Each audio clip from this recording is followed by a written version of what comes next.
for you. Hit the ground for you. Hit the sound for you. Give a crown to you. Bow down for you. Hit the ground for you. Hit the sound for you. This the Nani anthem. Champion of the band. Some weight class. Whoop ass and on you for ransom. Got a grandson that's handsome and handsome. Spends his income on dim sum to fill some. You talking retention. Me, I'm talking expansion. Got the whole squad, yeah, keep them in detention. And I'm not in that princess, I'm taking no tension. So, gather round now, celebrate me. I'm your boss, I'm your fucking Nani. Got the dark dream bitch, so don't fucking try me. Don't need a Nanu, cause I'm living my dream. Kitty my dream.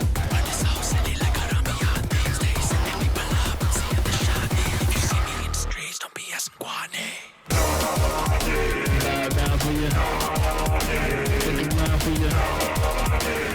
What's going on, everybody? I hope everyone's having a fantastic evening, afternoon, pre-noon, no matter where you are in the world. I'm Hasan Piker, and this is also our broadcast coming to you live from gloomy ass, but kind of warm California, Los Angeles, folks. We're live and alive, and I hope all the boys, girls, and MBs are having a fantastic one because today's a beautiful day. Today's a wonderful day. Even though we're on stolen land, it's the last day of 2025. We're finally getting the fuck out of this year. That's right, ladies and gentlemen. Also,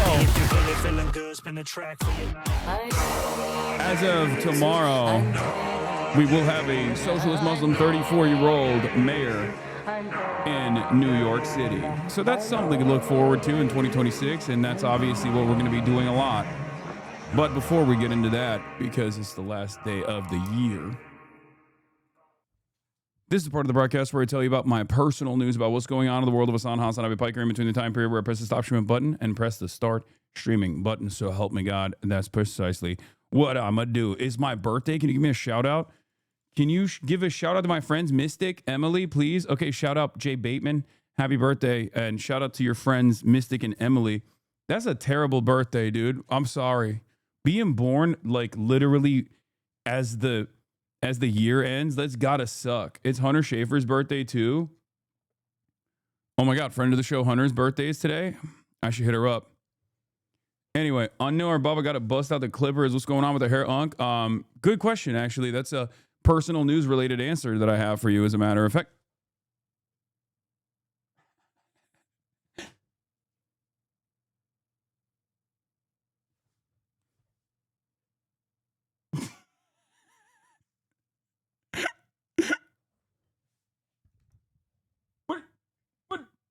What are you doing? Oh, no. Oh, no. Oh, no. Oh, no. Anyway, personal news-wise, this is part of the broadcast where I tell you about my personal news about what's going on in the world of HasanAbi Piker. And one of the things, I'm in a great mood. I'm in a great mood today. It feels like a Friday. It's not actually a Friday. Oh, come, Kaya, you can't lay that. Kaya, place. That's crazy. Get out of here. She literally sat right next to the chair. She's like, please, I need you to scrunch my tail. I need you to drive over my tail with your 200+ pound body. I need it. Okay. She wants donut. There's no more donut left. So unfortunately for her, sucks to suck. Anyway, personal news wise, this is part of the broadcast where I tell you that, right? Last night I ended the broadcast and I had some time to myself, and I started watching Cover Up, the Cy Hirsch story, Seymour Hirsch.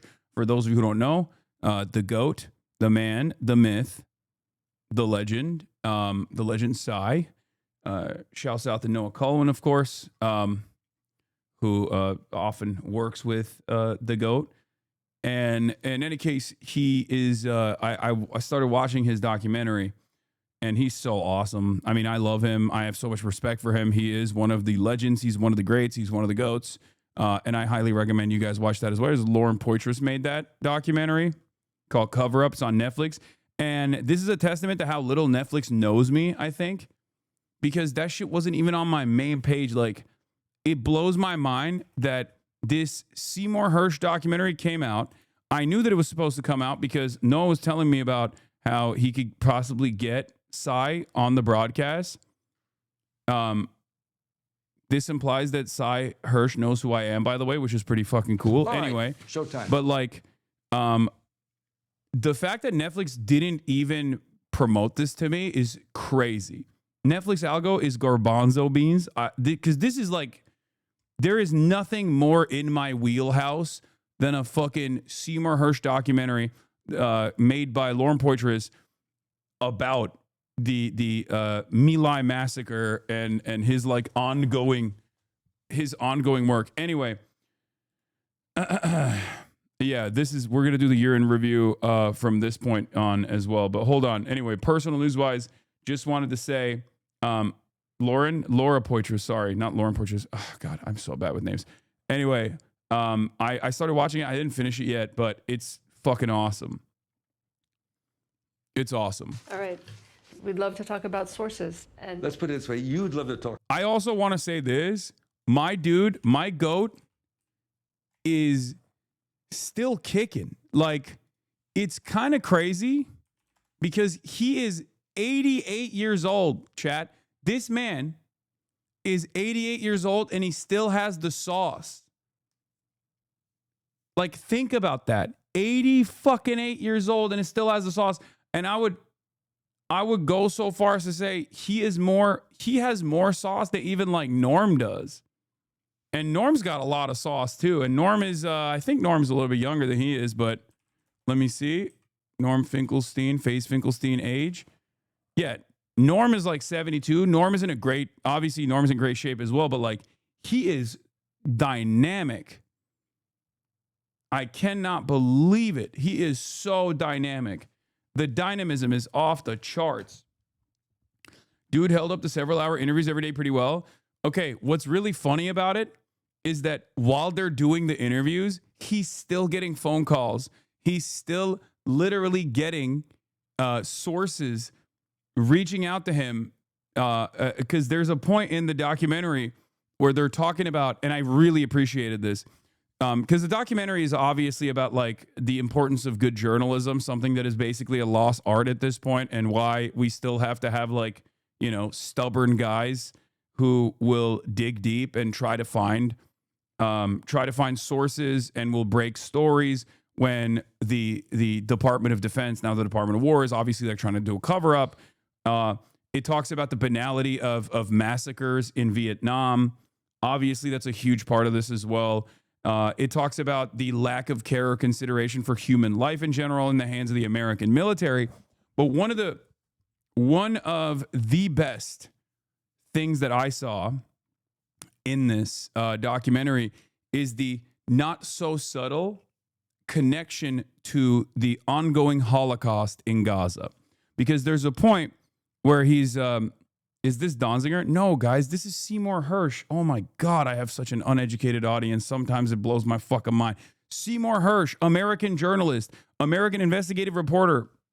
Seymour Hersh, Cy Hirsch, remember the guy who fucking broke I mean, Donziger is great too. This is Cy Hirsch. He's 88 years old. He is one of the most important American investigative reporters of all time. He still actually has a Substack where he breaks stories. One of his most famous stories that he broke was around the Iran bombing campaign. But even prior to the Iran bombing campaign, one of the stories that he broke was the Russian pipeline explosion.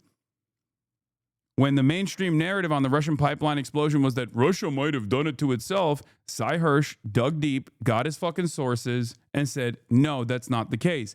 But as far as his, what do you call it? But as far as his work goes, yeah, and there are some instances where he's gotten things, you know, not completely correct, and that's fine. But at his peak, he is the guy who broke very famously the My Lai massacre, right? Like that was his first major story. Anyway, yeah, it's the Laura Poitras doc. Anyway, let's just watch this and About sources. No, and I'd love. Aren't some of his sources like actual CIA employees? Yes. He also wrote about the secret Israel nuke program. he's gotten things wrong. Why are you platforming Seymour Hersh? Oh, shut the fuck up. Not to talk about sources. Yeah, it's funny. They ask him about the sources in this, and he's like, I can't give you my sources. This is supposed to be something that you find out after I die, and some of my sources are still alive. People, for a lot of reasons, they talk. They talk to me. People want to talk about stuff they did that was wrong and stupid. All you had to do was just let their voice be the story. There's a history of America that's so hard to write. I was always writing stories that got certain people mad. This fellow Hirsch is a son of a bitch. He's probably a communist agent. So last week he broke a story about an Army lieutenant who was accused of murdering 109 Vietnamese civilians. Nobody's willing to say, well, you know, the Army's lying through its teeth. Tsai had some sort of appeal, and a lot of people want to talk to him. Tsai's report. Yeah, this is out already, and I didn't even fucking know about it. It's been out for a couple days because Netflix didn't show it to me because Netflix's algorithm is ass. Anyway. It was the trigger that set up the ugliest portrayal of a government agency. Vietnam, Kissinger, Watergate, foreign assassinations, Abu Ghraib. It just Abu got Ghraib, worse, worse. So his career basically follows the evil trajectory of American empire. And basically, like, story after story that he broke going against the grain at a time when the NatSec reporting side was becoming increasingly more servile, increasingly more invested in access reporting, Seymour Hersh was going in the exact opposite direction. And the thing is, obviously, like, there is, you know, he has like very reliable sources, but sometimes they do leak him shit that's like, you know, I think, you know, there's some difference in opinion, let's say, within the CIA. And famously, I think they just give him stuff if they, you know, his buddies give him stuff whenever, you know, they have an issue with whatever the fucking official narrative is or something like that. But regardless, he was incredibly consequential. But what I found to be very cool was that the documentary, in a not so subtle way, ties it all the way back to his ongoing work in Gaza. Okay? NatSec means national security, chatter. Fuck is this doing in your hands? I don't know how this stuff slipped into your file, but these are all people that I would never mention their names. I can't do it. That would be murderous. Look at this. It's complicated to know who to trust. You know, I barely trust you guys. Time after time, I'm told things that turn out to be right. The power these people have is so immense. They would do anything to stay in power. Any lie, any story, bury anybody. You guys know too much about what I'm doing, so I'd like to quit. What? No, let's just quit it. It looks very good. It's already out. Yeah, it's out. But it's gonna be amazing. I mean, I'm gonna finish it hopefully, eventually. But he is the GOAT. He is the fucking GOAT, and I think it's important to acknowledge the GOATs, especially at a time when new GOATs are coming out of the woodwork, like Nick Shirley. You know, carrying on the tradition of Seymour Hersh by going outside of fucking childcare facilities and demanding to see the children with camera crews and security. You know, who's to say where real investigative journalism has gone? You know, shit from the butt. Okay.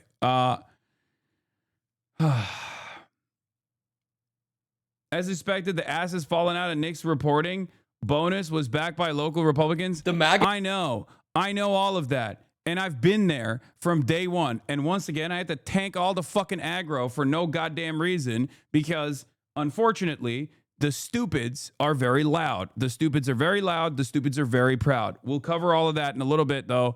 I'm also going to be having a conversation with one of these barstool guys that was also, you know, going tit for tat in the back and forth between me and Nick Shitley. Curious, do you still got cable? No, I don't. Wait, what? Yeah, this is 2025 has been obviously the year of vindication, and we'll still talk about that. We'll talk about that in a little bit.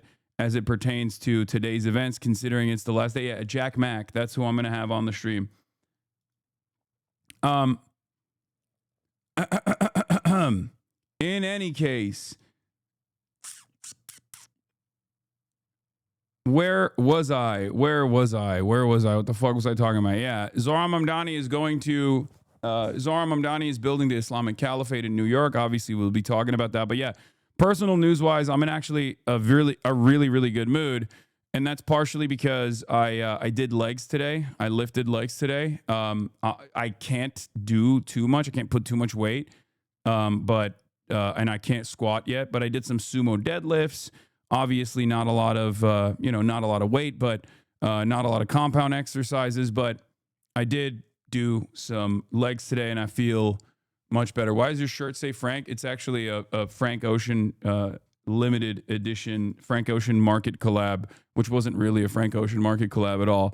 And I know that people don't really fuck with Frank Ocean anymore, but I really like this shirt, so I still wear it. It's fake. It's a fake shirt. Market used to do fake shirts back in the day. Why no squats? Because my ankle is still the size of a fucking watermelon. You're so fake for forgetting Braun's birthday yesterday. I didn't. I literally celebrated his birthday in the beginning. I think you're fake for not being in here when I did that. I remember seeing a bunch of shit saying you were quitting streaming. I'm guessing you just said you were going to stream less and weirdos ran with it. At a certain point, you have to understand, my friend, that every single thing that someone says about me at this stage is most likely a lie. Okay? There is no other source of information about HasanAbi related shit that that you can get aside from here. It's just the dumber people get, the worse the media landscape gets, the more angry people get, and the louder they get, the louder their voices get, and they basically dominate the fucking space, the airspace, the airwaves with a whole bunch of nonsense. And that's precisely the reason why there is a tremendous amount of lies about everything that I say and do, including that I'm like fucking quitting streaming. It's the dumbest thing of all time. Anyway, but you did say at one point, maybe I'll stop streaming altogether in 2026, and went off on that for like a minute. Yeah, I say a bunch of shit. It's not happening. Okay, New Year's Eve, 2025 year in review, 2026 predictions. Local reporters and mainstream news investigate child care fraud allegations and blow it up.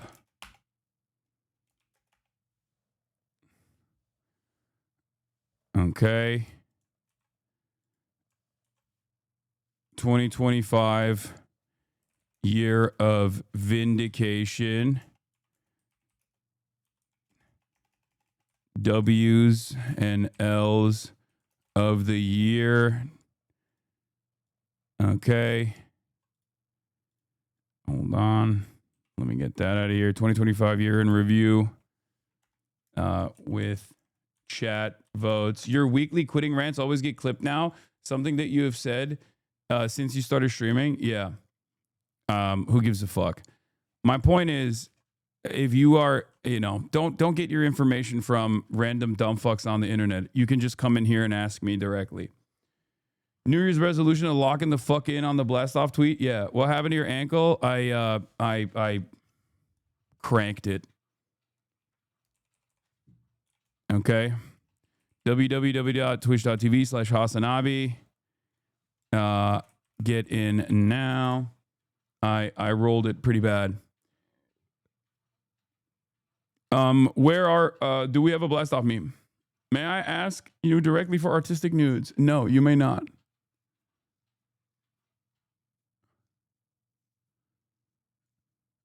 Does chat not give a fuck about Turkey? I was going to ask about the Yalova ISIS raids. First of all, no, they do not give a fuck about Turkey. Of course they don't give a fuck about Turkey. What are you talking about? And secondly, very interesting that at a time when Israel and Turkey are beefing, they figure out that there's a ISIS cell, and then they raid it. Good. Erdogan said, "Not on my watch." Did you flash hog in 2025? And if not, will you flash hog in 2026? Yes. Totally. Anyway, do we have a blast off meme or not? I turned your goals and predictions into a website. Oh, thank you. I will do that. Bro, I found the Taiwanese Joe Rogan you mentioned yesterday. No, I know. He's gotten really into China. He's going full blown pro China, pro mainland, pro PRC. Do we have a blast off meme? Is one of your goals being more parasocial? Yes. It is. Yes, my goal is to be more parasocial this year. I need to lock in. I wasn't parasocial enough.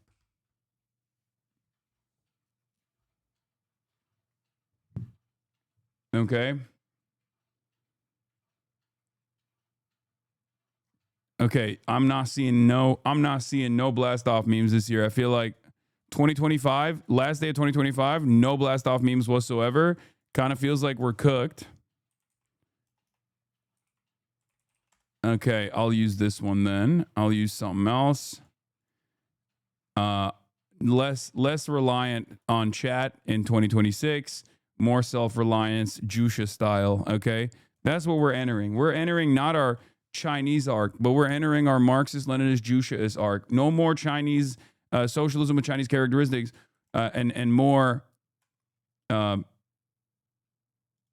is this? Meme bracket 2025? Sure, we can do that too. Yeah, more Jusha self-reliance arc. Okay. Local reporters at MSM investigate childcare fraud allegations of blow it up. 2025 year of vindication. W's and L's of the year. 2025 year in review with chat votes. New Year's Eve. 2026 predictions. Get in now. Okay. No more getting one guide. Yeah. Of course. My entire timeline is Grok undressing women and male streamers. What the fuck are people doing? Oh, is that why you guys are asking me for... Did you see you are nominated for the China Fun Award? Oh, hell yeah. That's one of the greatest awards of all time. That's crazy. I probably didn't win it, but... Is that why people keep asking me for nudes? There's already backlash from the Nick Shitley video with threats, vandalism, and robbery reports from Somali daycares in Minneapolis. Oh my God, I can't believe it. Another thing that I fucking said was going to happen. Again, if you want to know tomorrow's news, come here. If you want to be on the wrong side and not know what's going to happen tomorrow, or not even fully understand what's happening today, go anywhere else. In most places, they will just simply take the opposite position of mine, and it's actually pretty bad because the opposite position of mine is oftentimes going to be wrong. Yeah, right, but too early, as always. I can't believe there's still motherfuckers doing now you're defending blatant fraud. Actually pathetic little fuck. First of all, I'm bigger. I'm the biggest your mom has ever seen. That's number one. Number two, okay? I'm not defending the fraud.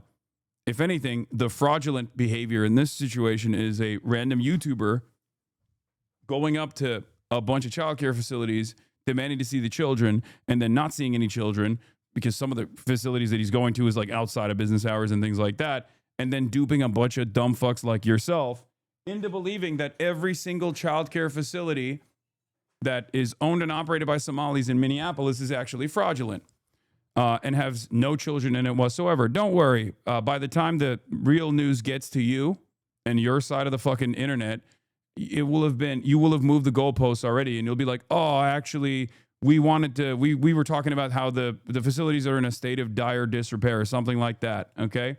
Once again, if you want to be wrong all the time, go elsewhere. If you want to know what's going to happen tomorrow or what's happening today, if you want to truly understand it, come here and listen to my words. Do not listen to my words from a negative filter. Try to understand what I'm saying. Okay. There's never been a moment where I haven't said that I I've never said that there's no fraud happening in Minneapolis. Of course, there's fraud happening in Minneapolis. The investigations first started in 2014 and then continued at separate dates. But the major investigation, the one that actually has finally gotten some convictions, started under the Brandon regime, under the Brandon DOJ. Okay, just so you understand. Not only did it happen, fraud happens all around the country, but specifically in Minneapolis, this fraudulent activity was the product, the arrest that took place and the convictions that came from this fraud investigation was a product of a multi-year cooperative investigation and court process that took place that was extensively covered by mainstream news. It is not anyone else's fault that you are oblivious to this stuff and you only heard about it for the first time through the dumbest way you possibly could. That does not mean that Nick Shitley is actually correct on any of the allegations that he made. Okay? But it doesn't really matter because we are dealing with, unfortunately, a wave of stupids. This is the stupids era, which I will be talking about. 2026 is going to be the year of stupids. Okay? It is what it is. And we have to really reconsider how we will navigate this landscape full of stupids because this landscape is filled to the brim with stupids. Okay? Unfortunately, it is what it is. This is the reality. This is the makeup of the media landscape. And I will readjust my commentary in an effort to dial in and educate the stupids to the best of my ability. Hey, show me the kids. Show me your kids. Hey, open up and let me and this elderly man look at all the kids in there. Well, they won't open up and let me see the kids, so they must be committing fraud. That is pretty much this very viral video. And everybody that watched it, for some weird reason, including people who are like somewhat educated, saw that and went, that's good for me. I believe it. That's great journalism. Such fantastic journalism. How incredible. Now, of course, one of my biggest issues, as always, is that I am the number one tank for all this aggro. Because as soon as I saw the video, I was in a state of disbelief. I could not believe that there were so many fucking people that were looking at basically like a QAnon style investigation that's not a real investigation at all and going, well, this is brilliant work. I can't believe how smart this guy is. I can't believe how smart this investigation is. And it blew my fucking mind. And people kept defending it over and over again. I mean, if you... Here, I'll even show you the Jack Mack TikTok that I saw. And I will be talking to Jack Mack in a little bit about that TikTok. But he basically put the timeline battle that took place when, the day after Hasan the Sin Eater Piker. Yeah, no, it's fucking insane.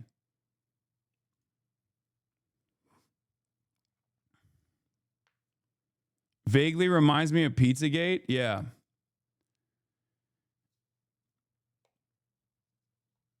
Congratulations. You made the list of 7 most annoying people on 2025 on Fox. Unfortunately, you have to share your spot with Nick Fuentes. I can't post a link, but search for 7 most annoying people of 2025 Fox. Wait, really? I mean, the fact that I have to share it with Nick Fuentes is gross, but if they put me up there, God, who's number 1? That's pretty awesome. I mean, I love that Fox News hates me. Remember, I love when my enemies hate me, okay? Dan Gaynor, these are the 7 most annoying people of the year 2025. Jimmy Kimmel, he was funny 20 years ago. The View, the first of the pod people, more poddish people. Podcaster anti-Semite Nick Fuentes and Twitch anti-Semite Hasan Piker showed the world that the users of social media have one thing in common, hatred. I love that Fox News is saying we were doing too much hatred. Dog, you're a Fox News commentary person. The fuck do you mean I was doing too much hatred? That's awesome. Also, another testament to the word anti-Semite. both being utterly meaningless and destroyed in this circumstance, putting up an actual anti-Semite with someone who combats anti-Semitism with regular frequency, a lot more than fucking Fox News ever has, only to dilute the term anti-Semitism so stupidly that it almost feels as though it is by design. Piker, when he's not being accused of giving his dog electric shock, spends his time saying offensive things like America deserved 9/11. He later walked it back because of the backlash, but he still has millions of followers on multiple platforms. Fox News did an analysis of what he says and is so vile, I don't want to repeat it. He's all across major media. The Times called him a progressive mind and a body made for the manosphere. The press is desperate to recreate their own Joe Rogan. This is the best they got. Hell yeah.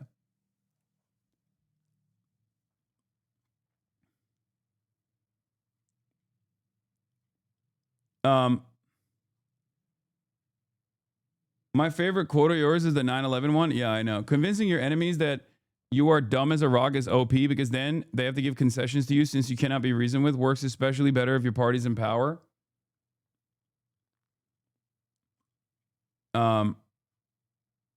Anyway, we'll get into this list in a second. I do love this though. This is fucking awesome. This is I'll posterize this.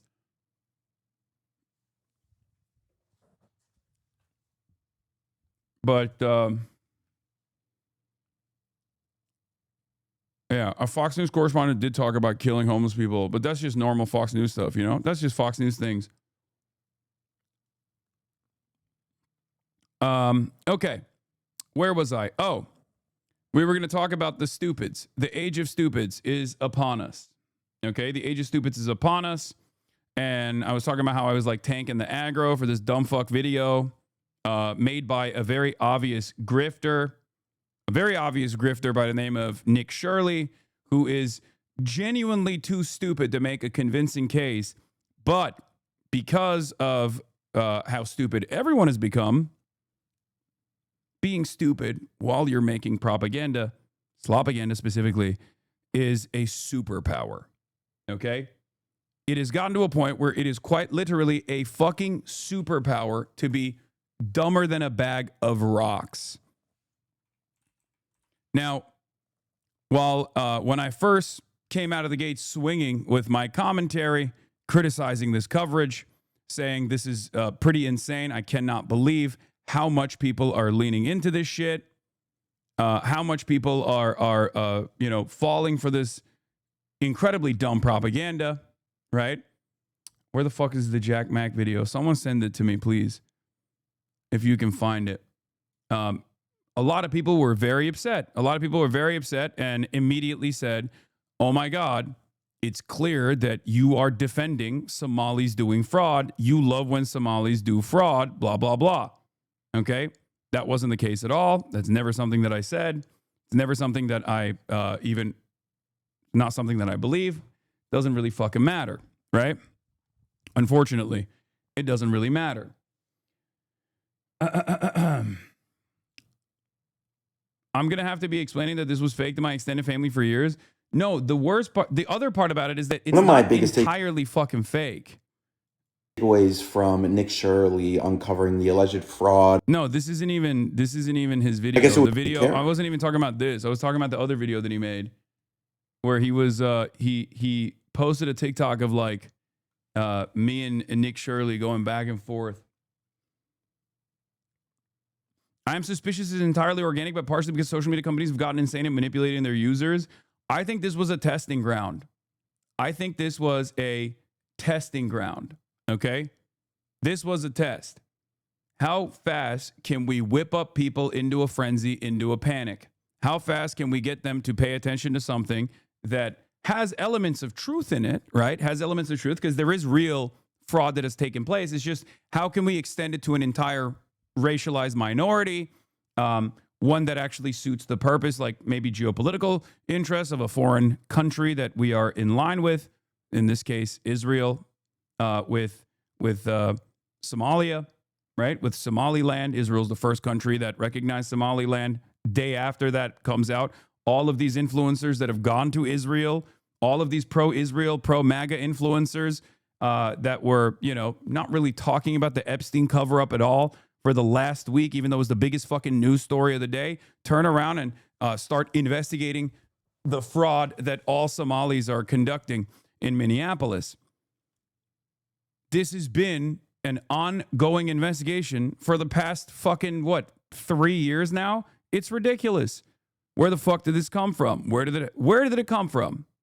Okay? And my take on it was very cool that every pro-Israel MAGA content creator is rushing to see children at daycares around the country after a week of Trump's DOJ playing defense for Epstein's co-conspirators. Normal country. Okay? Now, obviously, the main goal here, this is a convergence of a lot of different interests. Okay? This is a convergence of a lot of different interests. Obviously, finding a new racial minority to fucking dunk on from the perspective of like fomenting anti-immigrant sentiment is fantastic for Donald Trump. He did it during the election cycle against the Haitians when he said that what do you call it? Haitians were eating cats and dogs, obviously, you know.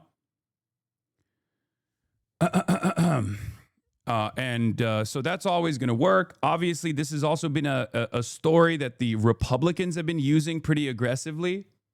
Republicans have been using this pretty aggressively against. Oh, yeah, here it is. This is what I wanted to show you guys. Republicans have been using this story already against the Democrat Farmer Labor Party in Minnesota, in Minneapolis, Minnesota, for quite a while now. They are using this against Tim Walz. Obviously, they want to take out a bunch of Democrats from their positions of power in the state by tying them all to real existing fraud that took place and utilizing the investigations and the convictions and the charges that came after the real existing fraud that took place with not so real information, right? Like they're taking unsubstantiated and oftentimes racialized agitative propaganda and running with it and trying to do this to tie it back to like the Democrats. And the reality of the matter is, and I'm going to give you something, I'm going to tell you something that you might not enjoy here. There might be ties to some Democrats in the fucking state. That's the craziest part about this story. There is truth to some of these. There's truth to some of these fucking incredible, the incredibly weaponized statements. Okay? There's truth. It's just not where you think it is. And we'll talk about that in a little bit. But I will say this much.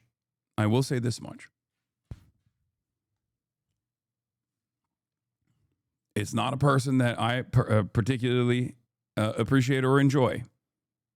Former mayor, now current mayor as well, Jacob Frey, was in some ways tied back to,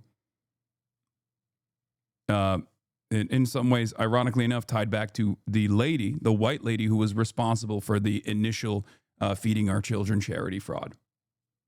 And he was protected. He was protected by Tim Walz. So even Tim Walz might have some kind of connection to it, potentially. We don't know. In any case, although there are suspicions of this sort, none of those things are being thoroughly investigated by the likes of Nick Shirley. And now we have even more information. Okay? Now we have even more information on it. Minnesota Public Radio reports that the Republican caucus was behind steering Nick Shirley to the daycares and shaping the narrative, and local outlets had reported about more than 62 investigations of the child care centers and covered it for years. Okay? The YouTuber claims he's uncovering new fraud. There are ongoing investigations, and by the way, some of these investigations are simply licensing investigations and investigations into whether or not these daycare facilities are like up to date, up to standard. Clearly, many of them weren't, as we saw, not because of Nick Shirley's video, of course, but because we actually looked at the Department of Human Services in the state and their actual investigations into renewing or potentially revoking the license of some of these facilities. Okay? Now, of course, the licensing thing happens every year at a random time. That's normal. So that's not really a gotcha. But in any case, the reality of the matter is the story was completely fucking the story was completely propagandized from the start, and it featured no real information. And yet, for some reason, when I brought that up, everybody fucking yelled at me, and everybody did victory laps about it, saying, oh, Hasan is like defending Somali fraud or some shit. No, I'm defending investigative reporting. I'm not defending fraud at all. And I'm actually frustrated at the fact that sloppy hit jobs such as this one unironically interfere with good investigation, okay? With real investigations into real fraud. Nick Shirley's reporting in Minnesota. Hasan and him have been going back and forth on Twitter. A matchup of the ages to end 2025. Hasan tweeted yesterday at 11 a.m. I don't know what kind of fraud Somalis in daycares are doing, but I think it's a separate crime to try and storm with a camera into a daycare with kids in it. Shirley responded by saying, ha ha, you would say something stupid like this. Nick won the ratio off here by almost an order of 5-1. Oh, dude, I can't believe on the Hitler website he got way more likes. I guess that means I was wrong. Shit, dude, my bad. Hasan then quote tweeted himself saying, bleak future of all media with this photo. I think that's from a movie. That's Jake Gyllenhaal, I believe. Vigilante content that can be weaponized for radicalized / white nativist agitprop. I don't know. I'm sorry if I said that word wrong, agitprop.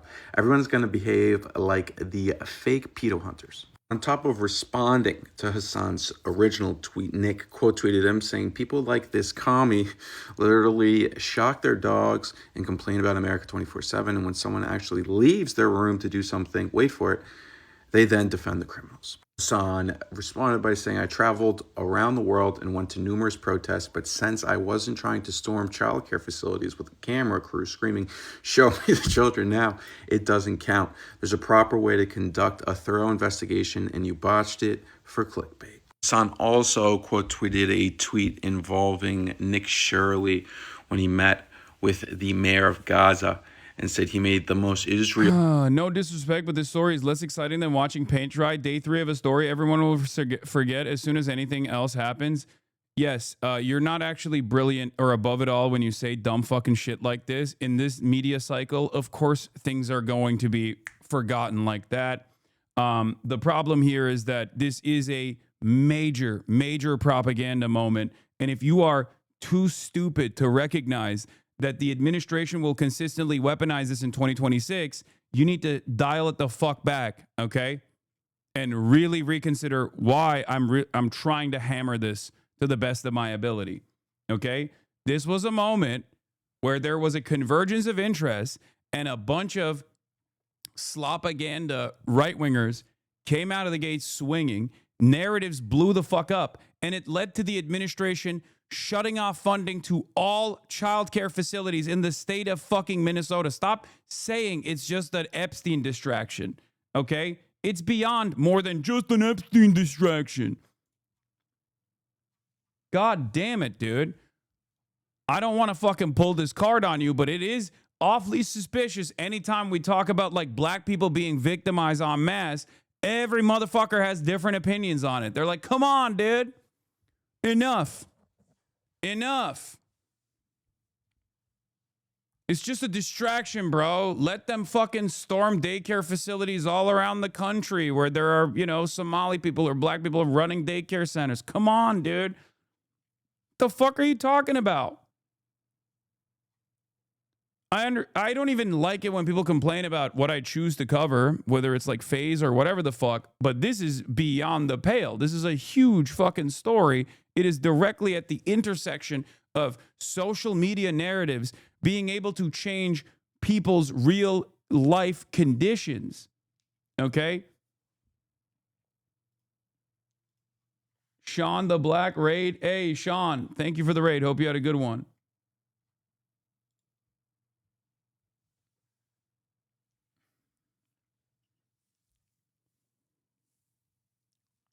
Yeah, HHS is now stopping all child care payments to all states until they prove funds are being spent legitimately. This is, once again, like I said, at the intersection of the right-wing administration that has been desperately looking for an opportunity to cut any kind of fucking social safety nets they can, using this as an opportunity to do that. Get out of your chair seems more like a criticism for Asmongold. I know. It's weird that people keep saying that to me when I literally traveled around the fucking planet this year. I know it doesn't matter because dumb fucks with no object permanence don't realize that because they're like, well, every clip I see of you, you're sitting in a chair. I know. You're stupid. It's okay.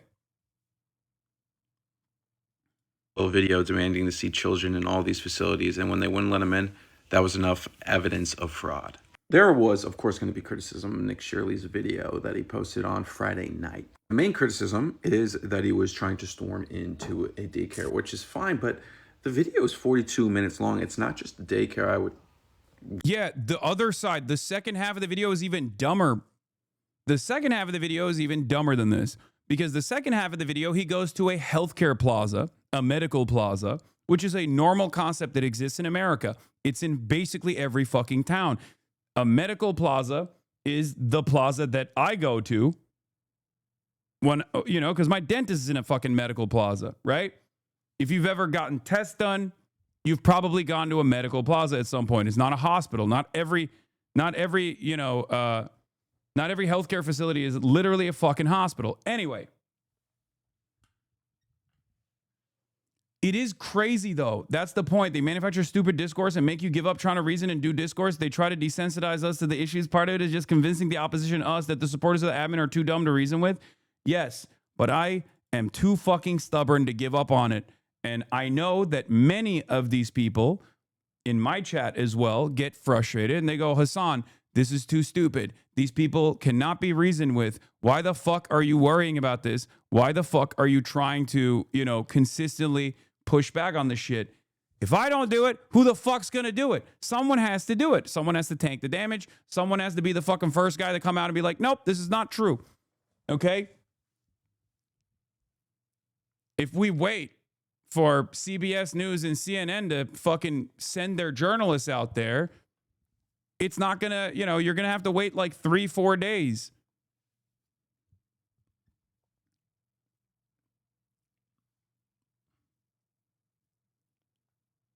This kind of shit needs to be called out by fucking adults, okay? I'll tank it every time.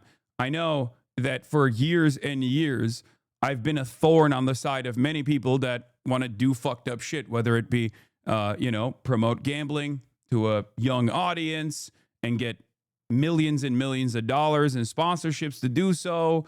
And I say, oh, that sucks. And then people go, fuck you, you're a piece of shit, and you're a snake, you're a phony, you're a shark, I hate you. And then the audience carries over that resentment, even if they inevitably come to that same conclusion years down the line. It doesn't matter. I'll keep eating that shit, okay? Someone has to. Someone's got to fucking do it.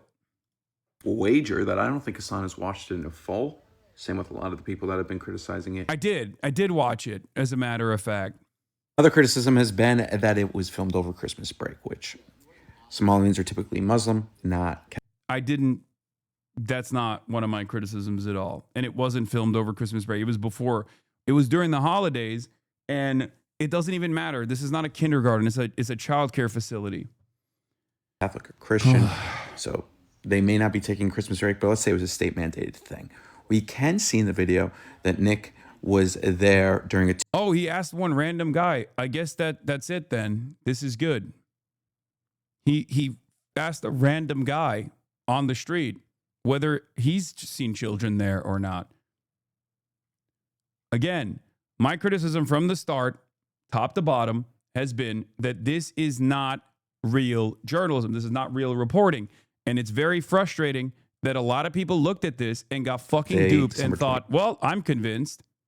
We're fucked. 3rd, okay? Which would be 2 days before Christmas, or Tuesday, December 16th. You can look up historical weather. Tuesday, December 23rd, it did not get above 32 degrees. But on Tuesday, December 16th, you can see it got just above 40 degrees. during the afternoon, around 42. So we can assume this was December 16th, 9 days before Christmas. This will continue on, I'm sure. Now, Nick should be careful, just like Hasan has to be. Not because Hasan is going to injure Nick, more so because of the fact that there's a lot of crazies out there. And yeah, no, I know. This is tough to fucking, say the truth. You get killed out there for that kind of thing, obviously. Absolute crushing pathos here as James O'Keefe tries to get it on with weapons grade lameness. If I'm James O'Keefe, I'm so pissed. If I am James fucking motherfucking Keefe, I'm so mad because for years and years he did this, but he actually put a lot of fucking thought and effort into making better propaganda, at least. And this guy unironically comes in and doesn't even try to find a source, get them drunk in a bar with a fucking hidden camera and ask them questions and then deceptively edit the footage. He didn't do none of that shit. No hidden cameras, no fucking op, no inside guy, nothing. James O'Keefe was doing this and had standardized the Project Veritas concept for years and years, only for a much dumber version of that to come in and totally sweep away the market. This is even worse than Tyler Oliveira's commentary on shit. That's how bad it is. Tyler Oliveira will go and he'll also work with a right-wing local dipshit, right? But even Tyler Oliveira works to make a more convincing right-wing slop. And it turns out the dumber your fucking argument is, the more people believe it. It turns out the dumber the argument is, the more effective it is. I cannot believe it. If we're ranking different versions of right-wing propaganda, okay? Here, I'll pull up Paint for this one, okay? Just, every now and then we got to use the fucking Paint application here, okay? If we're doing right-wing slopaganda, okay, you got up here, you have Fox News digital team, right? They have the most Fox News D. They have more interest in making it seem like they're a reliable news outlet, making it seem as though they have an interest in at least accurate reporting, even though it is heavily biased, okay? It's biased, but it at the very least, regardless of being biased, we'll still have real evidence, okay? Bias, but real evidence. They'll omit certain things, but they'll at least have real evidence in it. Then a step below that is Project Veritas with James O'Keefe. They have done a bunch of work. You guys have seen around the Epstein stuff. Project Veritas is one step below. Incredibly biased. Doesn't have real evidence in it. They will obviously chop things deceptively. They'll edit things deceptively. They'll liquor up people, but at least it has sources, right? So they'll find people who they claim are sources, insiders, right? They have sources. They have people who work inside the facility that they will go and ask questions to, right? They'll greatly overextend the influence and power that a source holds. They'll go to a fucking secretary of the assistant of the assistant to the deputy of whatever the fuck, and they'll make it seem like that person is actually, the most in the know person of all time. Then they'll also get him to talk shit. Then they'll cut stuff out of context, and they'll make it seem like they're, they'll get their message across that way. Okay? Now, that is obviously more popular than Fox News, right? So the more, if this is the credibility, if this is the credibility axis, okay, this is the more credible versus less credible, right? The less credible it gets, the less credible the news source gets, the more popular it gets. So we don't even need to do an XY. Okay? There's no reason to do an even XY here because the reality is the more credible something gets, the less popular it gets.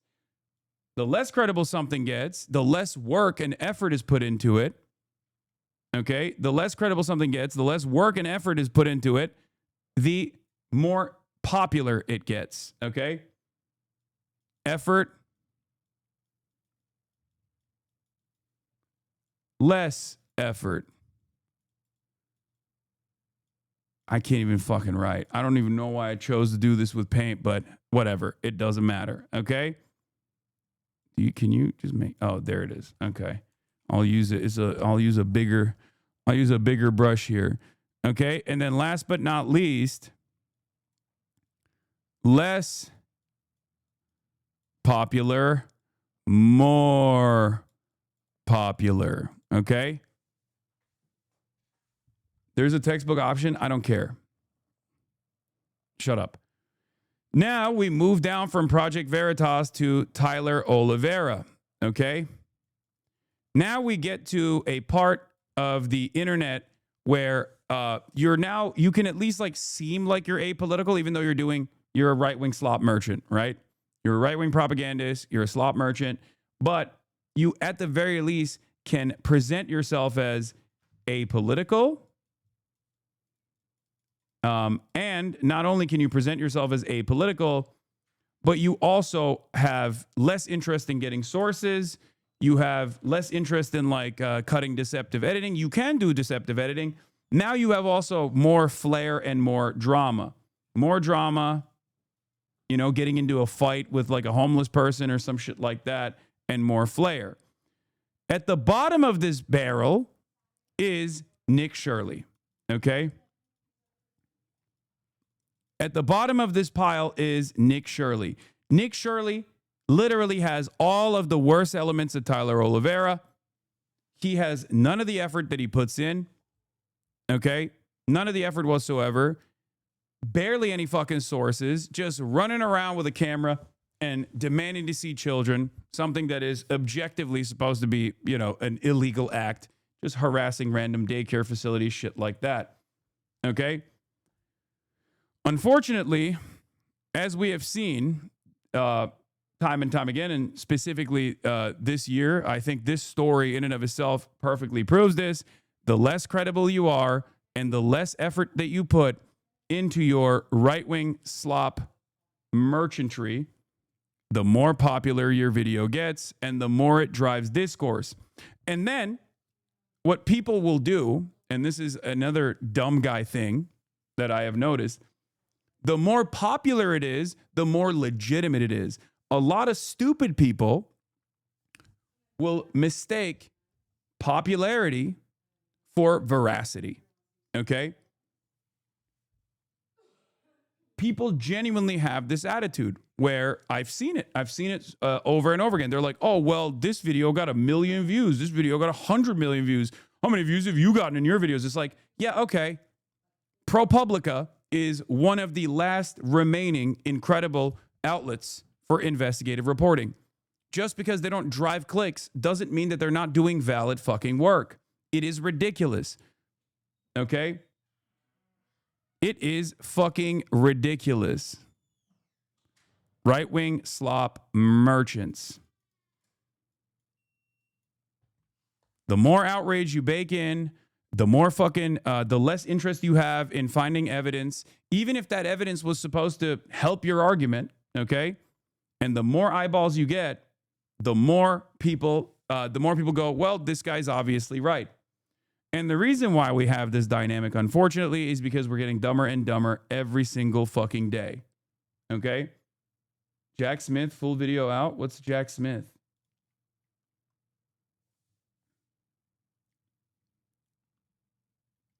The work is only valid if you sell ads. It's not even about selling ads. It's about how many fucking eyeballs you get. And it doesn't even matter if you bought it, okay?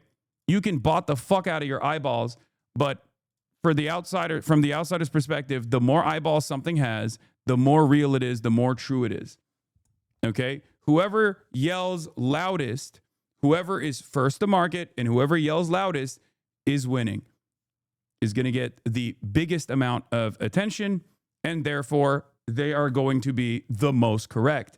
This is what happens when there is no consensus reality. Okay? Unfortunately, when there's no consensus reality, everything falls apart. And that's where we're at. This is the meta. This is the unfortunate reality of the media landscape that we exist in. And myself and many others, I have to, talk to a bunch of other people on the left. We have to try to figure out a new way to reach out to a broad audience, because I think trying to actively disparage whatever kind of new idiocy is coming from the right is clearly not going to work.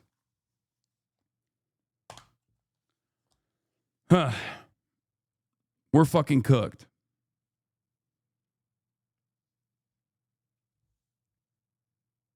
And this is before we even, wait, what? Special counsel full testimony for Jack Smith. Brother, I cannot begin to explain to you how little I care about this right now. Oh my God. The reason why I'm talking about this is not because of this specific instance, okay?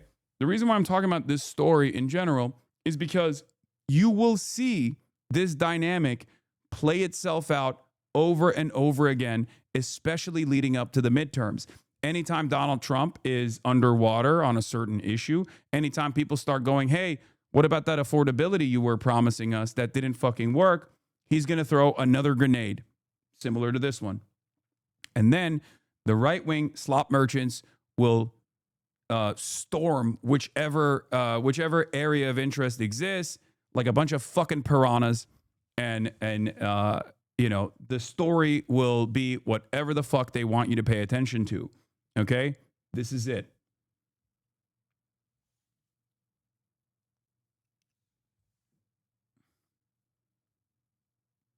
Yeah. Lowest tier slopaganda gets the goods. It has the most effective results. The Trump admin cutting off all childcare funding during cost of living crisis because the January 6th insurrectionist cameraman made a completely fake, debunked YouTube video of himself going to daycares outside of their business hours.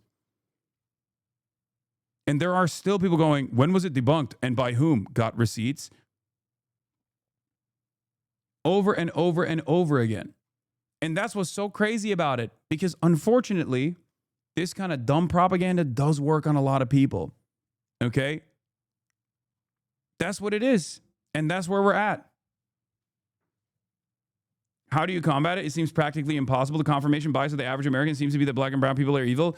No, I don't even think that this is just because there's like, black and brown people. That plays a role in it for sure.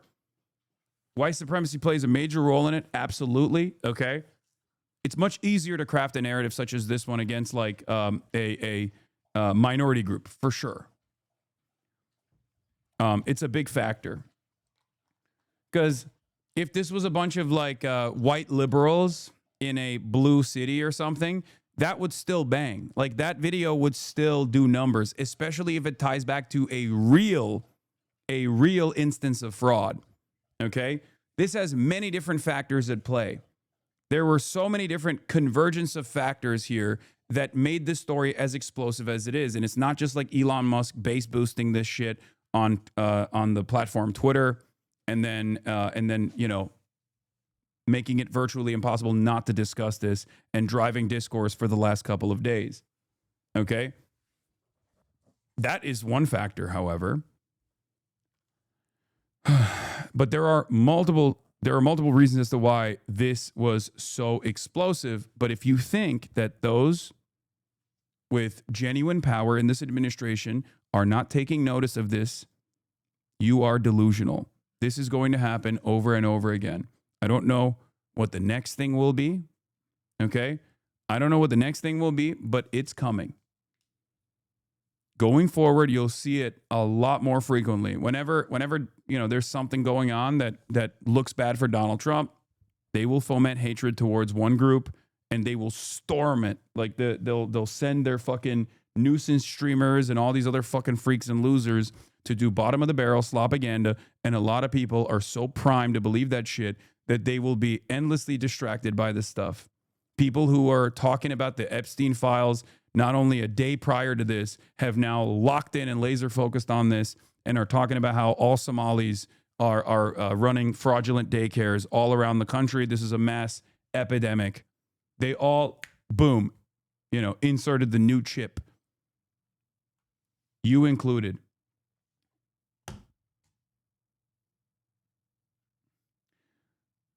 If you cannot comprehend the broader point that I'm making here, that isn't just about this story, I don't know what to tell you. Okay? This is now media analysis over effective propaganda. Do you understand? Effective propaganda that is going to come back and be a problem over and over and over again.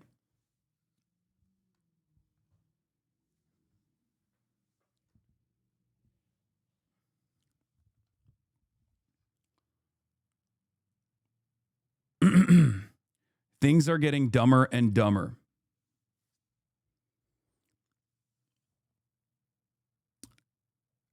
Yeah, here's a flashback from the background of Nick Shirley and other nuisance streamers such as this one.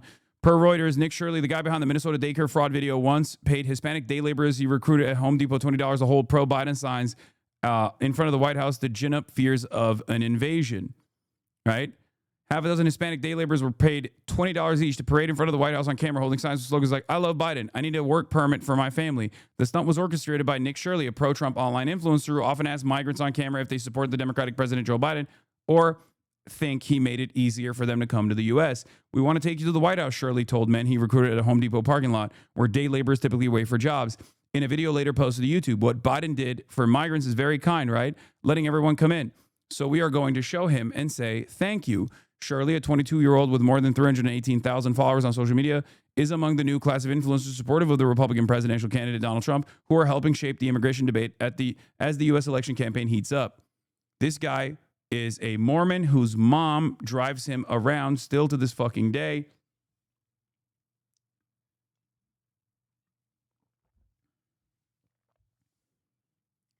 Okay.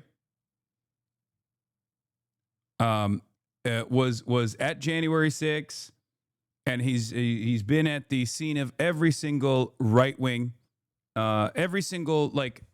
cultural touch point, making slopaganda like this, and now one of them hit big. Okay? It's going to happen. It's going to happen over and over again. You guys think this shit is irrelevant. It pisses you off that people are stupid. It pisses you off that someone who is genuinely mentally inept is capable of having this much reach and is capable of getting the government to basically use this dog shit reporting and manufactured hysteria to cut funds to all child care facilities in every fucking state. Someone who is fucking illiterate is capable of doing that. Yeah, I get that it fucking offends you. It offends your sensibilities. You find yourself to be much smarter than this, but it doesn't matter. Unfortunately, if slop is king, we have to fucking do it. We have to cover it. Okay? It upset me reading comments on an IG clip. Yes. Don't ever do that, honestly. It is so much worse. It is so much worse than you think. There are people that will shock you, okay? People that you think, frat boy politics, no offense. Oh my fucking Lord. I know, you're so brilliant. You're so smart. You're such an academic. You're an intellectual. Everyone is praising you in the chat right now for how big your fucking brain is. Except it doesn't matter, okay? It doesn't matter if it's dumb politics. But dumb politics is now ruling the land. Because unfortunately, the land is comprised of dummies.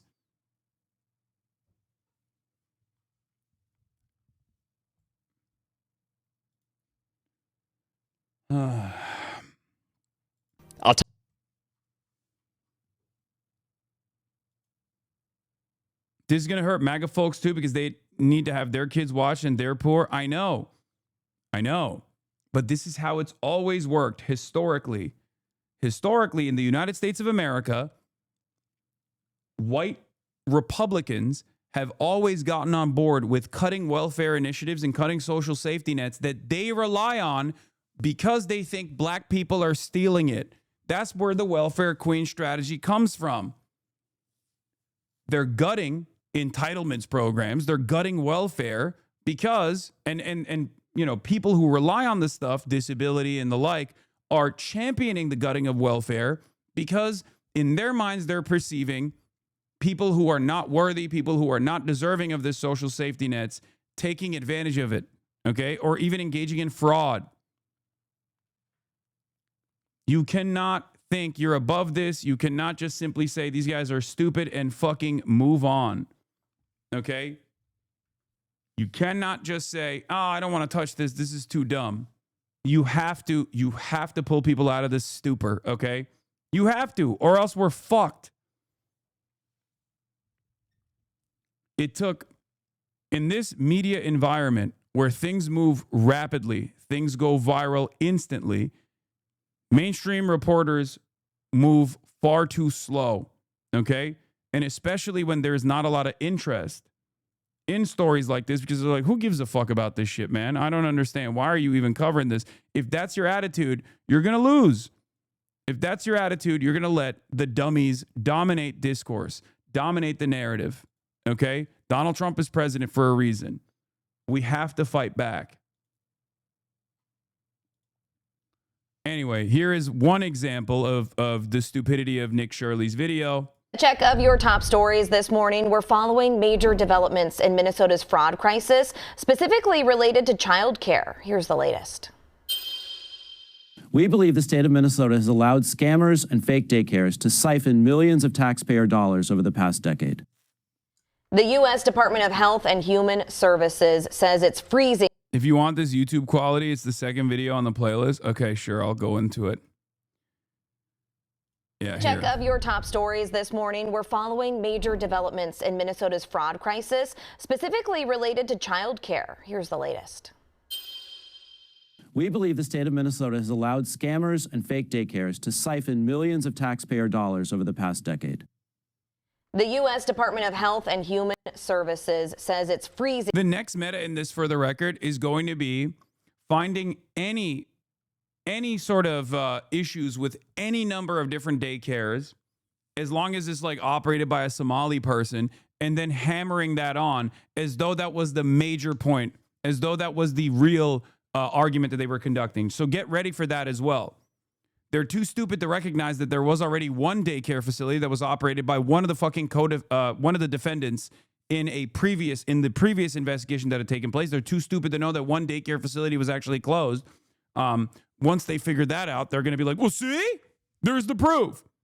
Again, their lack of interest or their lack of knowledge, but the overarching lack of knowledge on this stuff, the overarching lack of interest and lack of knowledge on pre-existing investigations that have been conducted into it is how these guys get to make this seem like it's a totally new story and also simultaneously expand on the targets.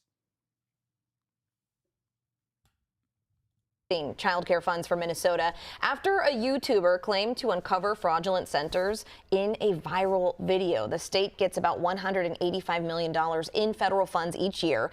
The HHS deputy secretary says he's demanded Minnesota Governor Tim Walz audit the centers featured in that video. The governor responded on X saying, quote, "This is Trump's long game. We've spent years cracking down on fraudsters. It's a serious issue, but this has been his plan all along. He's politicizing the issue to defund programs that help Minnesotans." Some of the featured child care centers are now firing back. This one says footage from their security cameras proves kids were... Why is the daycare not open on a Sunday? Streams seem strange. You don't find that suspicious? Wait, what? You're joking, right? Present when I know it's already happening. I saw. I have the Cam Higby link. I know. That's another pro-Israel. That's another fucking Israel op. Ready for kindergarten. This is ABC Learning Center in Minneapolis. They have to learn ABC and numbers. Director Ahmed Hasan gave WCCO a tour after finding his daycare in the national spotlight. All right, we've arrived to ABC Learning. Yeah, they also show security cam footage. Hold on. Here, This look. has been his plan all along. Sorry. Child care centers are now firing back. This one says footage from their security cameras proves kids were present when the YouTuber stopped by. Like, can you imagine? Like, I cannot believe that this is what it's gotten down to, where they have to be like, see, there's children. The fuck are you talking about? Here's our security footage. That's insane. That is insane. Again, because they don't have fucking object permanence, because people don't have object permanence, this is not going to be enough, because they're going to be like, oh, sure, bud. Well, I didn't see the entire security footage. I need to see the faces of every child that has walked in. I need to know what kind of finger painting initiatives they engaged with. I need to know what kind of chicken nuggets they had. Was the middle of the chicken nugget cold? Was it too hot? I need to know all of it. Otherwise, I will not believe you. And it goes back to the dumbest guy you know saying, well, did you see it literally with your own two eyes? How can you believe anything if you don't personally experience it? That is where we're at. It's not even about going back to the drawing board and explaining to people like how investigations are conducted and how court proceedings take place, how people get charged with a crime, people get arrested in the process. Like, it's beyond that. You need to explain to people, like, you need to start explaining to people, unfortunately, that sometimes you can rely on information from trusted sources, right? Like a book, for example. You can read something. You don't have to like directly observe everything to believe that it actually happened. Okay? That's not how information works. That's not how learning works. If we didn't do this, right? If the only stuff that we could believe was things that we observed with our own two eyes, then there would be no thousands of years of knowledge that we're relying on in order to expand on pre-existing technological improvements, for example. That's just not how this would work.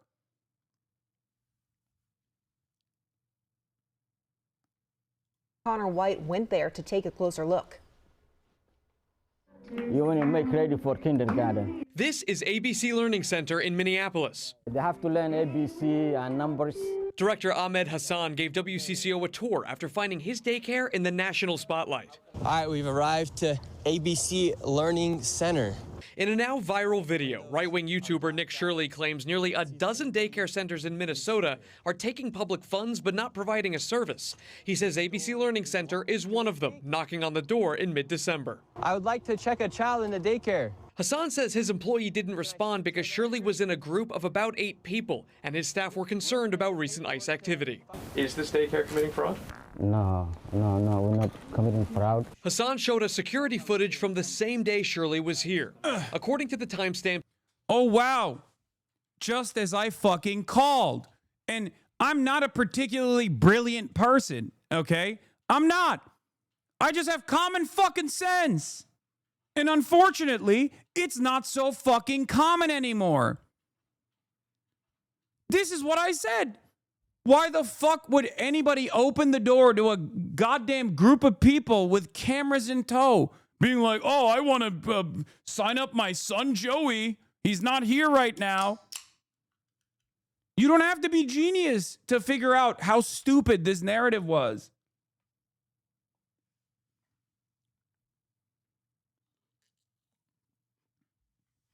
In the videos, this woman takes a young child into the center at around 9 a.m. that day, about 3 hours before Shirley arrives at the door closer to the street. Within the hour after Shirley leaves, a woman arrives at the other door with a stroller. A larger family heads inside a few hours later. Tuesday afternoon, WCCO found at least a dozen children at ABC Learning Center, which is licensed with the state. Records show Minnesota officials last visited the daycare in November, noting some corrected and ongoing violations related. Yeah, this is the reason why I said this is a filter, okay? This video was a fucking filter. Straight up. That dog better not move or you're going to go Ewas on her. Brother, in a situation where we're just talking about filters, you've proven once again that you are an easily tricked adult, okay? Speaking of filters, there it is. To day-to-day operations, but no record of fraud. What did I do? I'm just a typical human being who wants to live and do the right thing. I have kids to feed. Hasan, the daycare's current owner, believes these latest fraud accusations are political. Both she and Hasan are Somali Americans. We pay our taxes. We do whatever we can to be a law-abiding citizen. At the same time, when one Somali does something wrong, we all get collective punishment. With Shirley's video now. Bro, I cannot. The other thing is, like, I don't. Like, how do people not even realize that this is bad from, like, a national security perspective, for example? Like, how. Like, no one seems to care. Everyone is so proud of how fucking stupid they've become. There's this, like, shared comfort with the collective knowledge that, like, the guy next to you is just as dumb as you are, so it doesn't really matter. There's no reason to apply any sort of skepticism, any sort of fucking scrutiny, you know? How the fuck are there so many people consistently up your ass over that dog shit? I see it in a completely unrelated post. Brother, it's because my haters aren't fucking normal. They lose their minds. They literally carry that over to every fucking platform. You need to understand. It's like it's unlike anything I've ever seen. It's like I've personally went to their house and, like, fucked all their moms or something and, like, killed their loved ones. When someone decides they despise me, they don't just go, yeah, I don't like this guy, I don't fuck with him, and move on with their life. They literally go, anywhere I see this person, even in unrelated places, even in areas where it's not even relevant to the conversation, I will constantly carry this resentment. Some of these people have more of a derangement syndrome than even, like, liberals do with Donald Trump. It's one of the more intense, it's one of the more insane things I've ever encountered. It is not something I can do. We got to stay on subject. Let's just continue. Now approaching 2.3 million views on YouTube alone, they say they are getting nonstop phone calls harassing them. I was looking for a place for my granddaughter. With many of those calls attached to out-of-state phone numbers. They normally say, knock, knock, we're gonna come. You're gonna arrest, something like that. Connor White, WCCO News.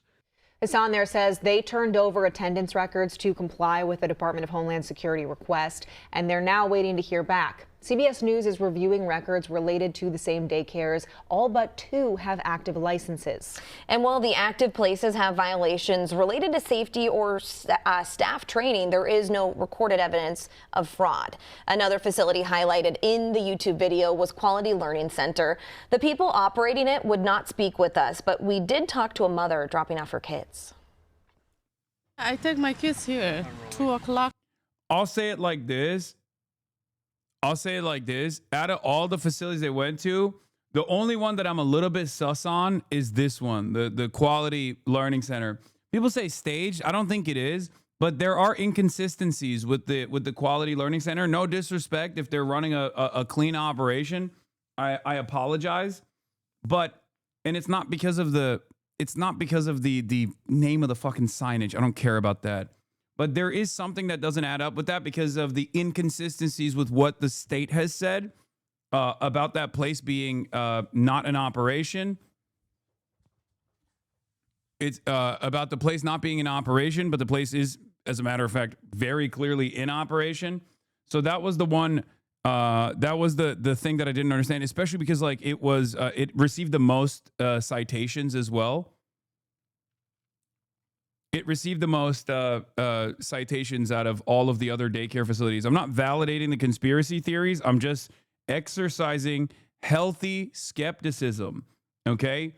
Exercising healthy skepticism and healthy scrutiny, okay? That's it. I don't have any evidence that this place is actually fraudulent, and it's certainly not fraudulent in the way that Nick Shitley was claiming it was. To 10. Yeah, there's a lot of kids inside. We spoke with another woman who says she owns the building that houses the daycare. She says they've been operating there since 2017. And these allegations of fraud are having real-life consequences. Take a look. This child care facility says it's dealing with the fallout of fraud allegations. The Nokomis Daycare Center in Minneapolis says vandals did extensive damage there overnight yesterday. They believe divisive and hateful rhetoric toward the Somali community is to blame. We're expecting to learn more details later today. Federal agents are conducting a, quote, massive operation in Minneapolis right now. The Department of Homeland Security has posted these videos of agents going door to door at suspected fraud sites. The daycare investigation represents a new front in Minnesota's fraud fight. More than 50 people have been convicted so far in the $250 million COVID-era scheme involving Feeding Our Future. Prosecutors believe fraud in 14 state Medicaid service programs. I think the other side of the story, once again, that is perfectly valid to address is that this is not a Somali-only issue, obviously. Even this, the initial fraud investigation that was conducted was run by a white woman. Nobody ever talks about her, ironically enough. Like, the person who cooked up the scheme is literally a white lady, okay? The one who's going to prison, like the top dog, is a white lady. Odd that rarely ever gets mentioned in the coverage, okay? Her name is Amy Bach, and not only is she the white lady who cooked up the scheme, she's also connected to the current mayor, Jacob Fry. So there is actually a connection. There is actually a connection with the existing Democrats in charge, but a lot of people are too fucking racist and too predisposed with talking about how this is a Somali scheme that they haven't even done the proper research connecting people to one another.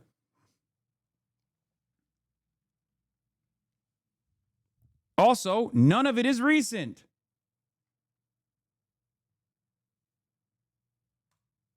Yeah, Barry CBS 2. Amy Bach, founder and executive director of the Minnesota nonprofit Feeding Our Future, was identified by federal prosecutors as a central organizer of a massive COVID-era fraud involving approximately $250 million in federal child nutrition fund. No mention of the ringleader in this article. I wonder why, Barry Weiss. Isn't that crazy? Yeah, Amy Bach and Salim Saeed took advantage of the COVID-19 pandemic to carry out a massive fraud scheme that stole money meant to feed children. This is disgusting, and I'm glad that these people got their day in court, and I'm glad that they're going to prison, okay? Make no fucking mistake. It don't matter to me whether they're Somali or white. Fraud is fucking fraud. You understand? Especially when it comes to welfare fraud such as this one, which is the most disgusting because these are funds that are supposed to feed children. You're using money that is allocated to feed children to buy yourself nice cars. You're a fucking asshole. It's one of the reasons why I, say we got to become more Chinese right now, because I think we all know how this would have been conducted and concluded in China, okay? And yes, it would have extended to members of the party if there was enough evidence of their involvement as well. Do you understand?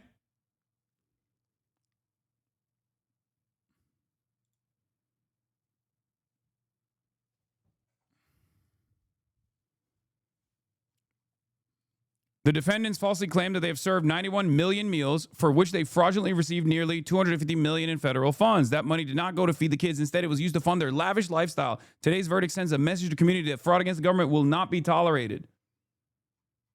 That's the lady. Isn't that fucking nuts?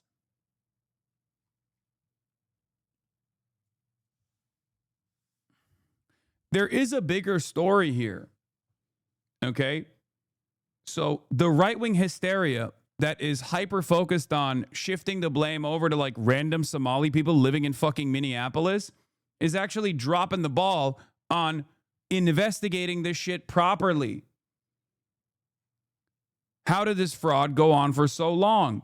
Is there involvement from people in the government? Okay, they're so focused on the defendants countering the initial investigation by claiming racism, because that also suits a narrative purpose for Republicans. Oh, they were able to use the I'm black card. You know, they were able to use the wokes to actively thwart investigations. I think that is bullshit. I suspect that there's more to the story than we see and we know. And it's ironic that Republicans that could probably do a better job of really tunneling in on even Democratic Party politicians here are so fucking predisposed and so laser focused on making this a Somali issue that they don't even, like, it's clear that they don't even give a fuck about conducting a proper fraud case here, a proper fraud investigation, and maybe even tying it back to Democrats. It's crazy. Whose mouths were supposed to be fed with the $250 million?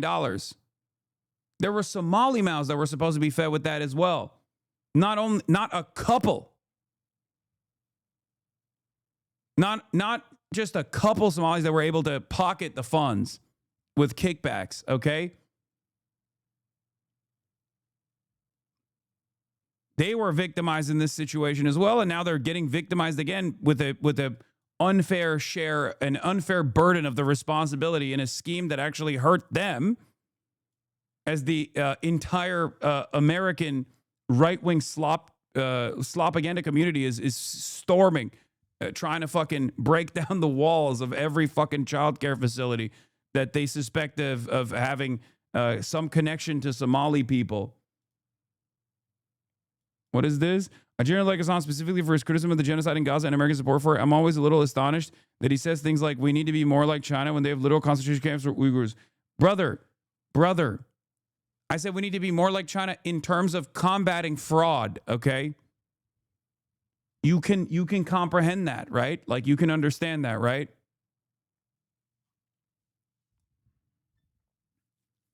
Like, in terms of fucking punishing people who are engaging in fraud.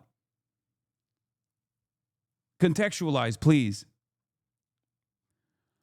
Anyway, Jacqueline Sweet, who's an investigative reporter with work all over Rolling Stone, The Nation, Intercept, Guardian, Politico, Dropsite News, says it's reasonable the daycare owners thought Nick Shirley was with ICE and not a very young parent or a child named Joey because he showed up with several vehicles, a van, multiple masked men while holding a camera. Here are stills from a video taken by a local woman who filmed them thinking they were doing ICE raids. He doesn't show this entourage and the masked security guys and multiple vehicles he arrives in his viral YouTube video. Why the fuck would anybody think that these guys are sincerely trying to sign up their fucking children? Of course. This video also shows how Nick and his entourage of masked men appeared as they showed up around the city. I called this out in the video. You kind of see it in the background in a couple stills. Why would anybody think this is a legitimate, why would anyone who is operating a fucking daycare center think this is anything but a bunch of random thugs? You cannot come in here. We don't care. We don't know where it is. Get out. That's not your job. You don't know that. Get out. He's recording. Get out of here. Fucking idiot.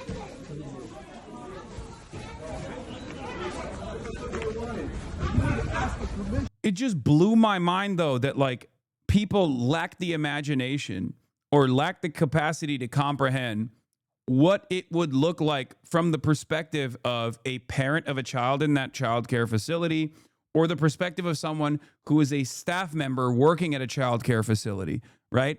They just simply took whatever the fuck Nick was saying for granted. We're like, what do you mean? He asked to sign up his child.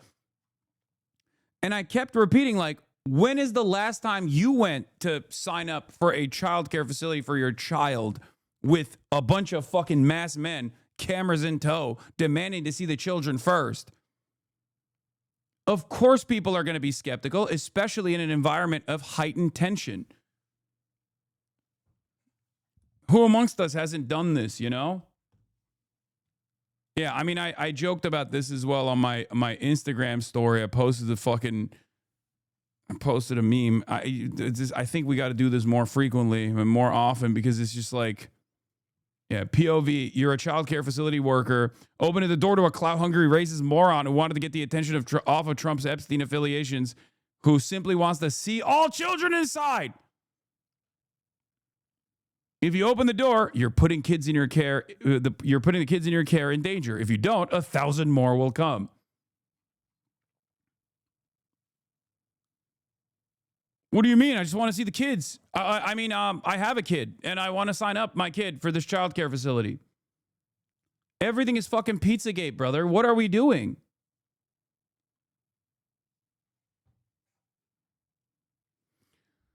Of course, the other side of the story is that when you have a minority population, when you have members of a minority population engaged in a crime, everyone in the minority population is also doing that crime in the eyes of the broader public. But if we were to flip the script a little bit, assuming that every Jewish person is Jeffrey Epstein would be anti-Semitic. Okay? Right? It is. Now, of course, there are people who legitimately will say that, and those guys are fucking freaks. They're anti-Semites. Assuming every Somali person is in on this fucking fraudulent scheme and every Somali-owned and operated daycare facility is actually in on a fraudulent activity, however, is totally fucking normalized in right-wing media.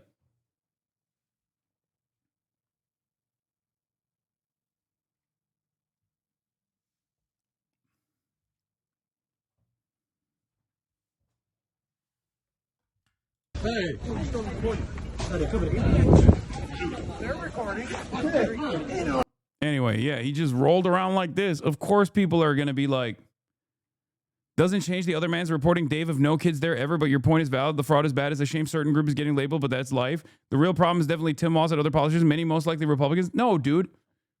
You're still believing in it. You're like, Programs could total up to $9 billion. And new this morning, the ringleader of the Feeding Our Future scheme is being ordered to pay up for the crimes. Amy Bach, the founder of Feeding Our Future, was found guilty of taking tens of millions of dollars meant to feed hungry children during the pandemic. Just yesterday, a judge ordered Bach to pay $5.2 million in restitution. Updates to the fraud crisis are coming in fast, and we'll be continuing to follow it all for you. Stay with WCCO and CBS News Minnesota for the very latest details as they happen.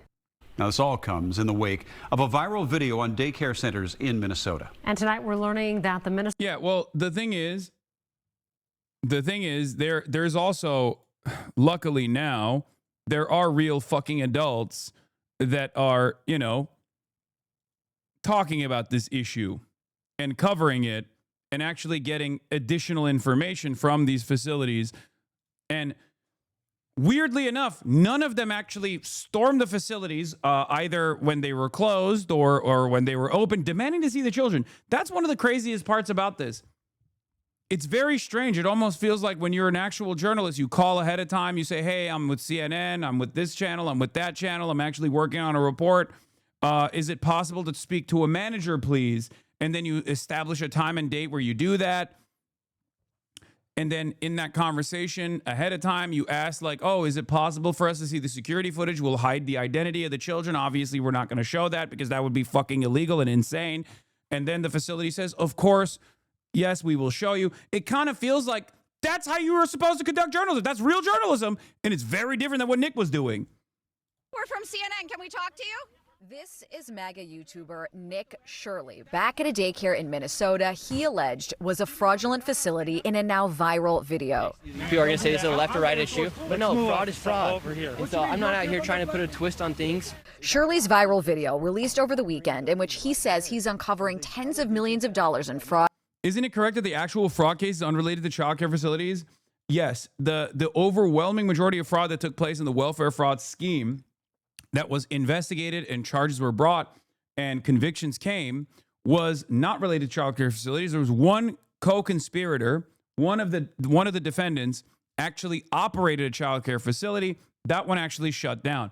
This fraud was cooked up by a white woman by the name of Amy Bach, and it was almost entirely like the other people that were brought in with kickbacks were Somali, okay? Most of the co-conspirators are Somali. That's the reason why they're saying this is a Somali, crime or whatever, okay? That's the reason why there's a racialized component to it. Now, of course, the difference is, I think people here understand that, you know, when you have a group of Somali people that have engaged in a crime, that doesn't mean every fucking Somali person is doing the same fucking crime or any crime.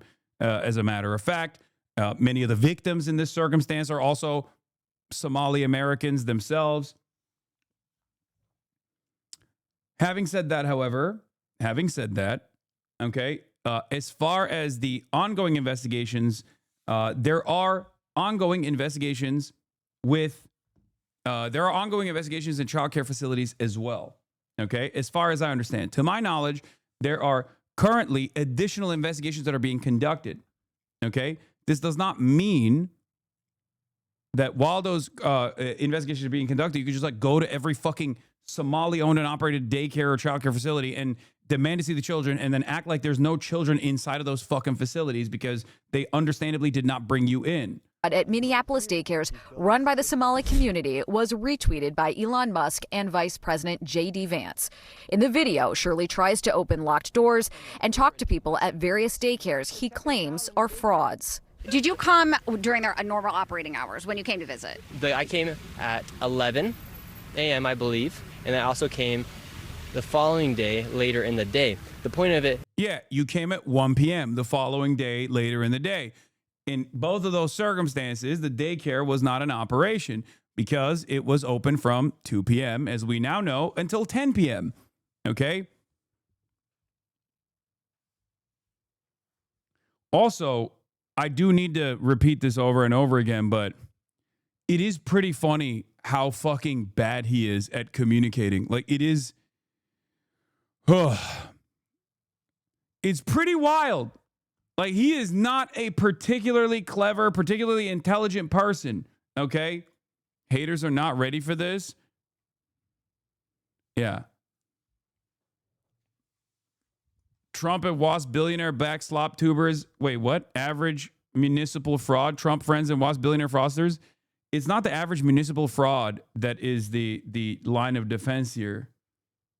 I mean, I guess the meme makes sense. But I would say that it's the slop tubers that are defending Trump.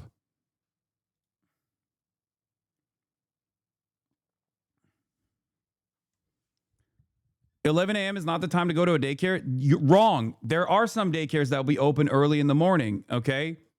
There are going to be some daycares that are open early in the morning. Some are going to be open until later in the evening, okay?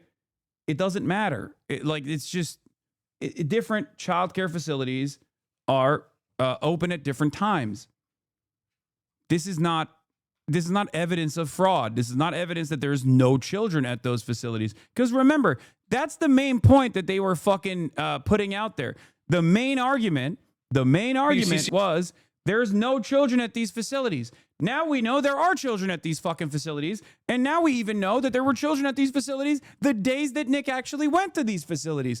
So will people call into question the veracity of his reporting? Fuck no, they won't. Because people, once again, never want to go back on their previous, their prior biases that have been confirmed by slop again, and no matter how fucking stupid it is. I love how the left always has to die on hills just because someone they deem MAGA believes something. You know this daycare is obviously some kind of scam, but you're too afraid to be honest. Pretty sad. Brother, words coming out of my mouth, you need to listen and understand, okay? You're so fucking stupid. I'm not dying on a hill. I'm not dying on any hill. If anything, you're dying on the hill that just because you agree with this fucking dickhead and you got duped by this fucking dickhead, you can actually go back and think, okay, maybe this dickhead's reporting on this was immediately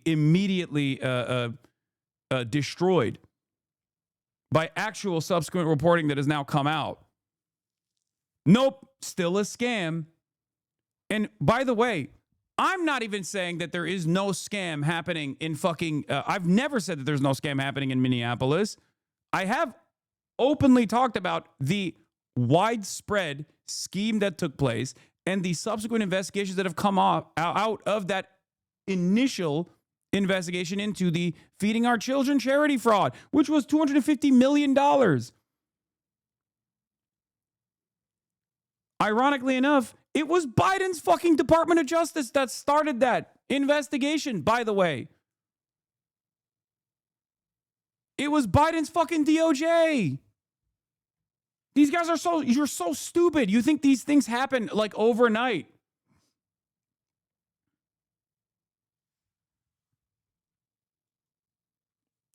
Why? Why is it that so many centrist contrarians cannot properly look into shit or try to be a little bit fucking charitable and understand the point that I'm making?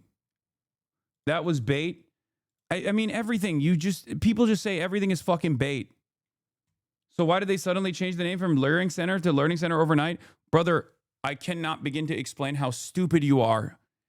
The place was always called the Learning Center. It's just the signage was wrong on the wrong side, on the parking lot sign. Oh my God. It wasn't Learning Center always. I'm not even defending the Learning Center. Anyway, that was the one that actually got dinged the most by the Department of Human Services.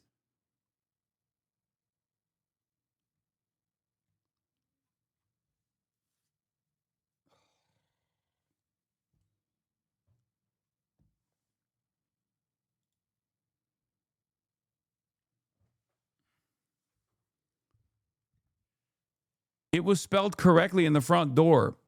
The signage on the side was incorrect. The reason why you don't know that it was spelled correctly in the front door is because Nick chose not to show you. Printers mess shit up all the fucking time. Do you think they were the ones who were like, I don't know how to spell learning?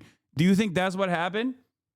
Or do you think they were like, all right, these guys fucked up and they sent us the wrong signage, but we'll just keep it up for now until they fix it? Like, what do you think is more likely? Do you think that these guys are I guess you have to assume they're like incredibly low IQ, right? Like you're like, oh, they're Somali. They must be low IQ. They don't know how to spell. So they wrote Learning Center and then they made the sign themselves and then they posted it and no one corrected them because everyone else is also low IQ and they put it up there. Even though they're a fraudulent business, they put it up there because they obviously don't care because they're a fraudulent business. There's no children there.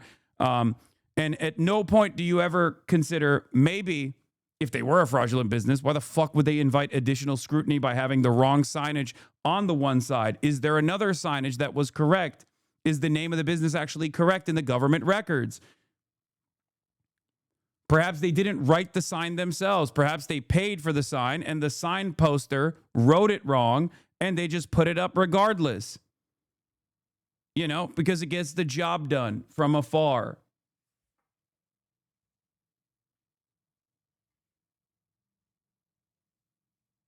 What do you think is more likely? I can't believe this is what we're arguing over, too. I don't think we can say they get dinged more than the other comparable care centers because they got unfairly highlighted and targeted by Shilley. No, but they did get dinged more. No, he's saying that the center had the most failed marks on their state inspections, I believe was the reference. Exactly. When I say they got dinged more, I'm not talking about fucking Nick Shitley. I'm talking about the investigation that we conducted when we here in this community dug in to the actual government files. They have had their licenses revoked in the past as well. They got a new license. They had the most points of failure in the investigations that had taken place by the Minneapolis Department of Human Services.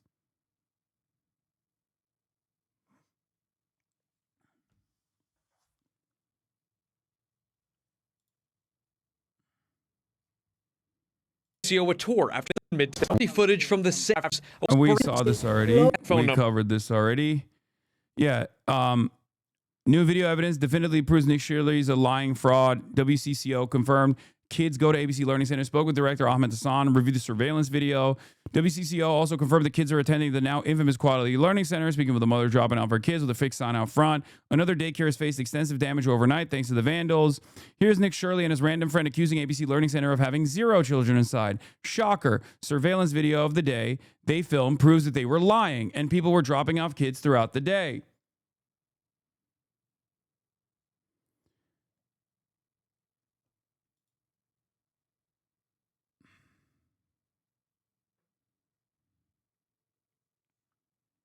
The other side of this that's awfully suspicious is the fact that David got to be on Fox News anonymous. He's the primary researcher on this major piece of news. Why the fuck is that? Since Nick Shirley wants us all to believe that only Somalis commit fraud, below are the relevant documents in the fraud case involving Nick's family, in which they were alleged to have defrauded a company of over $1 million. They settled the case for 20 grand. Wait, what the fuck? What is this? I don't know. I'll look into this. It just came out. I'll look into it.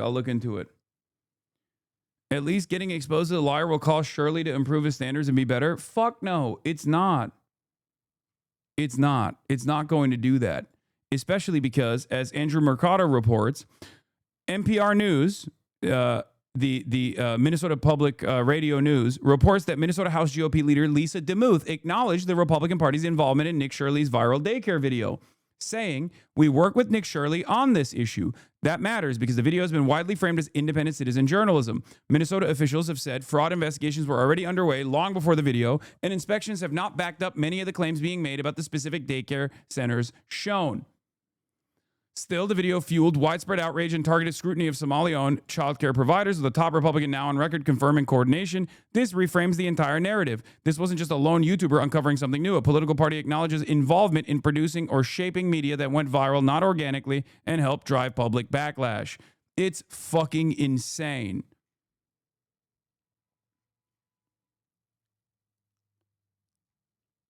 Every day, there is new information that comes out about the story that makes things look even worse. And every day, I find myself even more mad at all the people that got fucking duped by this shit. But all of those people that got duped by this shit, will they actually see this? No, they won't. The reason why they won't is because they already have their narrative. Okay? They already have their fucking narrative set. Police family. The narrative confirms their priors. That's all they care about. And everyone that is a naysayer is actually a stupid, idiotic bitch who's biased and loves fraud when Somalis are doing it. That's their attitude on this issue. And when you have a steady slop service from a lot of other biased right-wing YouTubers and Twitch streamers, people like Asmongold, that are going to consistently keep reinforcing the idea by using racialized narratives over and over again and lead them astray, it doesn't fucking matter. No one ever actually finds themselves on the other side. No one ever actually investigates the stuff thoroughly. None of the that's 1010 what happened. Businesses don't usually make their own signage, or a lefty dying on a hill. Exactly. Oh, this is another case of the lefties dying on a hill because they don't want to fucking they don't want to admit that like Somalis are capable of doing fraud. Nobody's saying that. Everyone is capable of doing a fucking fraud, okay? Everyone's capable of doing fraud. Fraud is the most American thing that happens. It happens all the fucking time. It's completely unacceptable. And every single instance should be prosecuted, investigated thoroughly, and prosecuted and punished. Fraudsters should be punished, okay? I don't give a fuck if they're Somali Americans or Italian Americans or Americans with a dual citizenship to Israel, for example, like the one that Donald Trump actually pardoned recently.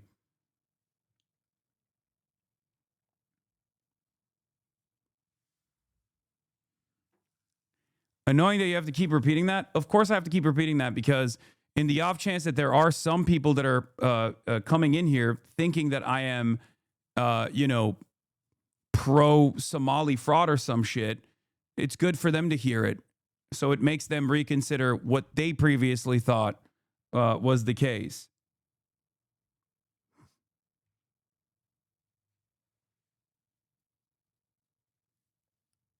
But yeah, this Meta is going to do incredible fucking numbers in 2026. Minnesota GOP worked with YouTuber Nick Shirley on that video. Our So Young Kim joining us now in studio. And So Young, you stopped by several daycare centers mentioned in that video to get their side of the story. And now they're playing the victim card because they don't want to. That's fine. Well, that escalated quickly. I decided to drop by the Somali-run childcare center, Benati Childcare 2 in Columbus at 5 p.m. to see what type of activity was going on. After a couple minutes of asking questions and a few knocks on the door, I was threatened by a group of men. I wonder why. Because you're a random fucking dickhead.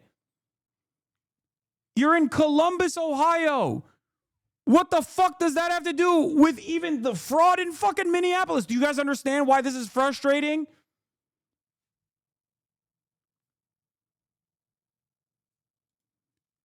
As I correctly fucking called the moment that this video came out, what did I say? I said, this is a wonderful narrative to cut fucking welfare, okay? The administration will use this to cut welfare. Lo and behold, that's precisely what they did. They cut all the funding to child care facilities across the board in every single state. First, they started with the state of Minnesota. Then they moved to every single state, okay? What did I also say? That this will invite copycats to randomly pull up the fucking childcare facilities that they suspect is being owned by Somalis or people with Arab-style names, with Muslim names. Lo and behold, that is exactly what has happened. It's like a million Pizzagates taking place all at once. All around the fucking country. Yeah, this is the CBS News report on this. I already covered this. I already showed you the CBS News coverage. But yeah, CBS News in Minneapolis reports Nick Shirley went to 2 non-operational centers, an after-school center in the morning, and an open center with video proving kids were inside. He misinterpreted the staff's resistance to open their doors to a random group of men with kids there. I don't know what to do with this story. There's undoubtedly fraud in every single government program. This guy's Cato. This guy's a fucking Cato Institute guy. So as a libertarian, on the one hand, he wants to cut all the government spending. Okay? But on the other hand, as a pro open borders guy, he's like, well, they're also shitting on some of the Somali people that are in America. So he's stuck. He's stuck in the middle here. He's like, oh, I don't know. White vigilantism around racialized hysteria and panic is an age-old American pastime. Just think about the 20th century white American lynch mobs going after black people. I know, but in 2025, we should have moved past this shit. And seemingly, not a single fucking dickhead is even remotely interested in trying to comprehend why people would be disturbed to see a random dude with a camera rolling up to a place where children are being left behind by their parents at the custody of another adult.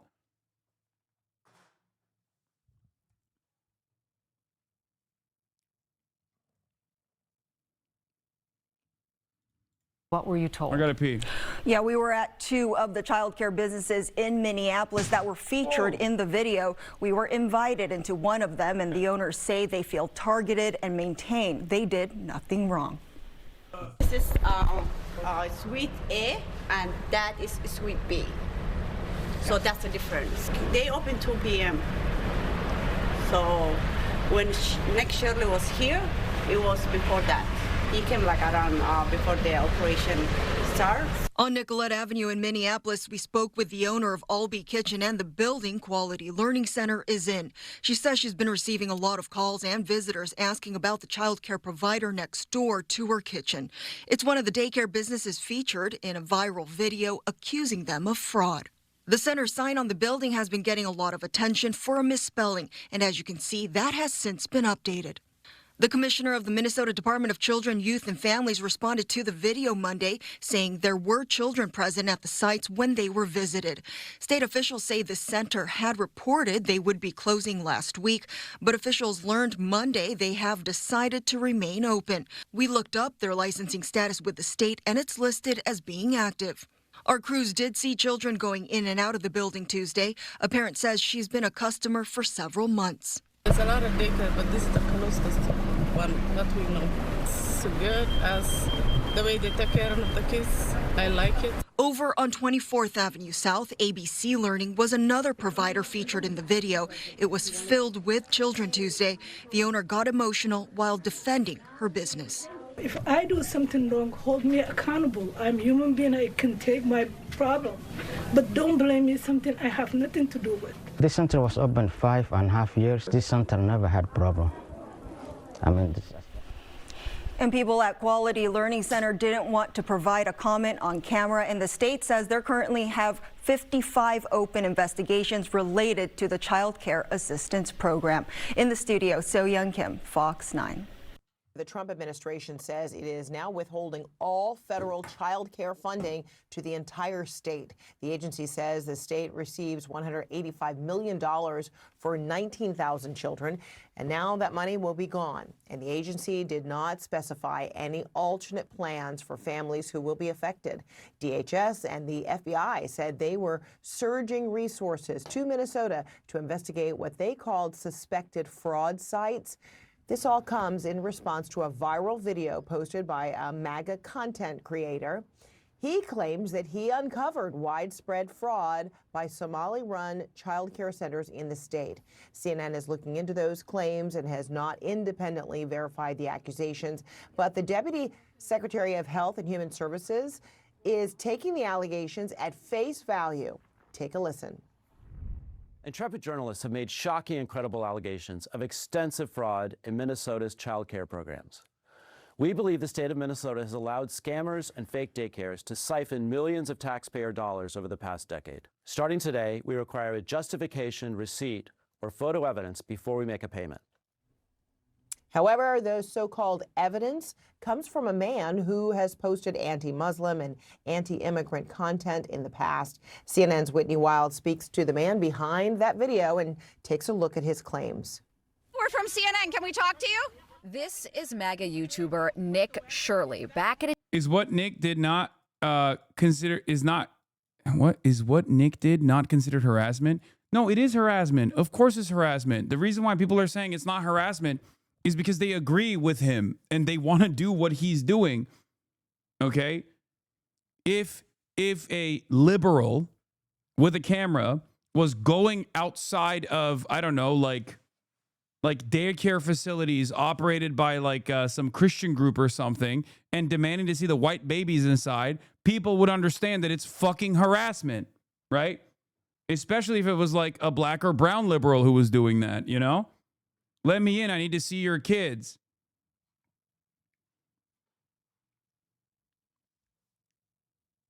That's it.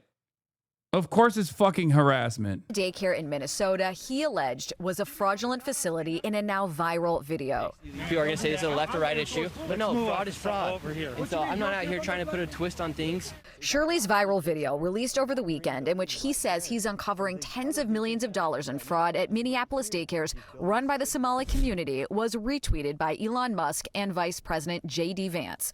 In the video, Shirley tries to open locked doors and talk to people at various daycares he claims are frauds. Did you come during their normal operating hours when you came to visit? I came at 11 a.m., I believe, and I also came the following day later in the day. The point of it is not whether or not I came at the right time of their operation. What do you mean? Of course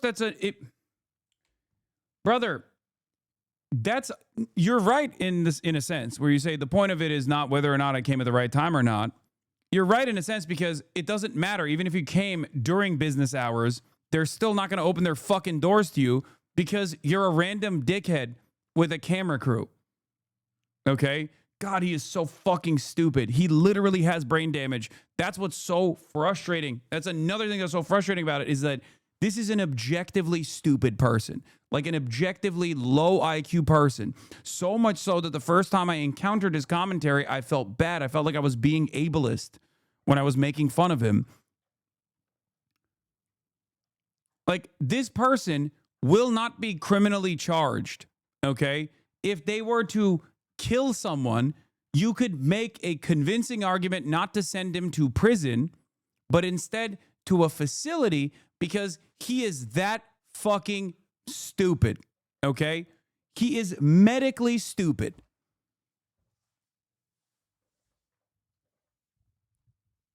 It blows my mind that the right collectively has basically decided that their champions are people who are incredibly fucking dumb. People who look smelly, people who look like they have no interest or investment in identifying the truth whatsoever. People who look like they don't fucking shower. People who look like they're medically dumb. That's where we're at. It's almost, like I said, like they take pride in it, where it's like, well, this guy's just like me, you know? Hours. The point is that blacked out doors, they can't give you any information. You call that number, no one answers. I wasn't trying to go inside, and there should be a way for somebody to actually be able to call that number and somebody to be able to answer. These aren't real businesses. But surely you don't think a daycare should just be unlocked. You shouldn't be able to just walk into a There daycare. should be a reception. No, every daycare is locked. Oh my God. This is what happens when a fucking actual adult with at least 3.5 brain cells encounters a right-wing slop merchant. And so, okay, you bring up a fair point. Then why can't they actually give me information how to enroll?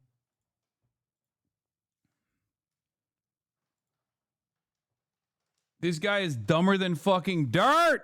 Enroll a child. Federal law enforcement has been investigating fraud in Minnesota for several years. Both Attorney General Pam Bondi and FBI Director Kash Patel said on social media they've indicted dozens of defendants. DHS has posted multiple videos of agents they say are conducting a massive fraud investigation. Do you think that federal law enforcement hasn't done enough? I mean, they would say, look, these fraud cases have been going on. The other side of this also, and I know this for a fact, is like, you know how the rallying cry of trolls in my chat is basically, I was just pretending to be stupid. Haha, I trolled you, right? When we react this way, or when I specifically react this way to how fucking dumb this guy is and how clear of a grifter he is, right? They straight up play that same exact role where it's like, well, you got trolled again. It's like, did I get trolled?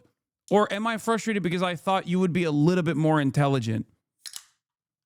I thought you'd be a little bit smarter than leaning into a incredibly stupid video concocted by a person that you probably wouldn't even feel safe letting you drive, this person would not be legally liable in vehicular manslaughter. You would not feel safe allowing this person to drive you around town. And you're over here being like, nope, this guy actually is the most brilliant investigative reporter of all time. It's just like, I assume, my mistake for assuming, and yes, he literally doesn't have a license. His mom drives him around. That's true. Like, it's so sad, but it's funny. Bro, playing dumb is a central part of right-wing propaganda. It makes you come off as a regular guy when you're a part of an organized agitprop effort, and also helps you get away with harassment. Playing dumb is just OP. Brother, I don't think this person is playing dumb. Come on. There are some who do that.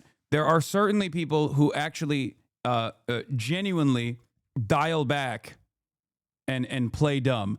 He's not one of those motherfuckers. That's a natural. That boy is a natural Dumbo, okay? But they've already done like 80 indictments. The cases have been going on, for years. And why did I show up one day in Minnesota and go to all these daycares, no children? They're receiving millions of dollars. We uncovered nearly $110 million in fraud in one day. How do you know that all the allegations that you're making are true? How do I know that they're true? Well, we showed you guys what was happening, and then you guys can go ahead and make your own analysis. We're coming so we can make our own analysis. Are you 100% sure you're true? Yeah, I am 100% sure I'm true. CNN is looking. She's baiting him for defamation. This guy also, I think, has no care or consideration for his own well-being. Like, he just doesn't even understand what the fuck's going on here. I don't know. Maybe it's through. Like, I can't believe that this is it. This is peak. This is peak right-wing the propaganda merchant. Looking into Shirley's claims. Hi, my name's Whitney Wild. I'm a correspondent for CNN. We reached out to several of the daycares featured in the now viral video. Only one daycare facility answered and said they are a legitimate business. Have you seen the videos, purporting that some of these daycares don't have kids inside? Minnesota Republicans say despite the new focus from the Trump administration, they have been sounding the alarm on fraud for years. You know, we have talked about fraud. We have gotten stories. We've tried to push this forward every way that we can. At the daycare where Shirley showed back up, a stream of children walk inside. You're saying that this is a fraudulent daycare. There's kids being dropped off right now. Yes, the Commissioner of Children literally said a week ago this place was closed. Did you know They're that? showing face right now. A viral video, disputed claims, and their full fallout remains to be seen.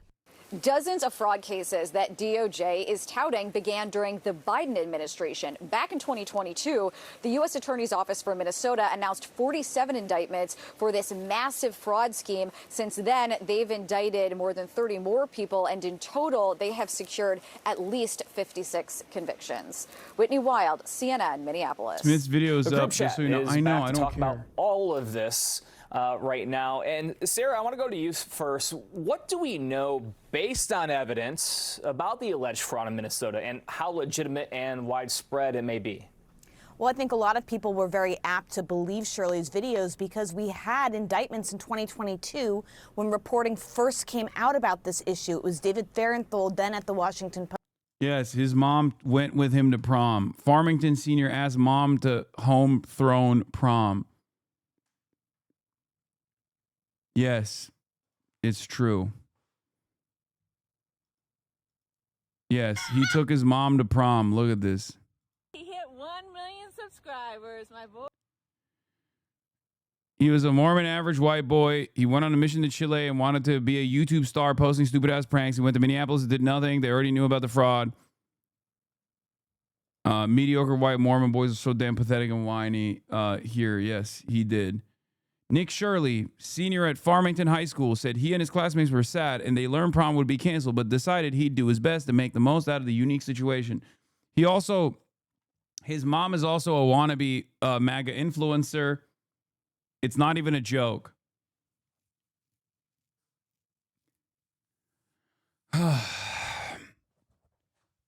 And not only that, but his mom is the one who drives him around.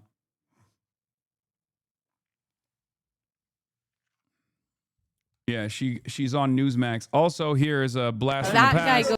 Walter Masterson. Nick Shirley tried to troll me back in August 2024, and it didn't go well for him. On social media, and he mocks Republicans. Really? Do you think he knows me? He probably does. Yeah, we got to talk. This is him and his mom. Hey, your job, go get him lined up to talk to us. We're going to keep talking to some of the people. You got the Antifa shirt on. Yeah. What does Antifa stand for? It's anti-fascism. And what do you think about this Project 2025 stand right here? Project 2025, I mean, have you read it? I have read a little bit of it. What do you think about it? He doesn't know how to read, so we know that's a lie. Well, I've just known that Donald Trump has said he's not part of it. Well, Project 2025, you want to talk about it? Bots, bro, bots! Everyone's a fucking bot! I can't stand it.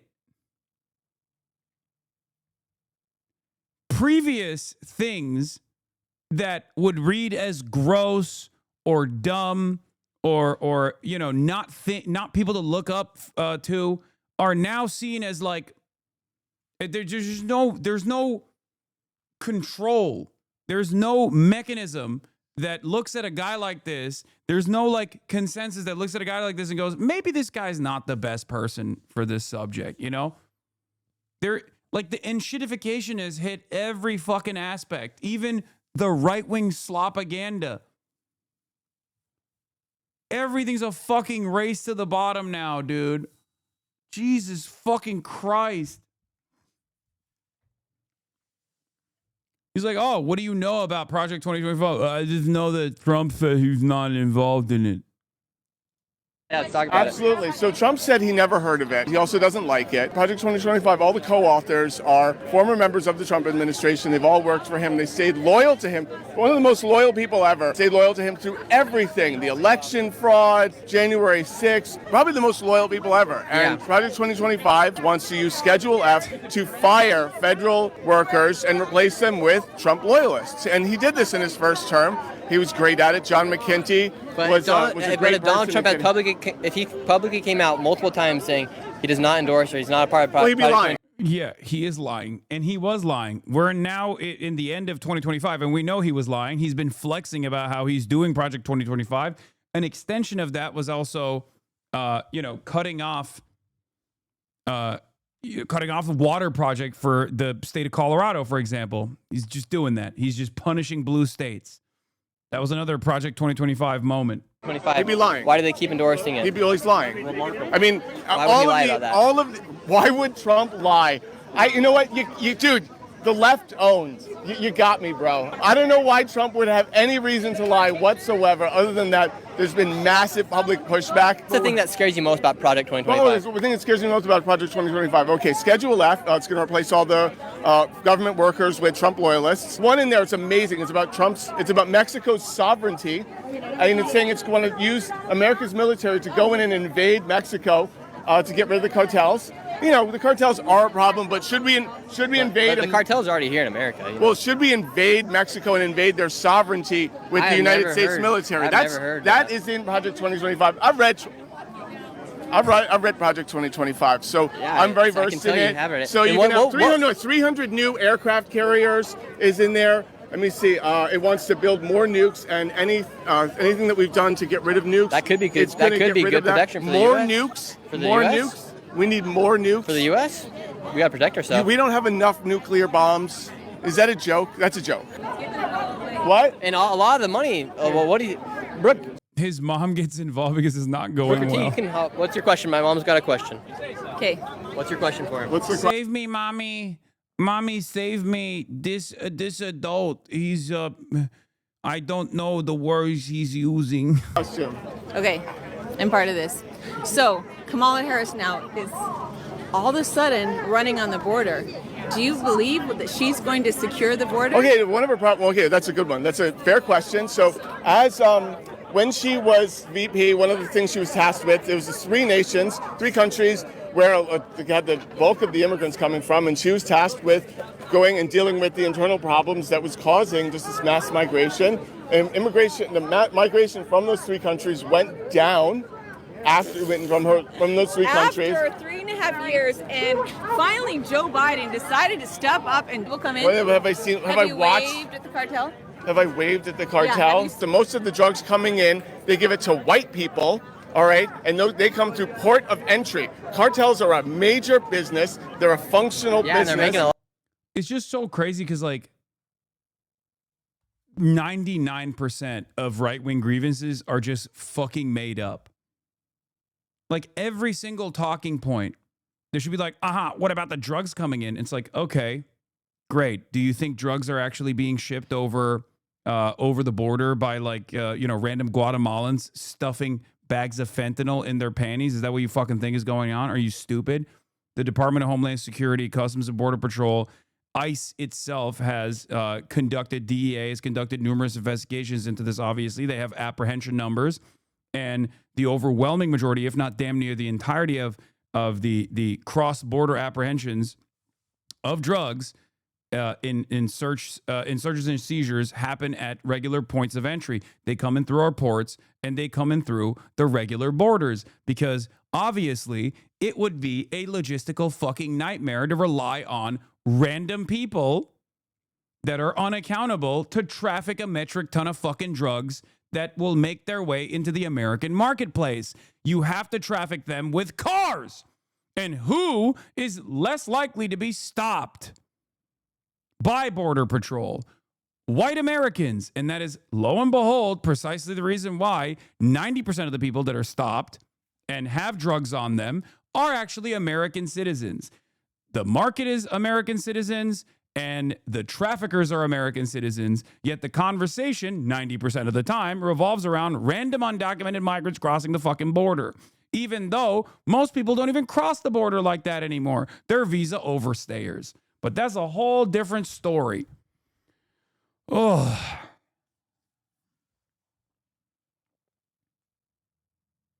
They're removing the National Guard. Guess you got your wish. Macaroni and cheese socialist. What is this? What is macaroni and cheese socialist? It was Mehdi Hasan, dude. What? Yeah, I know. I know they're removing the National Guard. They lost in a court. lot of money. Yeah, they're making a lot of money. They're doing really good. They don't put it on brown people's backs and send them over the border. They give it to white people to go over using ports of entry because that is the most effective way to get in there. Every government agency, every alphabet agency And if has they said, are giving it to white people, the cartel is paying the white people to bring the drugs in. They are paying them. Every person who comes through our border, they are paying the cartel thousands of dollars, and no one at the border, not even the border patrol, no officers, no nobody will stop anybody from coming in. yeah, and They except like it the when we go there. legislation No. that would have put tons of things where it can sense when fentanyl, all the things that sense when fentanyl is going through the border through ports of there's a entry. lot of it. A major border bill that Langford was a huge Trumper. Do not mess with He Booker T. supported his election fraud conspiracy. I think Far it's right so guy. funny. He I was think one of the it's- co-authors, and they killed it because Trump wanted something to run on. No, I think it's so funny because they blame Trump for everything. In that DNC, Trump's name has been brought up more than anything because the blame is put on Trump for everything, and they blame Trump for the open border. I do not go off of that. And Kamala Harris now is running on closing the border, where she's been our president for Literally everything years. I've just said about Project 2025 and the border is verifiable and true, but and Trump you has just nothing to come do with with like a bunch of Project conjecture and bullshit. Okay? Can't take. And how much did you get paid to come here? You're a creator. How much do I get paid to come here? Was it they paid for my flight? Yeah, so they paid for my flight. They gave me access. I've never had access before. Listen. You get a free hotel room? Listen. I have traveled around the country They are literally dragging paying MAGA people. for 4 years. Yeah, I bet you have. I bet you so have. I don't need a DNC budget to do that. I'm a very successful creator. I have my own budget to travel the entire country and drag MAGA all day. By the DNC. Okay, Kamala's paying my for you own to drag credit it. card can take me anywhere with. I think that's also projection for the record, because like these guys obviously do get paid by right-wing donors. They obviously do get paid by the the Republican Party to a certain degree. Do you think his make-a-wish was to become QAnon Upton Sinclair, and we're all part of helping his mom make this come true?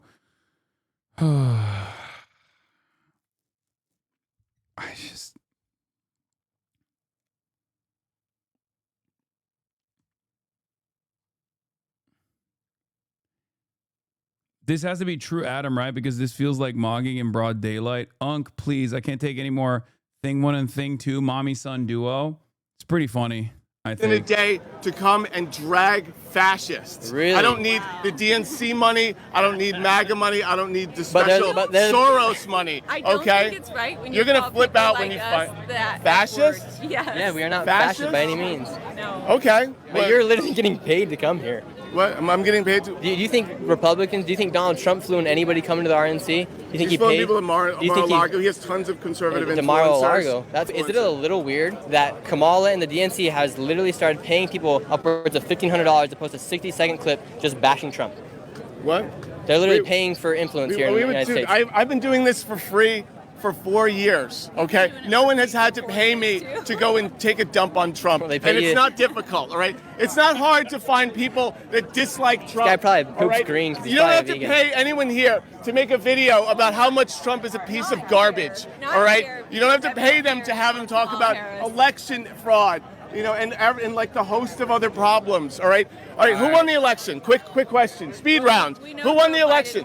You told me. Okay, what happened on January 6th? I was there. Wait, what? You were there? He was. Marx didn't account for this guy? No, listen. Fair is fair. I don't think anyone foresaw how unimaginably stupid America would become in an effort to have the most servile, the most malleable population, while simultaneously creating a massive division, a massive class division in education, where the children of the wealthy get the top fucking education and the children of the working poor get dumber and fucking dumber in crippled institutions, many of which don't even actually go to school anymore. They fucking homeschool themselves, which is one of the most insane concepts. For the Europeans in this chat, Americans a fuck ton of Americans actually homeschooled their children. A lot of these fucking people that you're seeing, they're homeschooled. It is insane. In other places, in competent nations, this is illegal. Okay?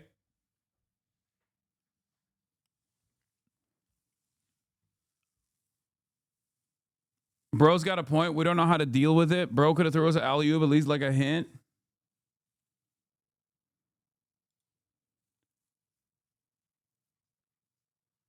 Don't talk shit on M-Hut. Okay, the Hudsons are a different breed. Okay, they're the only people that I mean, and I'm sure they're not. they don't defend homeschooling. There. Okay, what happened on January 6th? I was there too. I was also there.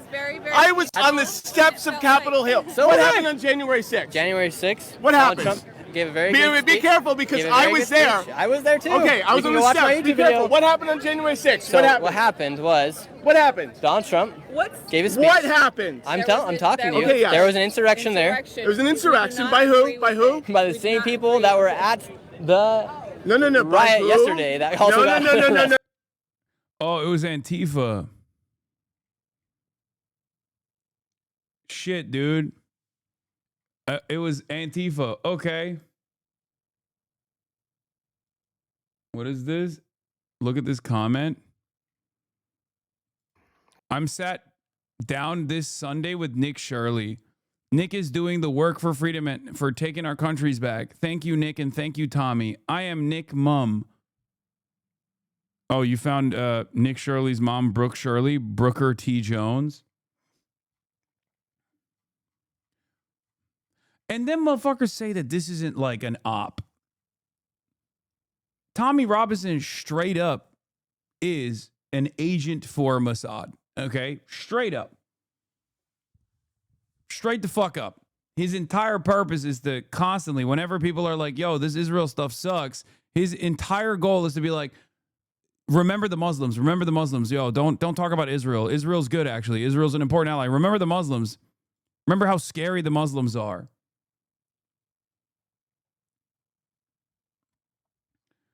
Oh, yeah, Trump pardoned Antifa.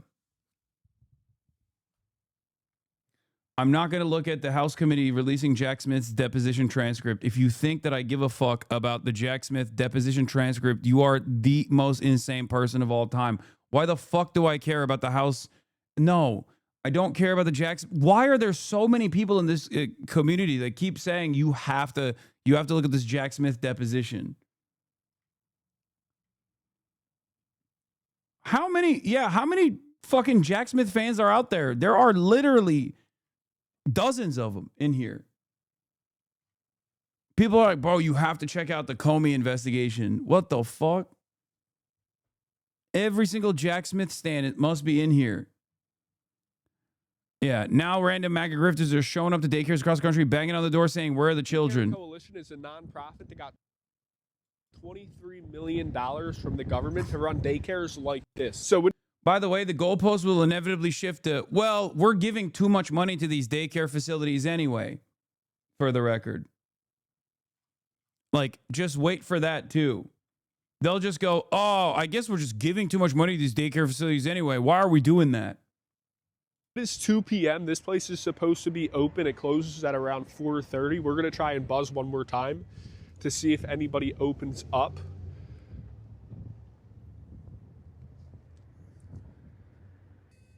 Looking for childcare. Wow. Brilliant. Oh, hello. I'm looking for a childcare.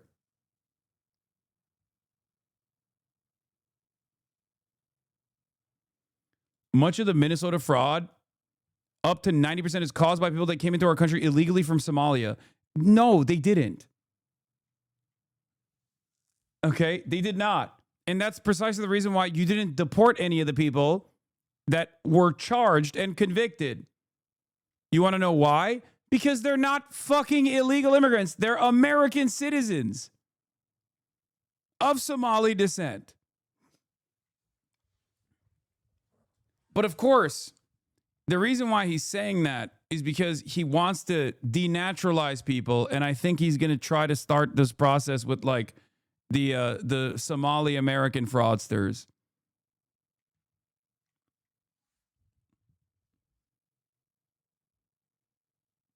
The full tweet is even worse. Much of the Minnesota fraud, up to 90%, is caused by that people that came into our country illegally from Somalia. Congresswoman, in air quotes, Omar, an ungrateful loser who only complains and never contributes, is one of the many scammers. Did she really marry her brother? Low lives like this can only be a liability. Dude, this was one of the more insane situations. Like, people just straight up fucking lie about Ilhan Omar. Just like, oh yeah, she married her brother, all this shit. Send them back to where they came from. Somalia, perhaps the worst and most corrupt country on earth. Make America great again.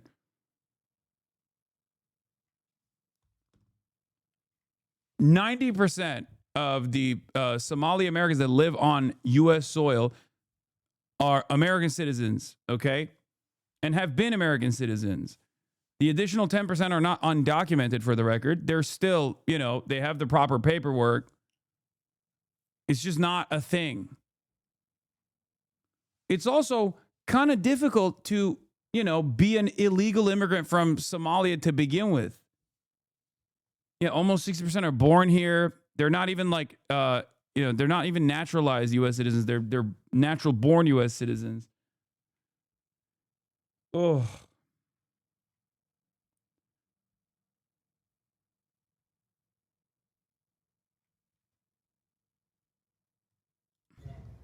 Okay, so nobody's going to open. Okay, another entrance. Gonna knock again. Again, it's 2 p.m., so within operating hours, this place should be open. Little Frank needs childcare. Wow, Hello? this is great. What a fantastic investigation you've conducted, sir. Childcare.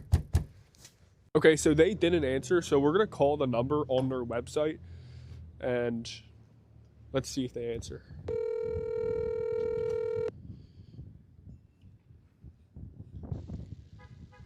Thank you for calling Maternity Care Coalition. We're closed for the Independence Day holiday.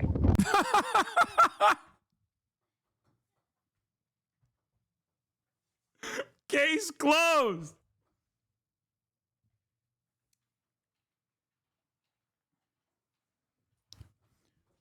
I don't know why it says Independence Day holiday before people go, Independence Day? It's clearly just now. It's not actually Independence Day. It could have been a fucking automatic message that they recorded back then, but it's very clear that they're fucking closed due to the holidays.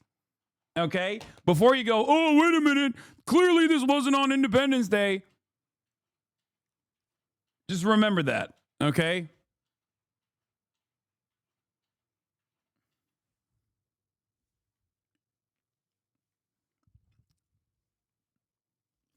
Or it's not even real. There's also the other side of the story that this might be just totally fucking fake and totally made up. 215 is a Philly area It's code. a little bit cold for Independence Day.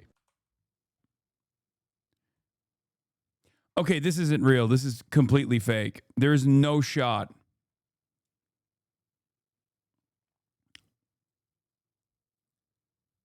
Where is this? Where is this even? Early Head Start Child Care Center. This one feels like a bit. Oh. The unemployment must be going real up the way these people have so much time on their hands for this thing. Is the video of you pouring eggnog on the Charlie Kirk Memorial AI? What? This is the same guy that's saying macaroni and cheese socialism, right? Okay, I'm going to time you out because you're being increasingly strange in the chat. And I feel like you might be going through some stuff right now. And it's, it's weirding me out. I'm timing you out for your own good because it's freaking me out a little bit, the things you're saying.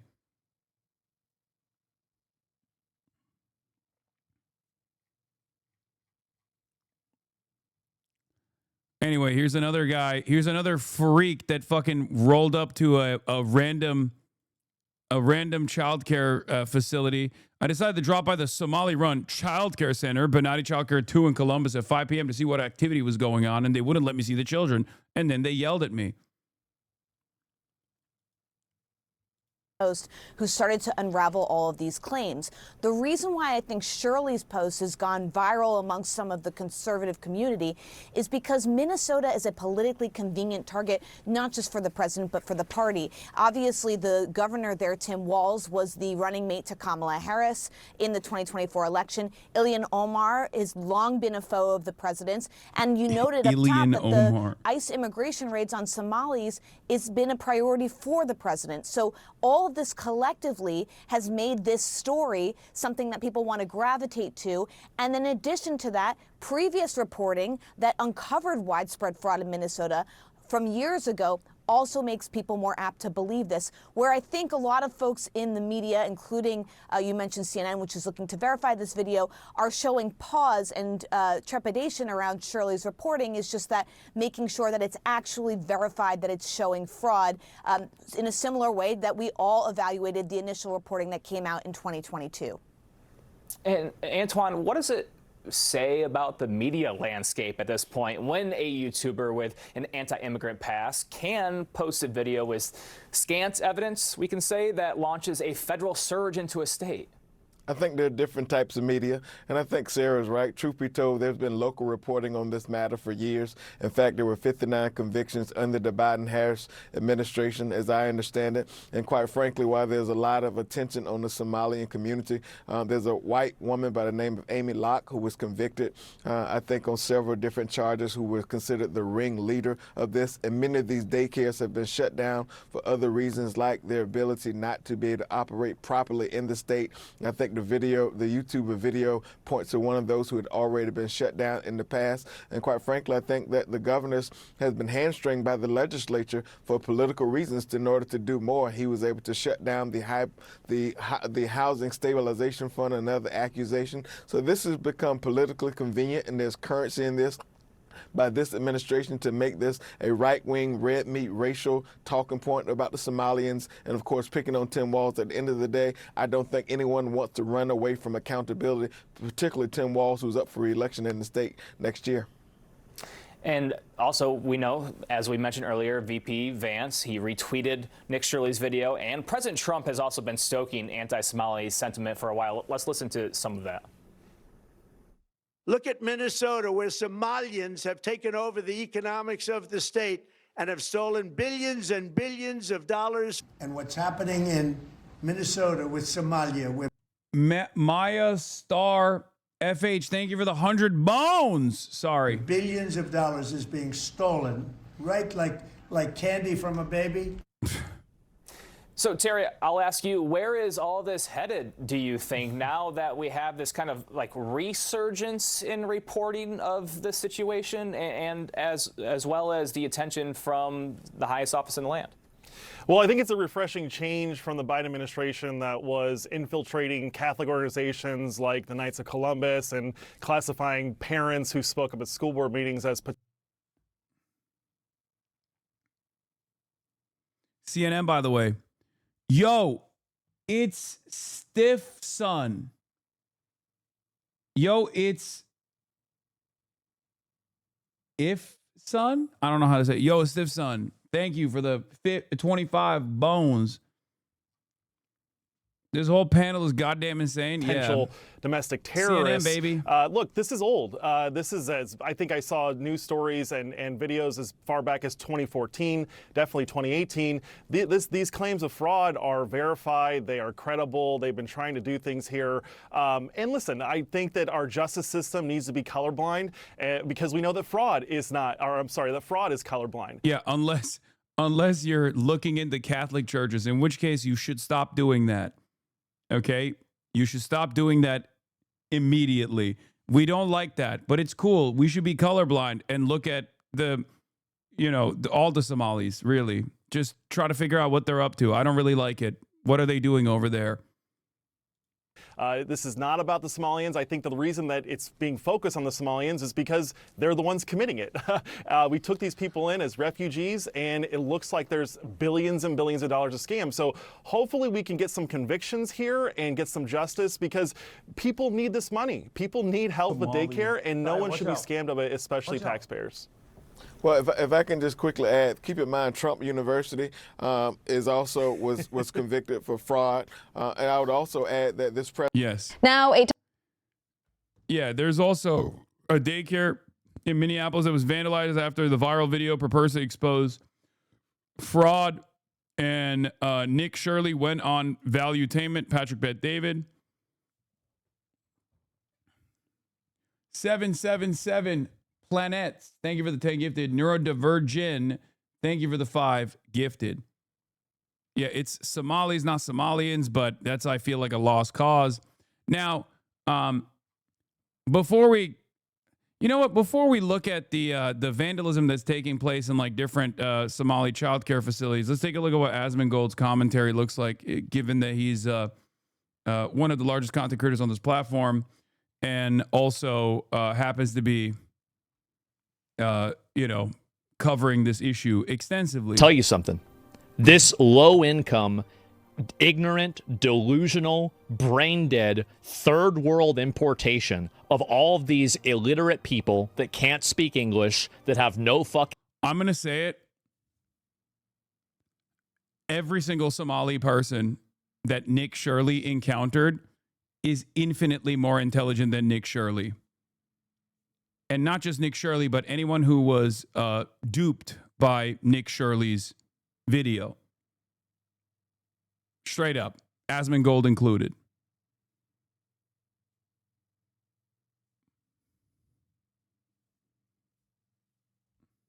Skills, live off the government, and are effectively parasites on the United States of America is a class war. All the comments saying you're a Nazi? Guys, this is just like Adolf Hitler. He is and remains a complete parasite, a scrounger, like a harmful bacteria always spreading further.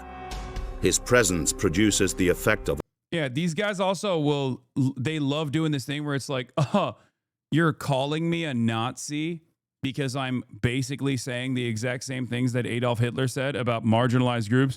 Well, guess what? We've destigmatized Adolf Hitler. It's like, I don't think we have, actually. I don't think we have. I mean, I know you're trying to do it, but we clearly haven't. And that's precisely the reason why you go back and forth on saying Nick Fuentes is based, but then also simultaneously getting offended whenever people call you a fucking Nazi. Okay? He's decided, I guess the next pivot here is to say, actually, calling someone a Nazi is not going to be, not going to have the same strength anymore. It'll come back. Don't worry. Hopefully. Hopefully it'll have the same strength again. A parasitic plant. Wherever he settles, the people who welcome him will be wiped out eventually. Because these fucking parasites have come in from other countries. They're stealing our money. Parasites? How does it even make... They're parasites because they take a job? Yes, of course they are. What is a parasite? A parasite attaches itself to a host country. Stay with me here. Let him fight. Let him fight. No. It's good. I'm glad that Destiny took time out of his busy day fucking yelling at the left to finally wake up to the nightmare scenario. Mr. Supposed Liberal is finally fucking waking up to the reality of the monster that he also played a formative role in the creation of. Okay? Remember, his podcast co-host is directly fucking aligned. Dan Stalkman, because they have a unique enemy, a common shared enemy, and a common shared hatred for this guy here. These guys have been fucking collaborating behind the scenes for the last 2 years in every single deplatforming initiative. Okay? So Mr. Liberal finally fucking woke up to the reality that there is a person who is doing unlimited Nazi propaganda on a daily fucking basis. Jesus Christ. It attaches itself to a host, and then it extracts nutrients, resources, and life force out of that for itself. The effect of his existence resembles also that of parasites. Where he appears, the host people die out sooner or later. Oh... It is fucking insane that a guy who lives in filth and contributes nothing but hatred to American society gets to call random low-wage workers, random fucking low-wage workers, parasites, dude. Their contributions are endless in comparison to you, my man. Jesus Christ, what the fuck have you contributed? You don't do anything. If there's anyone that could be adequately considered a parasite, it would be the guy who just fucking sits around and just goes, yeah, based over Donald Trump videos. It's mind-boggling to me. And there's an even newer clip. All the comments saying you're a Nazi. Now, is Twitch okay with this? Is this final solution? This is low-key some Adolf. This is just like, guys, this is just like Adolf Hitler. This is, listen, maybe this works on Reddit, but it doesn't work anywhere else. Why don't we have a state? 100% does. In the fucking real world, which Asmongold will never actually go out and encounter other human beings, for the most part, because he never leaves his filthy-ass home, okay? But in the real world, of course, someone would absolutely turn around and go, what do you mean being called a Nazi for saying Adolf Hitler-style shit is like, what are you doing here? You can't be defending your fucking statements like this. Go ahead, dude. Go to any fucking community. Run around talking about like these guys are parasitic. The Klan rally that you might attend would be the only appropriate place where you can say shit like this. Sure, the average American is certainly can be very racist, okay? Especially towards migrants, especially towards black and Muslim migrants. Certainly. Having said that, the moment that you start talking about how Hitler is based, I don't think most Americans are going to be on board with that. Okay? Look at Hasan, meat riding Asmongold for the 300th day in a row. Does it feel like the walls are closing in a little bit on your daddy? On a person that you consider to be this idealistic intellectual? Is that why you guys keep coming in here and crying? Is that what it is? That there is like maybe a fraction of the scrutiny on the shit that he says on a daily basis, and all of a sudden now it's like, oh, you guys, why are you paying attention to him? I don't know. Why are you so scared? Better yet, why is he so scared to have a conversation with someone like myself, for example?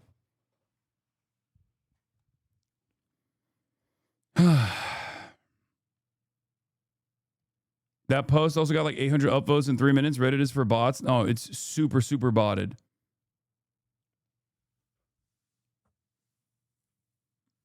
With the numbers of viewers and subs, it seems like the walls are closing in here. With the numbers of viewers and subs, it seems like the walls are closing in here. What kind of narrative building is this? I've stayed consistently around the same exact fucking numbers for the past year, while also simultaneously retaining the same number of subscribers. How many fucking subscribers does Asmongold have? The fuck? Do you honestly think this is an own? You're like, wow, dude, look at you with your 44,000 subscribers. Like, oh no, I am a victim, dude. You caught me.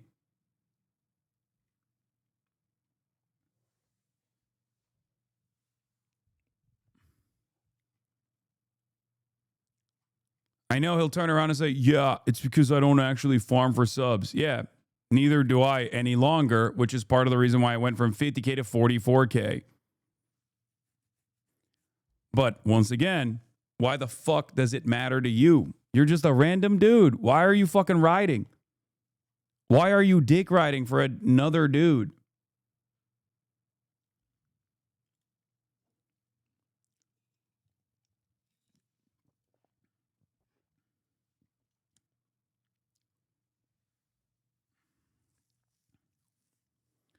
Used to be a fan of Asman back when he made gaming content. Nowadays, 100% of his content is politically biased and caters to white nationalists. He loves to fan the flames of anything conservative because he knows that is where his money comes from.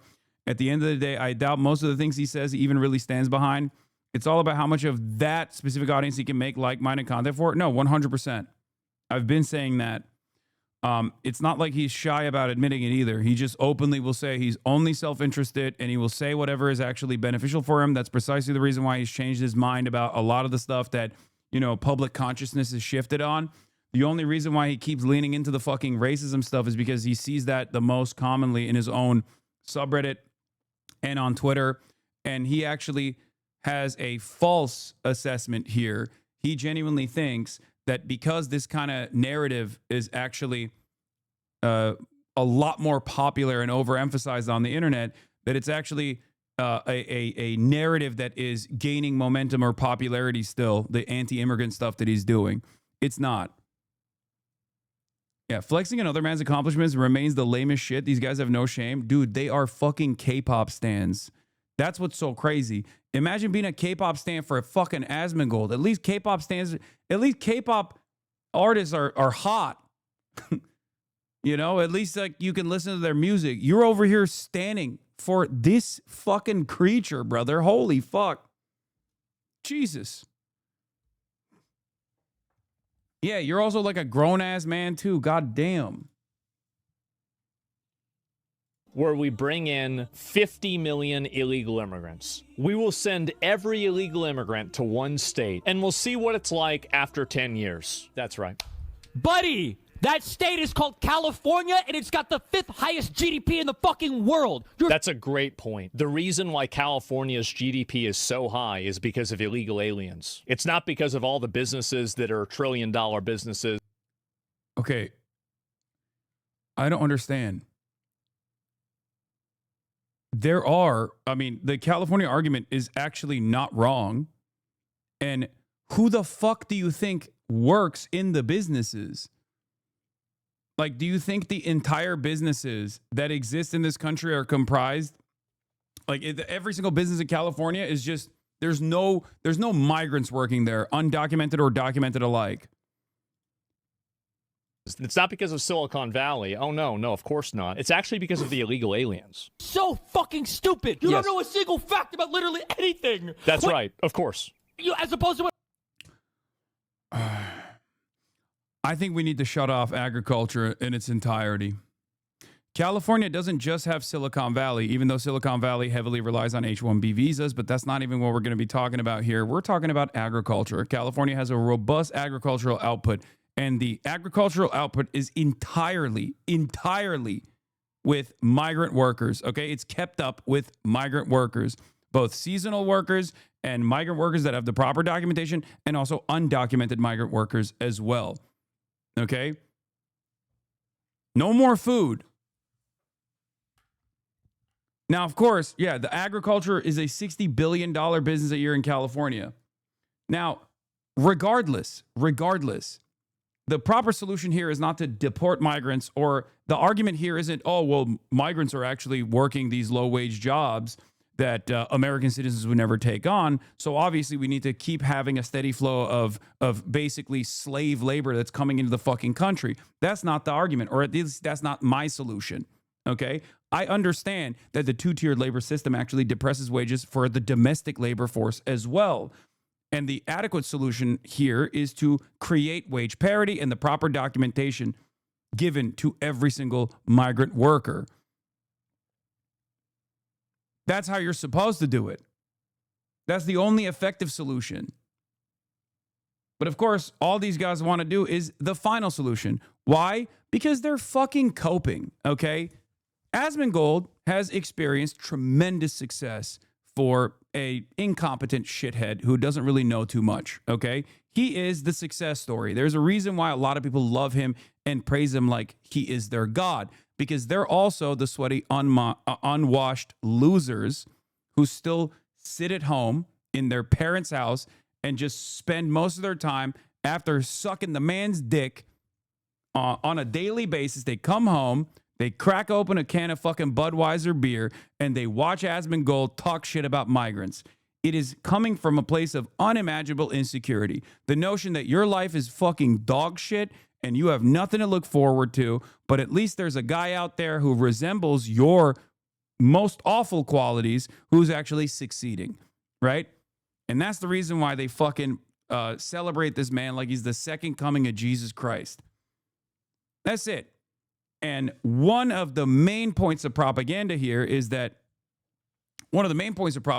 of course, to say, hey, you know what? My life is shit, but it's probably because there's brown people out there who are actually ruining this country. My life is shit because of random Guatemalans. My life is shit because random Somali people live on U.S. soil. It's not.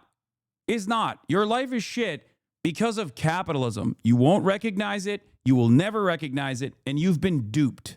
You've been duped from the start, and you refuse to understand the system. So you just keep looking for a group of people that are more vulnerable that you can bully. That's what playground bullies do.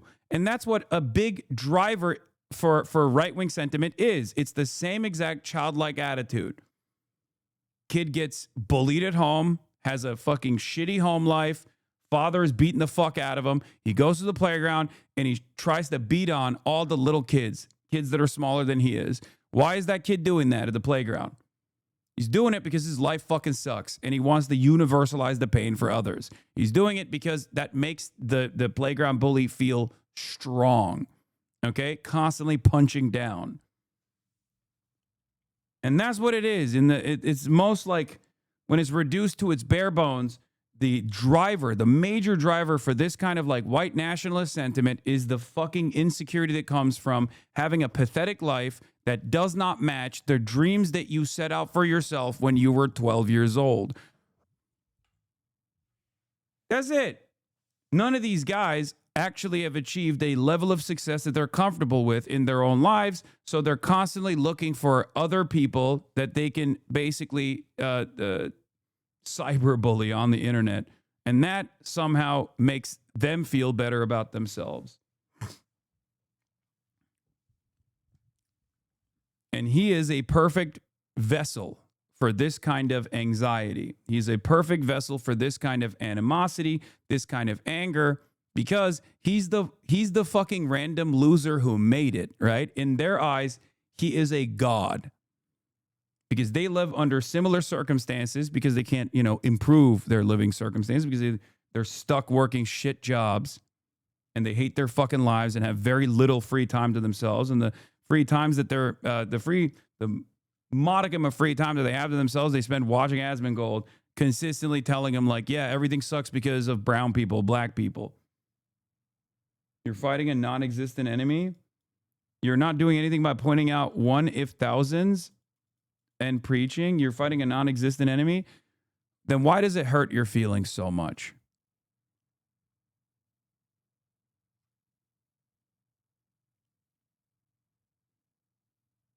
All the illegal immigrants in fucking Alabama and Louisiana and fucking Georgia. Are you serious? I am getting rage baited. It's rage bait. Don't link me this. That's right, guys. That's right. Hey, guys, keep in mind, the reason why California is rich is because they have a bunch of illegal aliens. That's great. I had no idea. I thought it was the rich tech companies and the fact that it's like an incredible place geographically. It's like right next to the sea. It's always been one of the biggest states. It has one of the highest populations also, so it's going to naturally have a higher GDP. Yeah, okay. Oh my God. It's rage bait. Also, this is not an effective counter to Destiny's argument. I can't believe I'm defending Destiny here now. What the fuck is happening? Destiny's argument is, if undocumented migrants destroy entire economies, why the fuck is California so successful?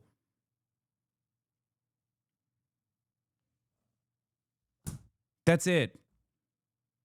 If undocumented migrants are responsible for the death and destruction of entire ecosystems, entire economies, then why is California the fifth largest economy on the planet as a standalone state?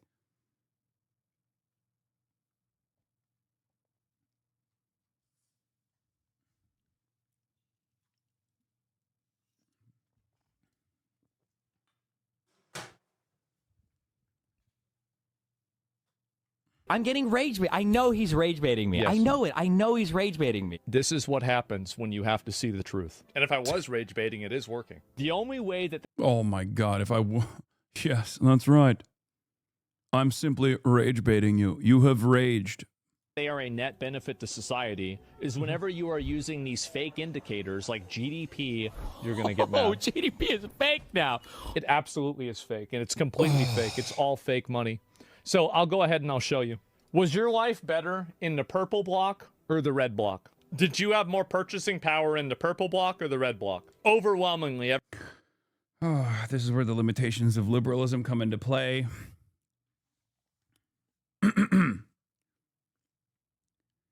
GDP being a fake metric for quality of life standards has nothing to do with whether or not migrants are actually ruining your life personally, undocumented or not.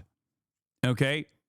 The reason why, while I do agree with Asmongold in terms of GDP being a not fake metric necessarily, but a metric that doesn't actually present the perfect picture in terms of quality of life, okay?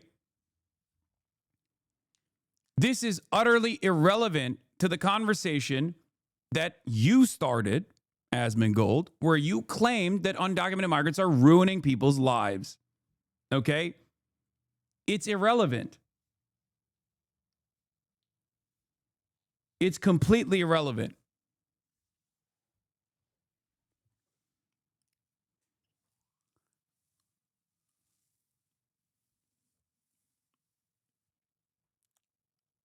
GDP is only a worthless indicator until it suits him, let's be clear. Yeah, ironically enough, he said, let's put all the undocumented migrants in one place, in one state, and see what happens to the economy, was the initial claim that he made, as though somehow undocumented migrants are just like less, like worthy of less or something. And if they were, they're you know, inferior somehow. And if they were all comprised in an area that like the economy would suffer, the counter to that was, if that was the case, California would suffer. And yet, judging by the same standard that Asmongold was presenting, California is not suffering, especially in terms of its economy. So then he turns around and goes, well, the GDP is a dumb metric anyway. Yeah, you're not wrong. Okay? You're not wrong in terms of analyzing whether or not people's material conditions are actually up to par, or if the quality of life is for the average person is good. GDP is not a very reliable metric. This is true. That's precisely the reason why you go to like average European cities and whatnot, and average European towns where the GDP is significantly lower than the United States of America's poorest states or poorest neighborhoods, and yet the quality of life is significantly better there. Okay? Or another example would be China for an even better comparison, right?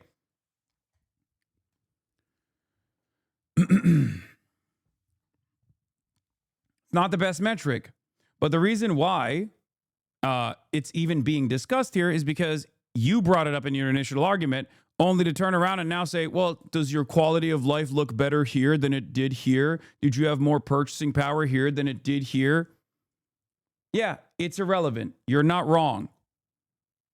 What would happen to your quality of life if every single person that's like out there picking fucking tomatoes that make its way into your ketchup that you're consuming, what would happen to your quality of life then?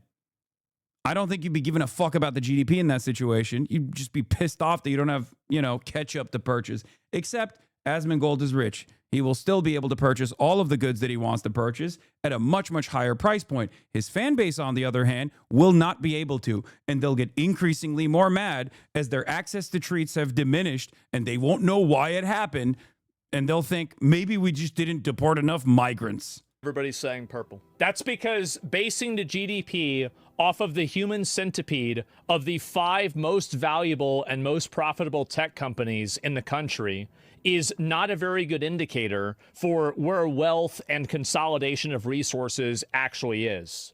What about the fact that after COVID, over 90% of the GDP growth and the wealth growth went to the top 1%? GDP is absolutely not a good indicator of what an average person's purchasing. I hate that he uses, ironically enough, he uses a leftist assessment. Like, this is my talking point, okay? He's using my talking points only to defend the position that undocumented migrants are actually worse overall for people's quality of life. Except there's no evidence for this, okay? This is utterly irrelevant.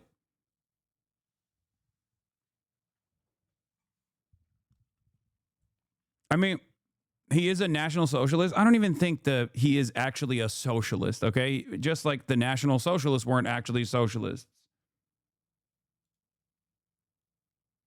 Yeah, I saw this one. There, you see 50 languages spoken in the school, and you see... How is that a good thing? 50 languages was a punishment for... God in the Old Testament for people building the Tower of Babel too high to get to heaven. You're literally looking at an Old Testament punishment from a vengeful God on a fallen world, and you're saying that it's a good thing. Is this fat, bald retard serious? Oh my God. 50 languages? That sounds like chaos. Can you imagine that? Is he signaling to be a Christo-fascist? I don't know. Maybe if he does a God pivot, that'd be really funny. That would be awesome to see in 2026. Not only does he misunderstand the point of that story, it's not so much different languages, but the invention of different nations or ethnicities and the divide of humanity due to tribalism, which is, of course, he readily engages in. He's also calling someone else bald as an insult.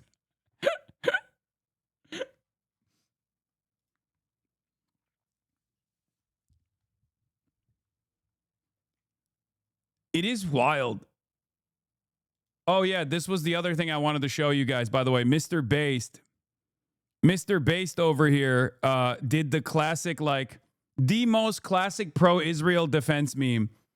Wild how all the Israel influencers have the same interest in Somali daycare centers in the same week, says Andrew Mercado, because it's correct. It is very strange that all of these guys that went to Israel, all of a sudden, in the wake of Israel becoming the first country to recognize Somaliland for their own personal ambitions in the Red Sea to counter the Ansar Allah movement that is successfully, or was able to successfully shut off the logistical supply chain going from the Red Sea to Israeli ports. They want to obviously conquer that area to the best of their ability. So now they're betting on Somaliland, first country to recognize Somaliland. Day after that, all of this like anti-Somali fucking propaganda comes from a bunch of people who were doing propaganda in Israel. Nick is not the only one. Cam Higbee is another one. There's a bunch of these guys, right? Sure, maybe it's not. It's just a unique timing overall, okay? Unique timing overall. Maybe it's not on purpose, but it's a unique instance, all right? And he immediately goes, oh, you see Israel everywhere. Lol, this is stupid.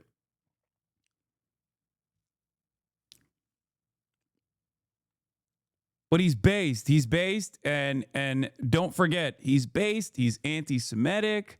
He loves when Nick Fuentes says Hitler is based. But then also, when someone actually correctly points to how strange it is that all of these fucking pro-Israel influencers are now talking about, Somali interventions on the American welfare state and the American welfare apparatus in unison, all of a sudden it's like, you think everything's Israel, bro. I'm based, though.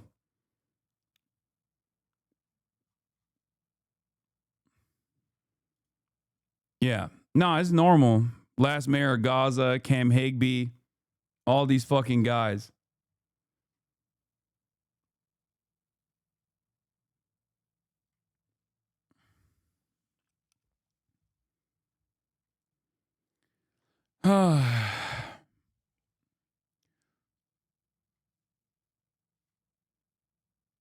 Losing my mind watching all these people ignore the entire Somaliland subject this past week. What is this? It has 6K likes, but I like the analysis. Israel's Red Sea miscalculation with respect to Somalia's sovereignty and territorial integrity is already being discussed among regional leaders. Core geopolitical threat. It legitimizes and entrenches alternative governance structures in the Horn of Africa. Yeah, the number one thing is that every single African country is terrified of breakaway states. And that's precisely the reason why this has 6 likes, not 6,000 likes. Look, every single African country is terrified of breakaway states. That's literally the reason why they've been fine with previous colonial boundaries that were set for them. This will cause a lot of instability across the continent. Somalia views Israel's misadventures as an existential threat. As a result, a new front of diplomatic warfare and potential proxy conflict, destabilizing the already fragile Somali state. Turkey, with its massive investments, that's the other reason. I've talked about this already. But another reason as to why Israel was doing the Somaliland recognition is because Turkey has a lot of investments in Somalia. And Israel is Israel's number one op. aside from Palestinians in the region now, and aside from Iran, of course, is now Turkey. They put the crosshairs on Turkey. That's why you hear a lot of like, Turkey is our number one enemy now type shit coming from Israel. So you get to undermine a strategic partnership that already exists against another regional actor, and you get to lay ownership over the other side of the fucking Red Sea in an effort to combat any sort of Yemeni intervention. Yeah, they also want to gain a foothold in the Horn to further destabilize or attack Yemen. Yes. 100%. Hasan, Trump attacked Somalia the most this year. Somalia of the 6 countries of the USA generally received memo to destroy. Israel wants a base for Yemen. The only country left is Iran, and the 7 countries dehumanizing Somalia serves manufacturing cruelty on the country. USA attacked land of Somalia. Once the one Israel likes it was only kill the peacemaker. Makes sense. What? Anyway, I'm not going to get too far into the Somaliland discourse. I'm just simply stating that they have their own personal desires in this recognition, and the timing of the anti-Somali sentiment that's been brewing, is interesting. It's already been happening. That's why I said it's a convergence. It's a convergence of different interests, right? Attacking migrant groups, attacking different migrant groups in an effort to shift the attention away from yourself or your personal ineptitude. That's obviously one of the reasons. And it's a tried and true technique for the administration. They did this with the Haitians during the election cycle when they said Haitians are eating cats and dogs, which is also fucking bullshit. And on top of that, they always want to gut welfare programs anyway, so they can now use this as an opportunity to gut welfare programs. These guys love fomenting hatred. The craziest part about it is that it's just like it was done in such a shitty way. It was done in such a sloppy way. But it was done fast and efficient, if that makes sense. How do you know that you're Like, years? it was fast and efficient. This break-in is causing more conspiracies. What do you mean someone broke in and stole just a payment and enrollment records right before a federal audit? The Minneapolis daycare center targeted by this tweet, Nokomis Daycare Center, received telephone threats of violence. It was broken into last night and vandalized. Checkbooks and parents' documents were stolen.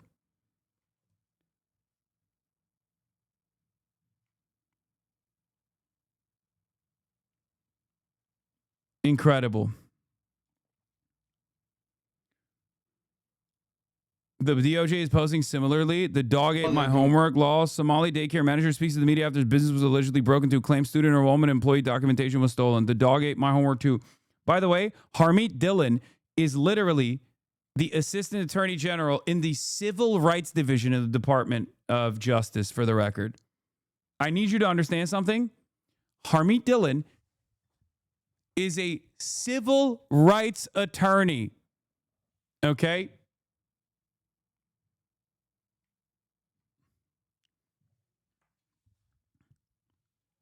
Yes, she does follow me.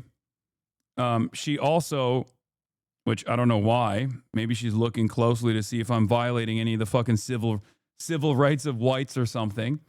But she also gained a lot of notoriety when the Brown shooting took place, and she falsely leaned into the conspiracy that the Brown shooter was the queer Palestinian Brown student. Civil rights attorney for the Department of Justice. Also, she uses the R slur, which, I'm not the most sensitive person about that stuff. I just overall think it's cringe. But it is kind of wild for a civil rights attorney for the Department of Justice to do that. What's next? You're going to drop the N-word too? Like, what kind of civil rights are we doing? She is the civil wrongs attorney.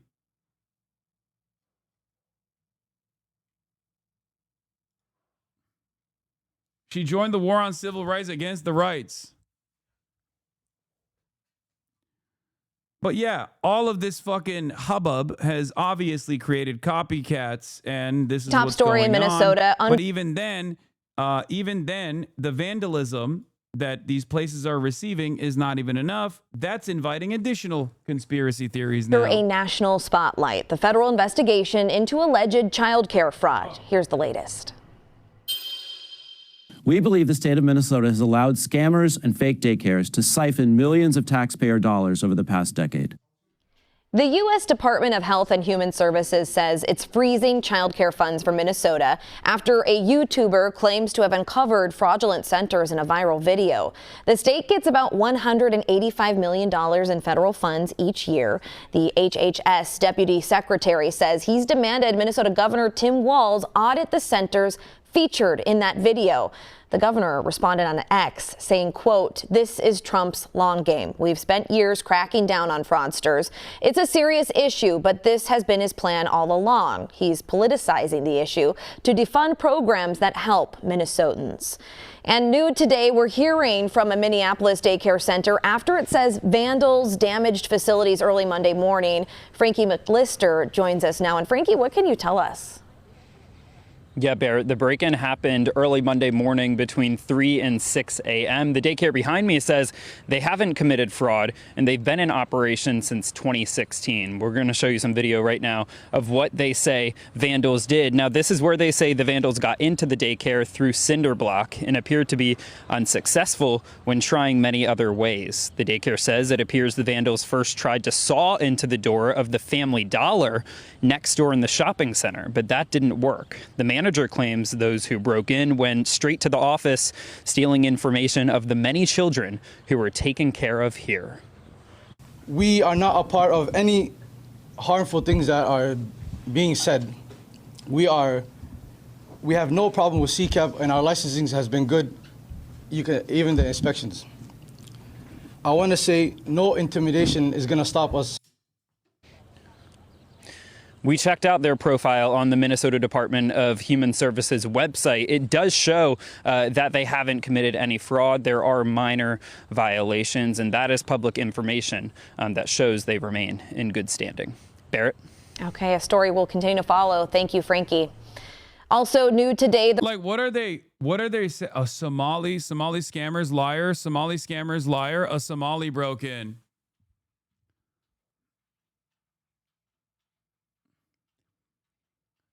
Is there any point where someone will go, okay, maybe there isn't a scam on this one?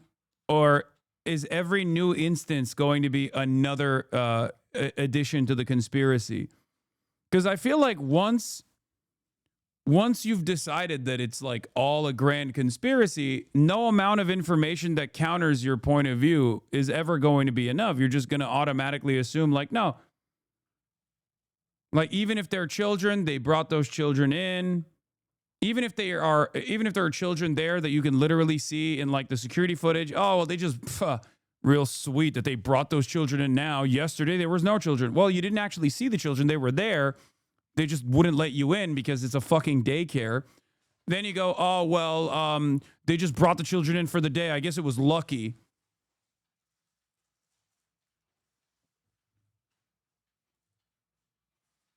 Stealing the children's documents isn't enough.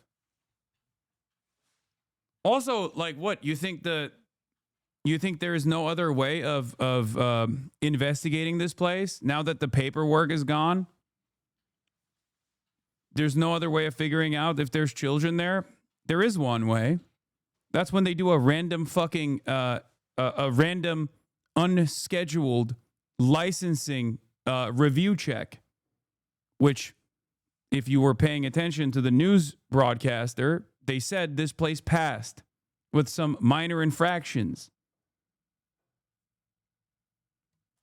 I work at a daycare. The government is in and out of it all the time, and we're one of the places that passes the test. Yeah, exactly. Notice how Kaya isn't there anymore? You're joking, right? That's a joke, right? She just got up.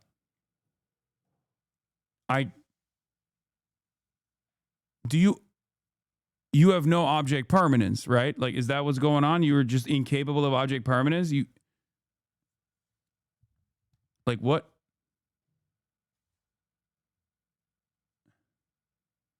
What is happening? You are a manipulator? Brother, unlucky for you.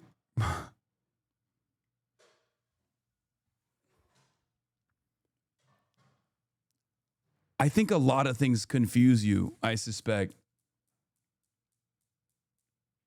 If you subscribe to the Piker Broadcasting Service, you will be able to rewind and see moments prior to you coming into the broadcast, Kaya was laying right there. That's right. The Piker Broadcasting Service is sponsored by you, the viewers, for you, the viewers. Your subscriptions in the form of a $6 a month subscription or a free one in the form of a Twitch Prime allow me to maintain my editorial independence.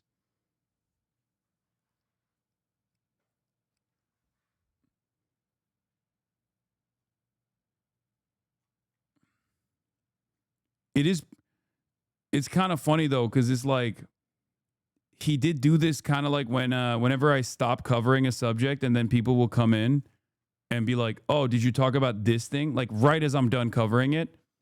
And that's kind of what happened here with the Kaya thing.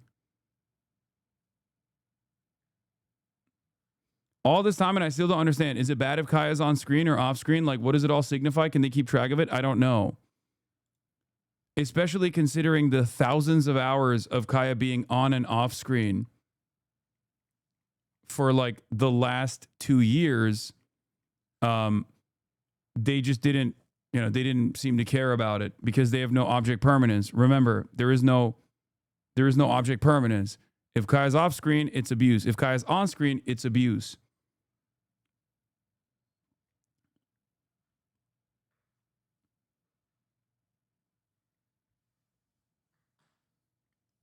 I worked in state licensing for the payments that are specific for kids getting state funds for daycare. The kids are all well documented individually and their families. Their daycares aren't just saying, we got 100 kids, money, please, government. Yeah, that's the other side of the story. If there's one thing the federal government or state governments don't like doing, it's dishing out fucking cash for no reason. In order for these daycares to get any sort of state subsidies, they not only have to have access to the parents, to the names of the children, but their parents. And not only their parents, but their parents' income status, okay? Because they don't want to give money to wealthy parents that are sending their children to the daycare. So they have to justify that they need this financial assistance. So simply breaking into this place and stealing the documentation is not going to allow them to continue this fraudulent conspiracy because the government already has access to that fucking information. And there are also different means of procuring that information regardless of the paperwork that existed in the place. It sounds more to me like a random dumbass that went in to try and cross-reference this data somehow in their minds to uncover the fraud investigation.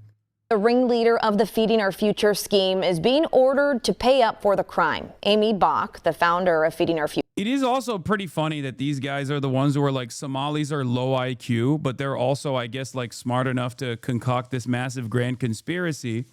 But what does this say about your IQ that you're falling for this dumb fucking bullshit? And I guess that's part of the process, isn't it? Maybe you feel a little insecure about your low IQ, so you just have to fantasize about how all Somalis are inferior scammers. Was found guilty of taking tens of millions of dollars meant to feed hungry children during the pandemic. Just yesterday, a judge ordered Bach to forfeit $5.2 million. Now, updates to the fraud. Yeah, the woman on screen is not Here's Somali. The power of what social media does today. 23 years old, you go and find out for yourself. You're not waiting on ABC, CNN, CBS, any of these guys. You go ask questions. After asking questions yesterday, I believe was it HHS, Rob, that came out yesterday? If I'm not mistaken, they came out yesterday and they stopped $185 million of funding to Minneapolis. Yeah, big W's all around, dude. Big W's all around. Also, it's pretty funny that this guy is talking about fraud. I mean, his entire operation, his entire business is comprised around conducting a multi-level marketing operation. So, because of the video you posted. So Watch this, folks. This is a byproduct of what Nick Shirley did on December 26th. Go ahead, Rob. Hello, I'm HHS Deputy Secretary Jim O'Neill. I'm here with Assistant Secretary Alex Adams. Alex oversees the Administration for Children and Families. Intrepid journalists have made shocking and credible allegations of extensive fraud in Minnesota's child care programs. We believe the state of Minnesota has allowed scammers and fake daycares to siphon millions of taxpayer dollars over the past decade. My office, ACF, provides Minnesota $185 million in child care funds each year. That money should be helping 19,000 American children, including toddlers and infants.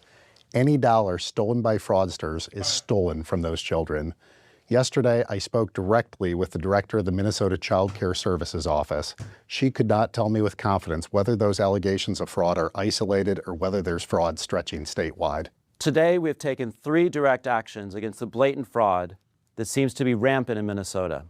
First, I have activated our Defend the Spend system for all ACF child care payments across America.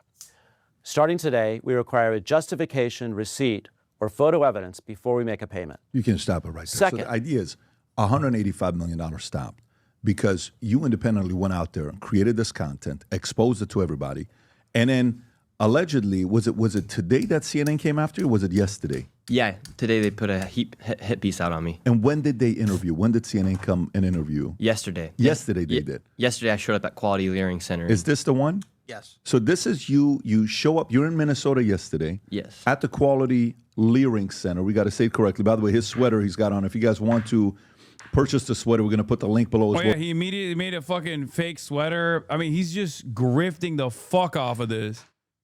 Journalism, by the way.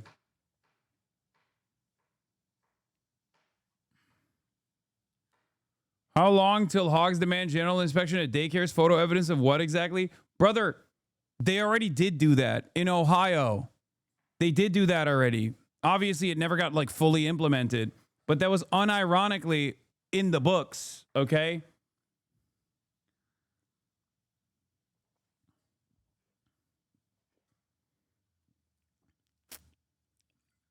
If there's any suspicion that there is a trans athlete on the opposing team, you can demand fucking a genital inspection, or, you know, you can demand proof that the person is actually, the student is actually not trans.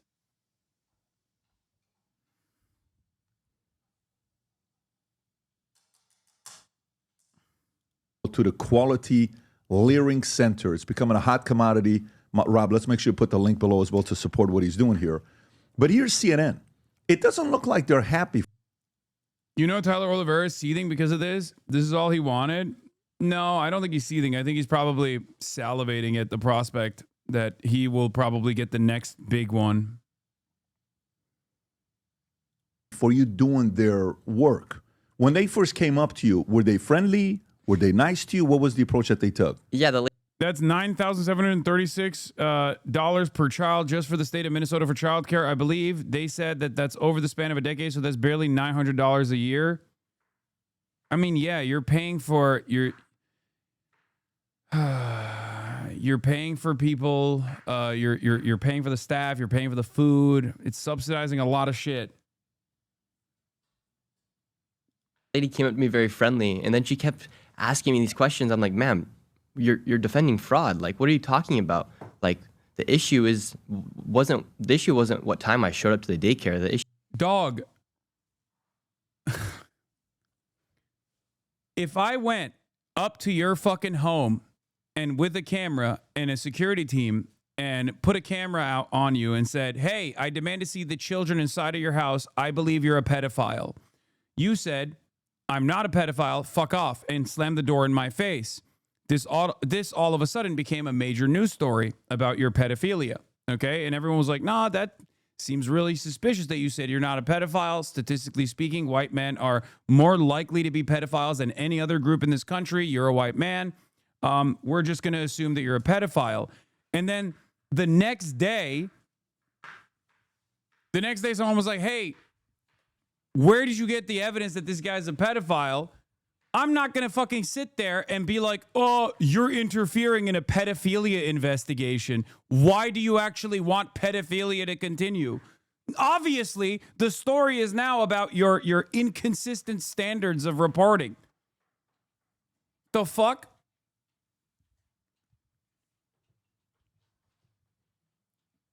The way the reaction would be the complete opposite? Of course it would be, obviously, but...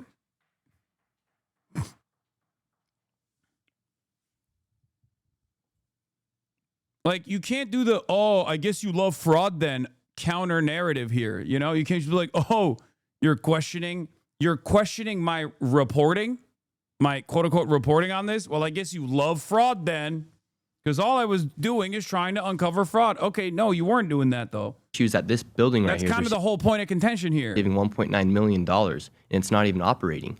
And they're showing face right now while they're literally shuffling in kids, while the commissioner of children is saying the daycare was closed last week.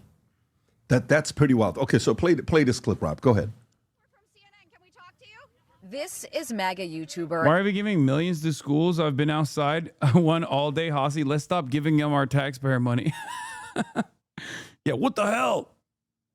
I went outside to this public school and there were no children there. I kept demanding to see the children at this public school. Here's a note that I found from the local right-wing weirdo that tells me this public school is funded by, get this, your property taxes. Why are we giving property taxes to this public school where they won't let me ogle the kids? We shouldn't even be joking about this. I just realized that's probably the next meta.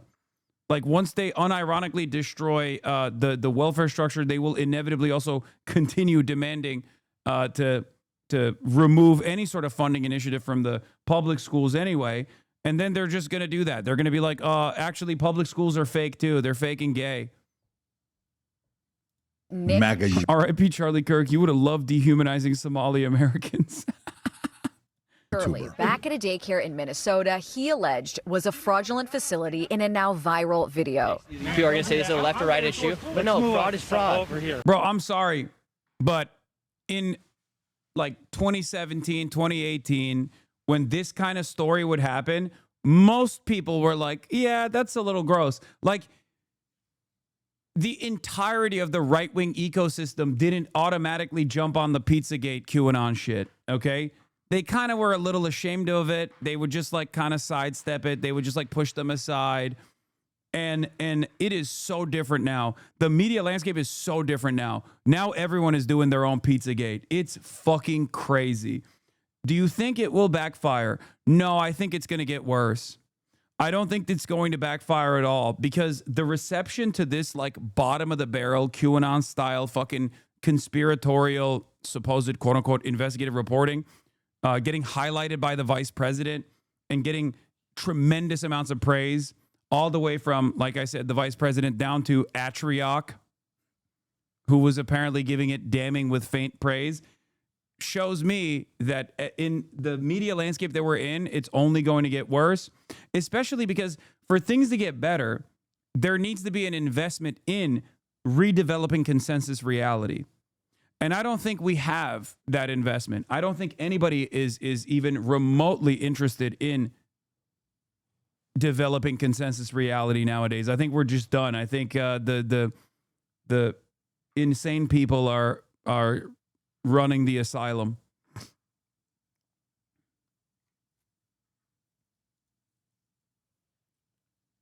Especially with like AI. Especially with AI, I think a lot of people are going to be less interested in politics. They're just going to say like, oh, this shit sucks. Like, I don't want to see it. Like, intelligent people that should be invested in this and should try to put us on a better trajectory will probably increasingly tap out of it. They'll quit, especially privileged people will do that. Those who don't have the same privilege will obviously be invested in it. And it'll be, insert whichever minority group, right? Today it's Somalis. Tomorrow it'll be someone else. But I do think that we are moving in the direction of permanent mass slopification. Unless somehow Elon Musk's entire fucking net worth craters and he can no longer own Twitter or something, and then people demand their initial investments back, or they demand to pull out, like other people who aided in the purchase of Twitter, which is Saudi Arabia, so that's not very likely.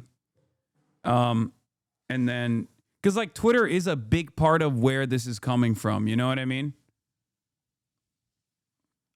It does obviously still have the capacity to fucking change discourse, change the trajectory of discourse. It's nowhere near as powerful or as influential as it once was.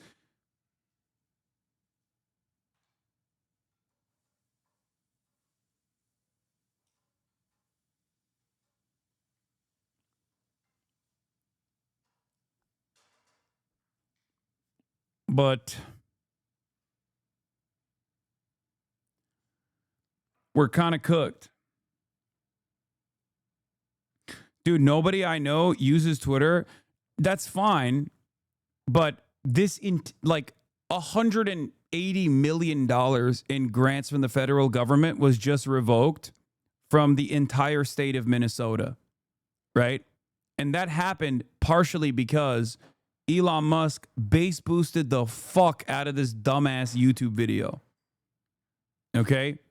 So that is a Twitter intervening in real life affairs almost single-handedly in the direction of like one fucking psychotic billionaire racist and his own personal desires.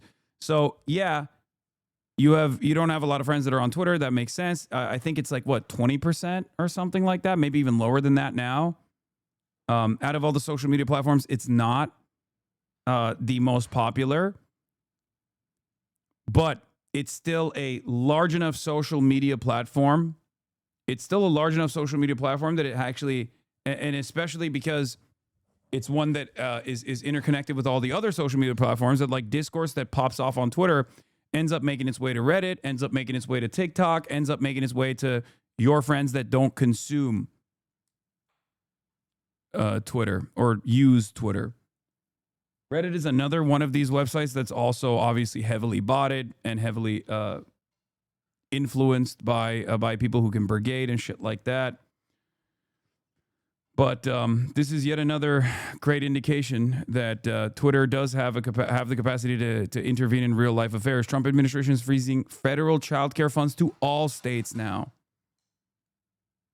Yesterday it was just Minnesota. Now it's all states.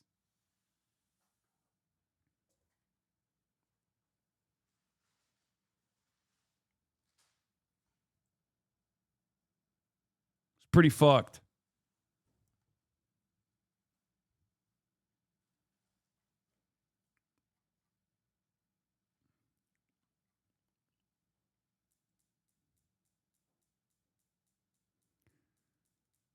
So I'm not out here trying to put a twist on things. Shirley's viral video, released over the weekend, in which he says he's uncovering tens of millions of dollars in fraud at Minneapolis daycares run by the Somali community, was retweeted by Elon. Where all that money's going to go? I hope to Israel. Otherwise, it'd be anti-Semitic. Or at least like the Israel of Latin America, Argentina or something. Okay, no disrespect to the random Argentinians. You don't deserve it. You already have Javier Milei, but... Musk and Vice President. Like, where do you think this is going to go, by the way? Like, what do you think is going to happen here? Affordability is a major problem. Now the government is shutting down one of the elements of affordability in childcare for all of these like new parents and shit that are working class. On top of that, healthcare premiums are going to triple.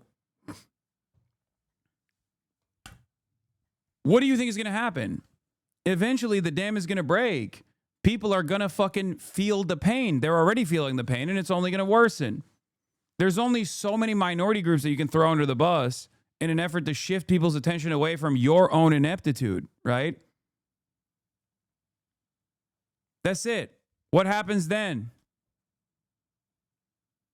This is precisely the reason why I get really frustrated with people who claim that they are invested in like healthcare for all, or claim that they actually care about taxing the rich, and they present themselves as like left on those positions, but then spend 99.9% of their time talking about how undocumented migrants are responsible for everything.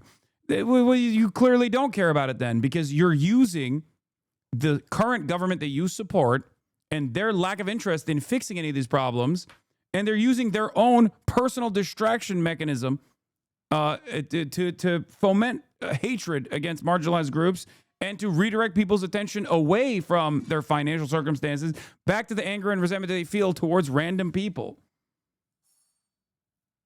If you were serious, if you were genuinely invested in fixing any of these problems, you'd be fucking calling the administration to account all the time. You'd be criticizing the admin, asking why they're so up the assholes of the super wealthy and defending the interests of the super wealthy, but you don't. J.D. Vance. In the video, Shirley tries to open locked doors and talk to people at various daycares he claims are frauds. Did you come during their normal operating hours when you came to visit? I came at 11 a.m., I believe, and I also came the following day later in the day. The point of it is not whether or not I came at the right time of their operation hours. The point is that blacked out doors, they can't give you any information. You call that number, no one answers. Yeah, no one. They got blacked out doors at the fucking daycare facility.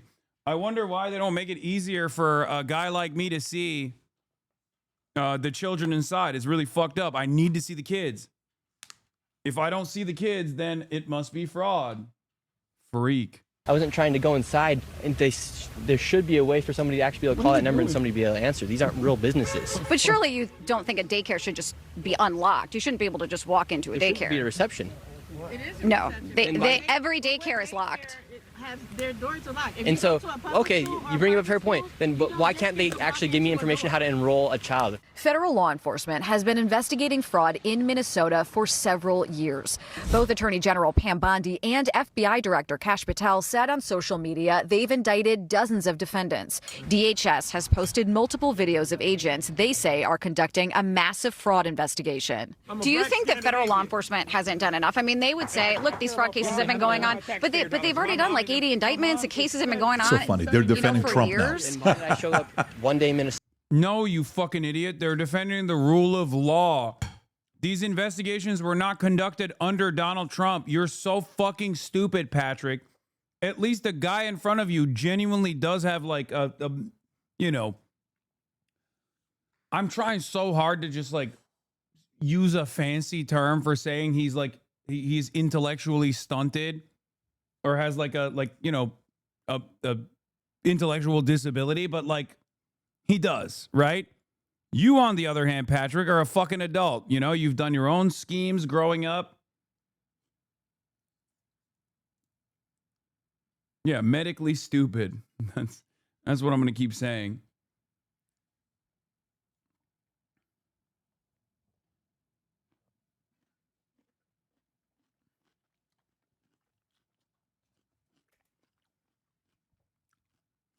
And go to all these daycares, no children.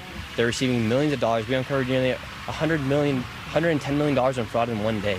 How do you know that all the allegations that you're making are true? How do I know that they're true? Well, we showed you guys what was happening, and then you guys can go ahead and make your own analysis. We're coming so we can make our own Very analysis. fair. Are you 100% sure you're true?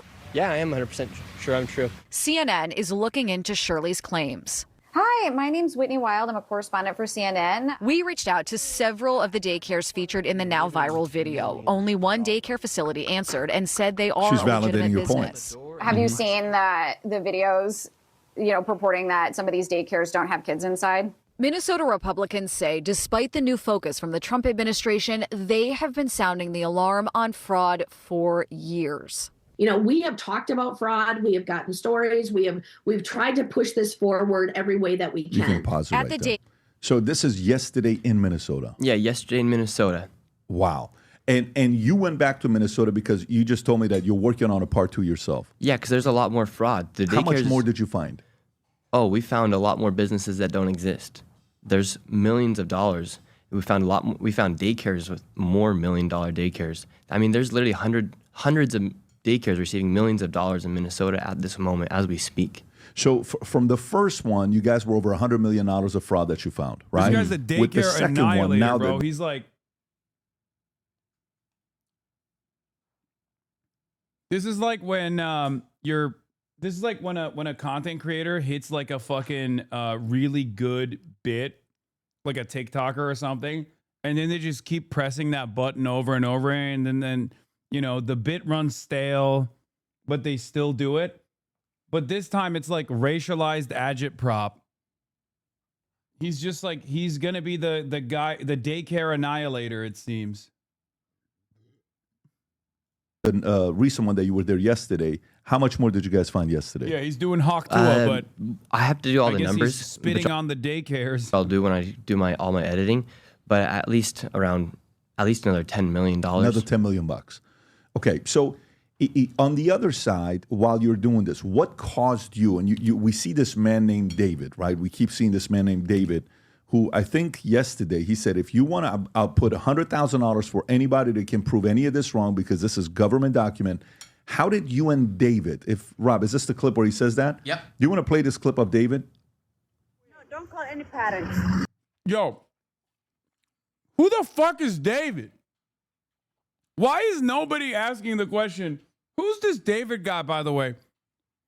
Who's this fucking old ass man who is now apparently wearing your fucking merch that you made? Anybody want to take me up? You $100,000 if you can. $100,000. If you can disprove my information. Okay, so give me a copy of what you have, and I can. If you can disprove my information. 100,000. 100,000. 100,000. 100,000. Page by page. Keep going page by page. Keep going. Come on, girl. Just keep your video on it. Okay. And just. Yeah. Except they did disprove it.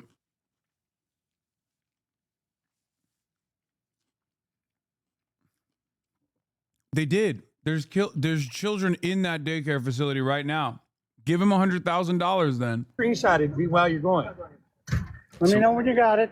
All those people out there defending the fraud, and then he gives them the option. They're defending the fraud. Yes. They're not on your side. No. How many of those people are on your side right there?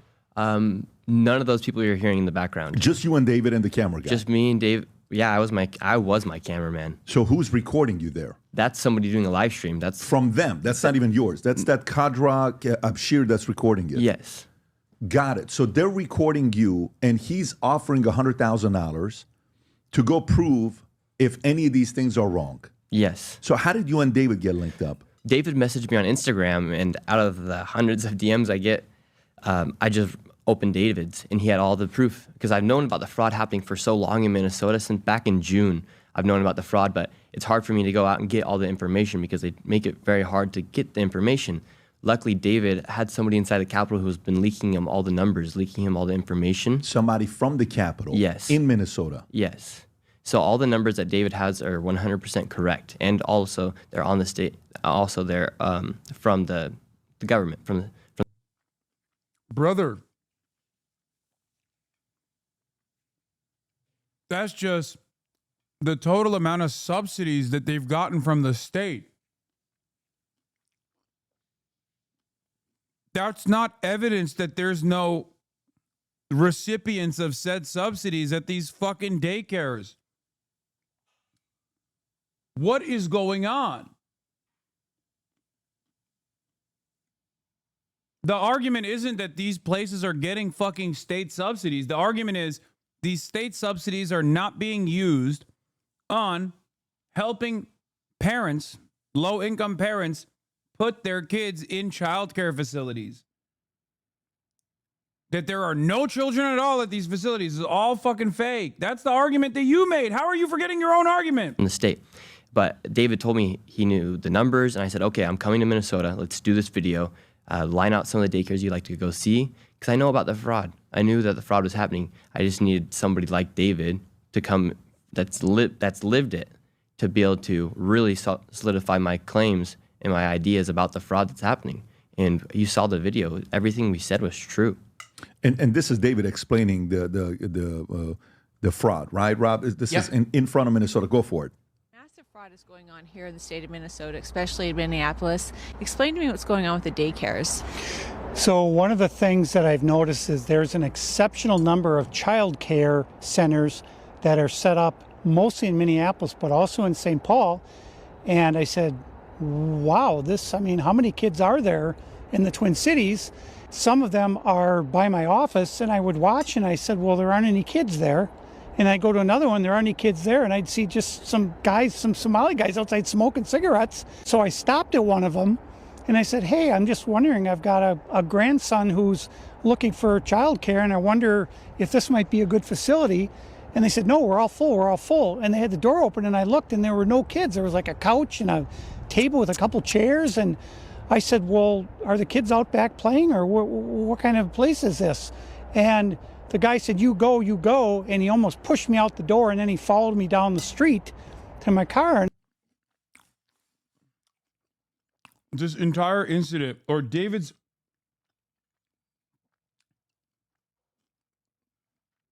was like, I must see the kids. I must see Somali children. I need to see it. And then that's it. That's what sparked his interest, his curiosity. He's like, where are the children? Why can't I see any children? This is the guy.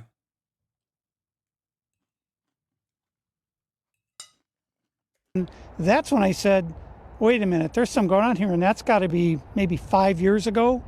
This fraud is so massive. When the dust settles on this, it's going to be found to be the largest fraud in the history of the country and probably the world. It's that big. You can pause. The ones that is that true? The genetics is that's genetics right there. Is that mom? Yes, that's my good. mom. So now, good for you. You got great genes. You know, she's very comfortable doing this as well. Very cool. So the largest fraud in the world, in America, on what he's talking about. I hope we get to the. Patrick's gonna fuck your mom, Nick. Watch out, Nick. He said, unbelievable.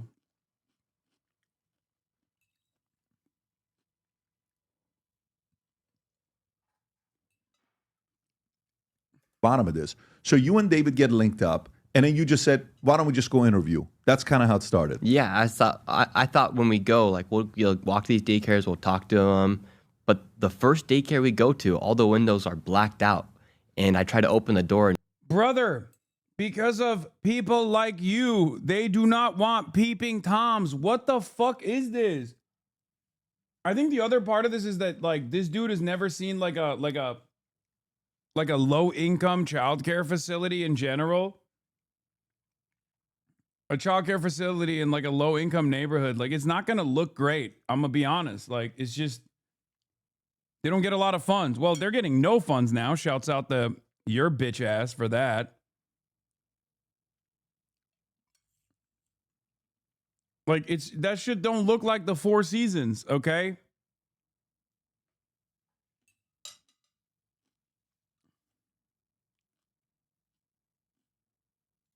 Nobody answered. I ring the doorbell. Nobody answered. And that daycare, they had two daycares running out of that same building, and they had two different contracts of more than $1 million for these daycares. And I was very shocked to see that the response from the public after that was, oh, why is he going and knocking on these doors? Because millions of dollars are going there. We have a responsibility to know where our dollars are going. But it just went to show that the fraud is insane. And then the people are saying, well, that daycare is closed. Well, how come there's a sign that says it's open 7 days a week from 7 a.m. to 10 p.m.? Is that what it says? Yeah. So the one that the CNN reporter claimed that you came after business hours, that you said you came at 11 to 5 o'clock, they have a sign that says they're open Monday through Sunday? That one right there, the first part in the video. Open 7 days a week. What is it? Zoom in a little bit, Rob? I can't because it's a video, but it says open 7 days a week, 7 a.m. to 10 p.m. It says that right on the sign. Right there, right Got underneath it. the phone number. This is the Mako, what is it called? Mako Child Care Center? Yeah. Is that another misspelled Mako, or is that really the name? I don't know, but what's funny about that is there's actually two childcare companies inside that same building, but they're not showing the second one. And so they have two childcare businesses operating that same Within room. the same place? Yes. And how much money are they getting? This one together over the past few years, they have it right there. But 1.6 combined, million? they received over $5 million. Stop it. Just that one building alone. And so what is the business model? Somebody just stays there all day, no kids, and they just take the cash? Yeah, that's why all the windows are all boarded up, or why they're all blacked out. Now, let me ask you, Nick. There was a. Why are you asking this fucking idiot? He doesn't know anything.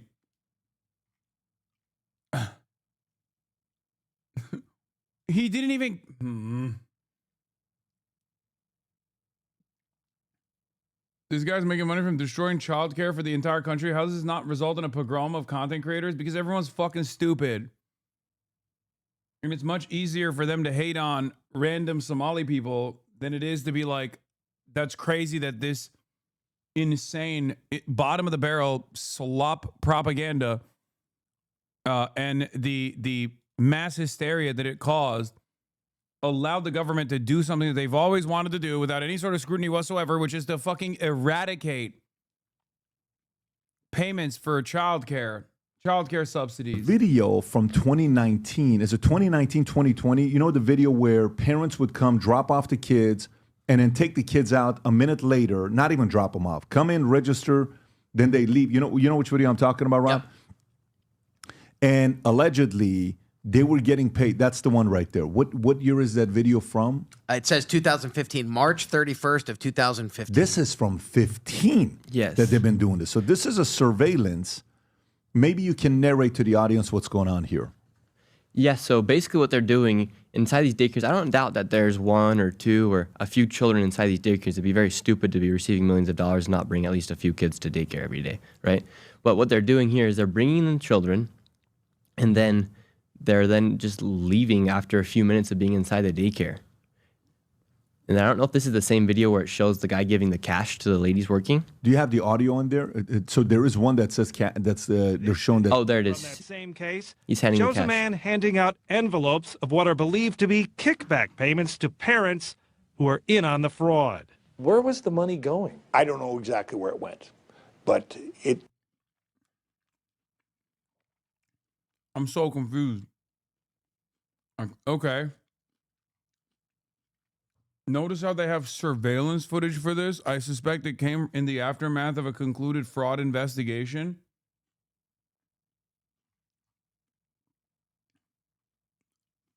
I don't know the details of this, but I'm not gonna fucking sit here and act like fraud never happens. But how is that in any way, shape, or form related to the current thing that's going on?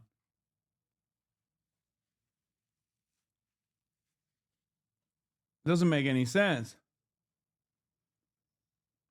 Yeah, this is evidence from a 2015 incident that that I guess finalized, like the court ended up convicting and charging people in 2019, maybe? I don't know.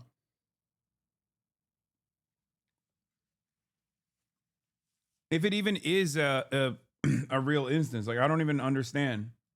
Order for the scheme to work, the daycare center. You got to be kidding me. So I'll come in, I register my kids, you're able to write them off to make money off them. You send that to the Minnesota government. Hey, I have this many kids. Then they get paid. Then they come and give a kickback to the parents. Yes. So the problem with this is these parents are no longer going to get payments, and someone's going to call somebody out. And this has been happening for over a decade. It's not like this is a new thing that's happening.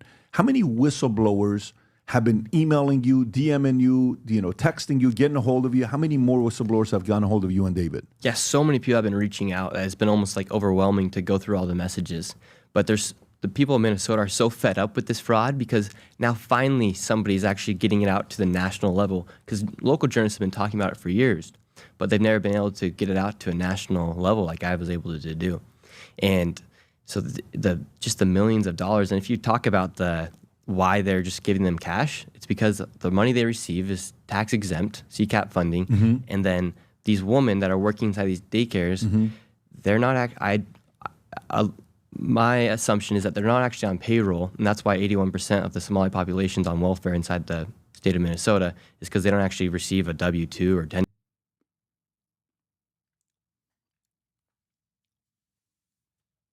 Where? Oh my God. This is. Bro, he's just, like, he's not even hiding that he's just making shit up as he's going along. And I suspect he didn't come up with this on the spot. Let's be real. He's too stupid. He's half remembering something that someone told him to say. But it is wild. That's great. I guess, we have to operate off of the whims of Nick Shirley and what he can and can't remember about what like David told him.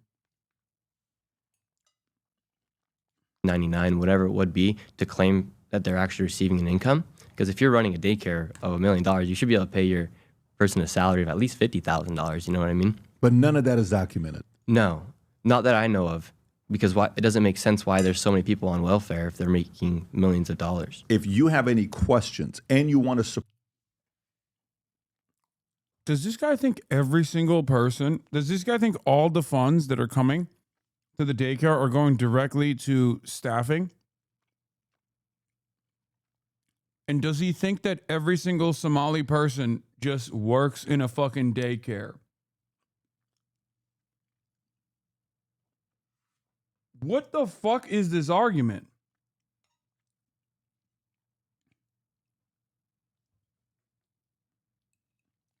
Also, if every Somali is staying at home and is on welfare, why the fuck do they need to put their children in the daycare? Oh, wait, they're not. Because it's fake.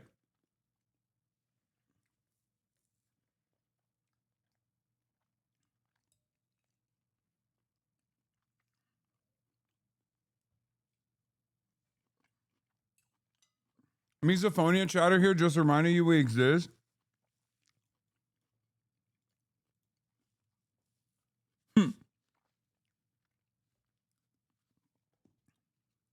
You think you're the only misophonia chatter? That's all they do. That's all misophonia chatters love doing, is reminding me that they exist. report the work, because you have to realize, yesterday Eric Trump tweeted, I don't know if you saw this tweet. The best part about this tweet is the comments below. And Eric Trump, we're friends with Eric, but Eric tweets something and says, I don't know if you saw this, Rob.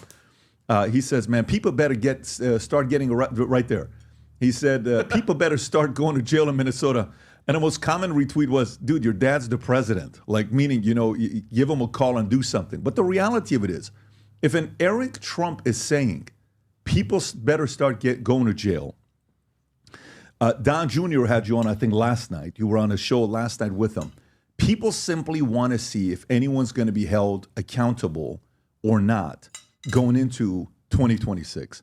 Do you think with the work you're doing, you're almost forcing them to have to make a decision of people getting arrested? And if that, have you started seeing people getting arrested? Like when you went to Minnesota, did you see the government there as well? Yes. Going knocking on doors? Yeah, and that was directly because of my YouTube video and because of the video that went viral on X. Love that. So when have you ever seen a piece from a journalist, from a YouTuber, that's created such a change where literally within hours? I want to fucking die, bro. Once again, there is an active investigation for the last 3 years. There is an active investigation.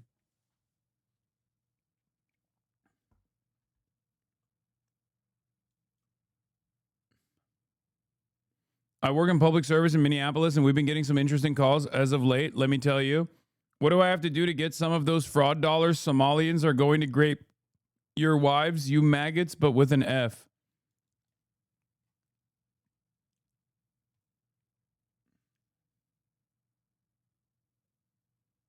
So we can just start claiming credit for every criminal investigation? Yes.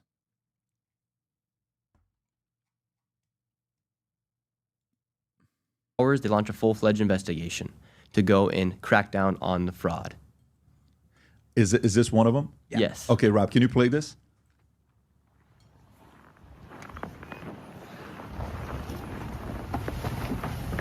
What did they do? I love the federal government.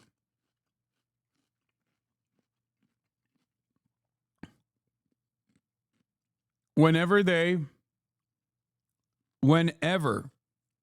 they have to shoot these videos, it's always so funny because they look so incompetent. Everything reminds me of them kicking the snow, looking for the Brown University shooter. This video is hilarious. They're just like walking into random business and being like, are you guys doing fraud here? And the guy's like, no. And they're like, okay, have a nice day. find here? What's this one? They're just going door to door, just looking for people, asking people about fraud. So I guarantee inside of this business, there's probably a transportation company that's also labeled there. There could be a home health care business there. There could be an adult daycare, and it's a grocery store. So that's how these companies are operating. I went to so many places where they don't even have the real business. Wow. So this could be 3 or 4 businesses. Oh, yeah. What else did you find, Rob? Have they made any major arrests? Have you seen people walking out getting arrested? I haven't seen any of that yet. I haven't seen any of that yet. Yeah, I that's wonder taking why. place. I haven't seen the full-on, like the way 1980s when Rudy Giuliani went out there and a bunch of mobsters were getting arrested, 240-something of them getting arrested, coming out with handcuffs. We haven't seen that yet. I think that's what the American people want to see. They want to see some accountability taking place.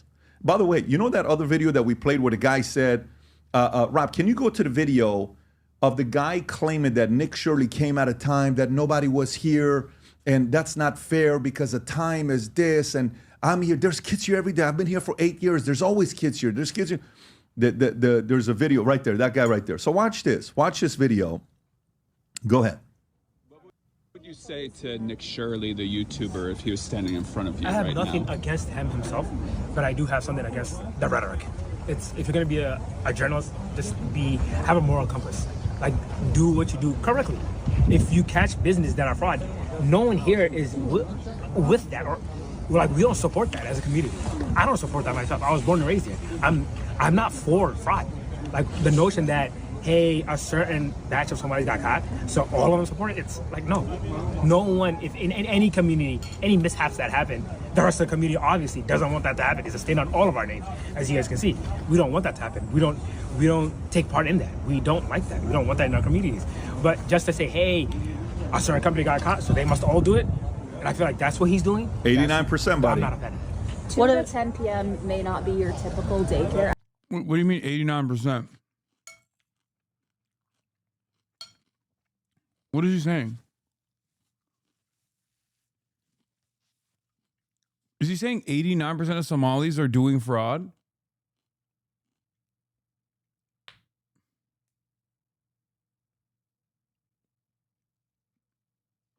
They're 1350ing Somalians? Brother, they're not. They're 1389ing Somalis. 89% of Somalis are on welfare?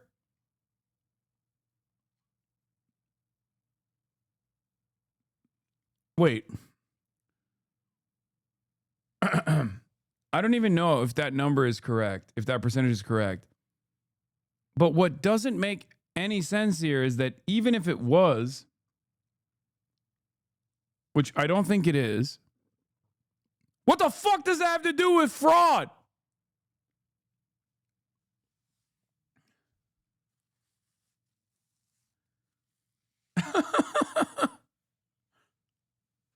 Yeah, 89% of Somalis are on welfare, and the remaining 11% are running fraudulent child care centers.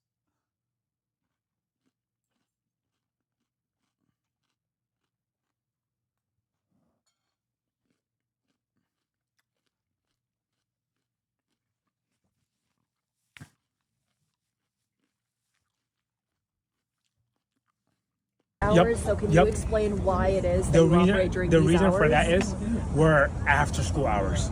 So most of our clients, not most of our clients, all of our clients is after school hours. So schools, earliest dismissal would be 2:15 to 2:30ish, and the latest dismissal would be up to like 4:30ish. You said you were there 11 and 5. Our kids come to us. That's what you we don't said. have Yeah, anyone visited this guy. I went at 11 in the morning, and then I went back the next day at a later time. And the later time was 1 p.m., by the way. But he knows it was at 1 p.m., which was before they started their business. And that's precisely the reason why he doesn't want to say it. So, yeah, even though he is a fucking idiot, at least he's smart enough to not say the fucking time. But Patrick Bet-David probably won't ask him what time it was the next day. what's interesting is when he's out talking and doing this, simultaneously at the exact same time, the Commissioner of Children is saying that that daycare was closed a week ago. I filmed my video, the first one, on December 16th when it was still operating. Your first video was shot December 16th. That December was released December 26th. Yes. Okay.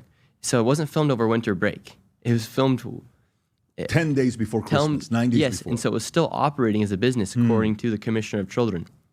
Got it. And by the way, isn't this the same location that in the first 42-minute show that you did, a neighbor's like, I've never seen kids here. Yes, a man who's been living there for 8 years. Can you find that clip? It's very important because, and you can tell that guy's just being... I think the reason why Patrick Bet-David keeps relying on clips from the YouTube video instead of just like interviewing the guy is because he very quickly realizes that Nick Shirley is incapable of crafting entire sentences. So he's like, come on, find that clip.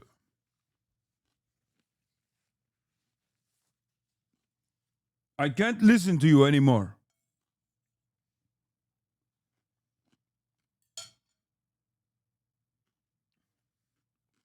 Straight up, it's like, no, I've never seen anybody here before.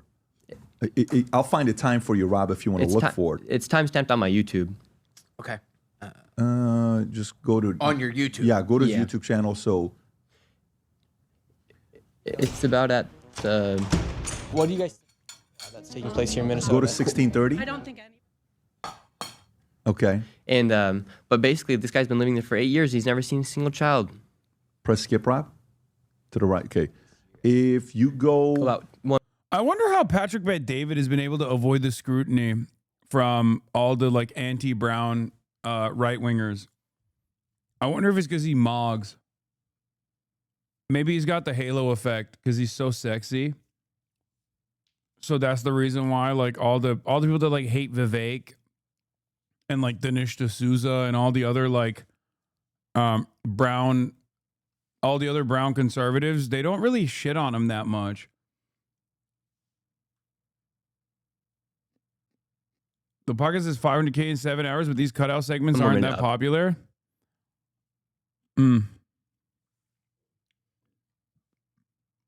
Because he's anti-Iranian. Yeah, but these guys don't think Iranians are...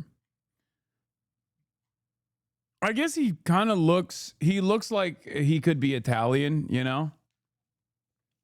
But I think the real reason why I always assumed that like the Groybers would hate him is because they would have assumed that he's Israeli.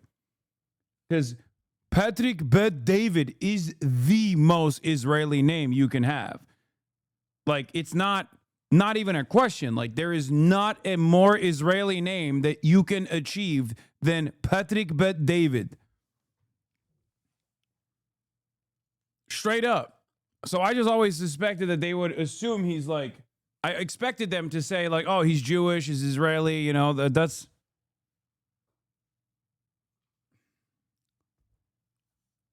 You know? I guess they're all value attained. Up, fast forward, or behind? Forward. Keep going, keep going. This is the lady that thinks you're ice. Yes. And by the way, they also spelled Leering wrong, and they also spelled Nicolette wrong. Like, these guys were incompetent. And by the way, okay, right there. Pause it for a second. And by the way, they responded to why the Leering Center. They said the printing company made that mistake.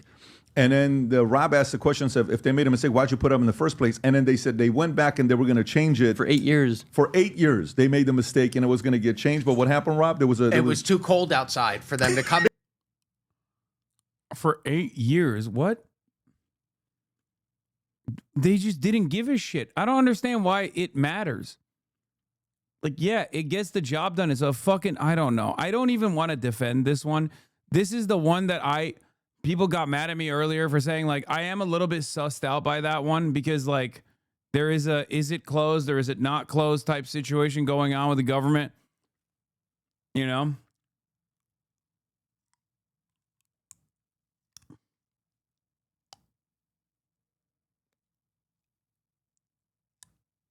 But then again, it's utterly irrelevant to whether or not there's children there or, like, the fraud or anything like that. Okay.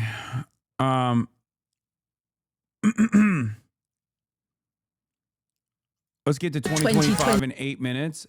And then after that, we're gonna do New Year's Eve related activities. We're gonna move the fun stuff. 25 was welcomed with a bang. Golden age of America begins right now. President Trump is the father of our movement. Breaking news overnight, the social media app TikTok went dark. I want to thank President Trump for his commitment to work with us. Users are migrating to a different video sharing platform. Welcome to Red Note. 6 different wildfires. Bro, low key, that Red Nose shit unironically did so much damage to America's interests in fomenting anti-Chinese hatred. Like, that was so crazy. That was like the opening salvo. And then when Speed went to China, it was over. The opening salvo came with like people going to Xiaohongshu and being like, oh my God, these guys live better lives than we do. What the fuck is happening? Because when the lie that you tell about China is like so silly that they're all like peasants living in tofu dreg housing that's falling apart. When you do all that, and then people actually see with their own eyes that that's just totally wrong. And not only is it wrong, but they actually literally have a better existence, better mode of existence than the average American. Yeah, people are going to lose their shit. It's like the Soviets getting US TV. A little bit. Like the overall material conditions in China has improved so much. People have like, well, to be fair, the U.S. did lie about Soviet existence as well quite frequently. If you look at like the CIA data, ironically enough, the Soviets were literally better fed and better educated than the average Americans were. But their living standards obviously changed throughout time. And there were restrictions that led to, or there were not restrictions necessarily, but there were just like issues with production and certain kinds of products not being readily available that absolutely played a role in people revolting. Because I am an advocate for treats, as I've talked about before, whether it be the coffee revolt or whether it be just like dumb shit like blue jeans and whatnot. China obviously doesn't have that issue. They literally have the same treats, if not better treats than we do. But yeah, when you show that to Americans, they lose their fucking minds. In fire-ravaged LA. It's believed some 12,000 homes and structures have burned to the ground. Gesture some are comparing to a Nazi salute. This is an order creating and implementing the Department of Governmental Efficiency, known as DOGE. One of his targets. USAID, thousands of... Nicholas J. Fuentes is literally all performative until the Trump-Vance admin starts massively deporting Somalians. All of the tweeting, complaining, ranting, and investigating doesn't mean shit if Minneapolis still has a Somalian enclave in 2028, which it almost certainly will.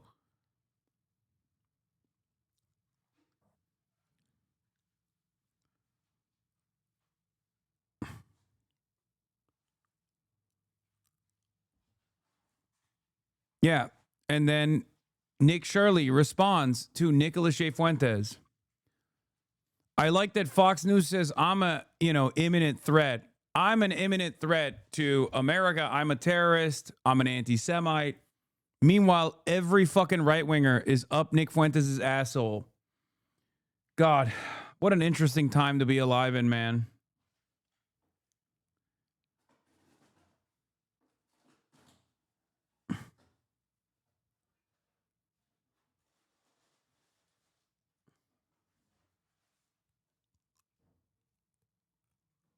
More of that good journalism that we've come to expect from Nick Shirley, by the way. Staff and contractors were fired. The president has ordered to end all federal diversity, equity, and inclusion, or DEI, programs. Go back to China then. I can't tell if this is a fan or a hater. You know what I mean? Oh, it's where the dog statue in the background go back to China then. Brother, that's not a threat. You understand that, right? Like that's like what are you talking about? What do you mean go back to China then? Yeah, I wish, okay? It's fucking awesome there. What are you talking about? It's like saying go back to Tokyo. You know what I mean? Like, yeah, I fucking very much would like to do that. I enjoy being there quite a bit. And I enjoy being in China quite a bit as well. But you're threatening me with a good time. In your mind, you think it's a threat. It's not. If you hate America so much, just go live in China, don't you, dude? Kyle Dent. Now, here's the funny thing. I don't actually fucking hate America, okay? I actually want America to do better for people like yourself, even though you've been timed out in the Asmongold chat, and that's why you moved over here to start, you know, fucking up things over here. I want you to have health care. I want you to be able to get a better education. That's unironically what I'm fighting for. Of course, the very wealthy have decided that a position such as that one is very dangerous to their profit margins.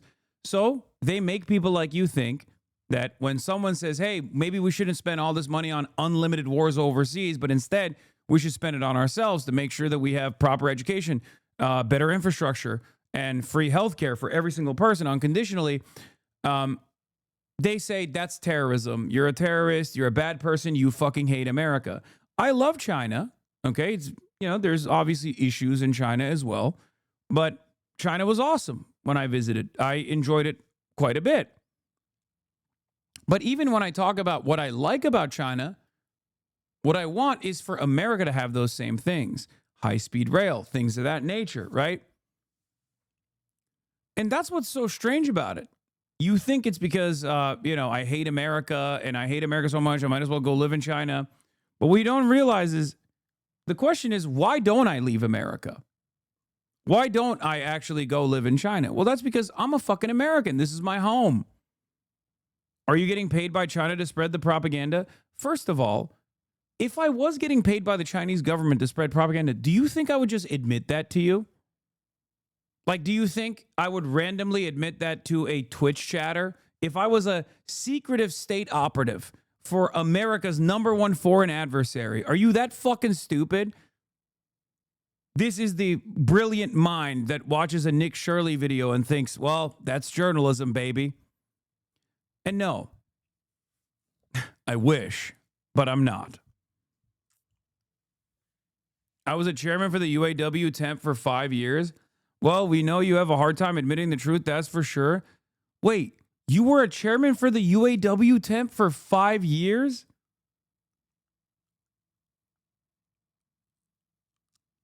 You are a United Auto Workers? I worked for the big three, UAW. I was a temp for 5 years, and it took me 14 years to get the max wage. Record profits equals record contracts to give us our fair share. Stand up for those who sat down. Bring me on. I was chairman for the UAW temp for 5 years and been employed with the company for almost 15 years. Based.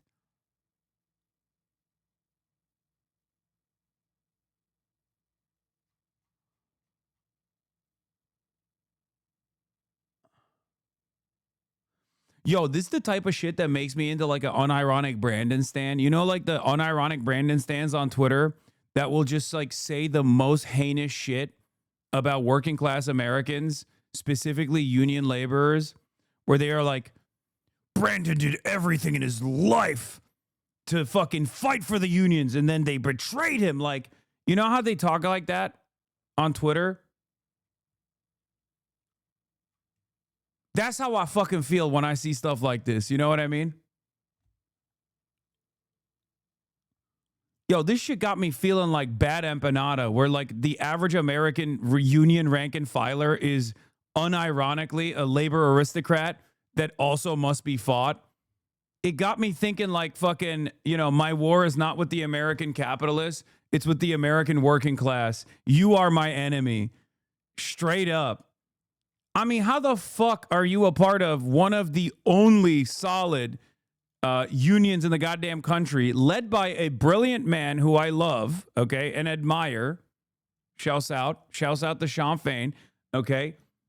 And you're out here regurgitating some of the dumbest right-wing slopaganda anyone has ever fucking seen. How is that possible? How did you find yourself so duped? I think one of the bigger problems here, by the way, We all know you have a hard time admitting the truth, that's for sure. Yeah, like all the fucking advocacy work that I do alongside wonderful UAW leadership, for the record. You know, me being a fucking liar in that regard too. You know how it is. Anyway. Explain to me how you arrived at this worldview. How does this happen? Have you met an auto worker? I have. Yes, I know. We don't claim you, we flame you, my man.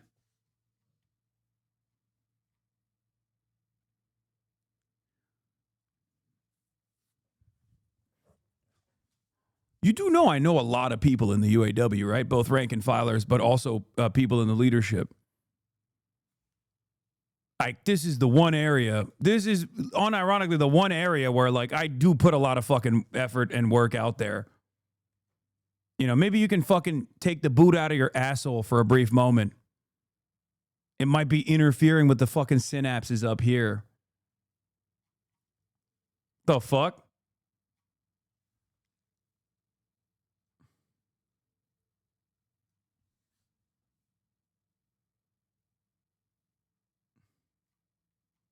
That's crazy. Is that a threat or something? What? No, you fucking dingus. No, I would never. First of all, no, you're, goddamn it, you're so stupid. No, my point was, you're saying we don't actually fucking claim you. We make fun of you all the time. I'm like, I don't think that's the case. I'm responding to the initial claim that you made. Why we don't claim you, we flame you, my man, is what you said. So I was retorting to that. What? Why would I ever do that? Oh my God. God, you were such a big baby. What does, you know what I mean? I know a lot of higher. No, I didn't. I also said rank and filers too. You're so fucking stupid. You just want, God damn it. You're such a reactionary fucking moron. Jesus Christ. Every American union needs to do actual labor education. It's so fucking crazy. Your reading comprehension is in the dust. Thank God for your fucking labor union. Because if it wasn't for the UAW, you'd be probably dead in a fucking ditch somewhere. Holy shit.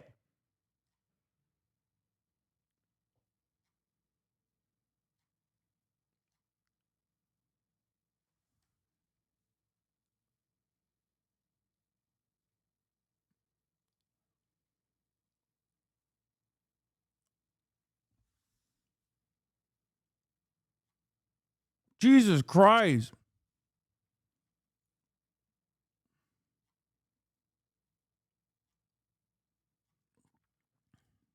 Bootlicking dumb fuck. Anyway, let's get back to 2025 and Elon Musk bids farewell to the White House today. Doge is done.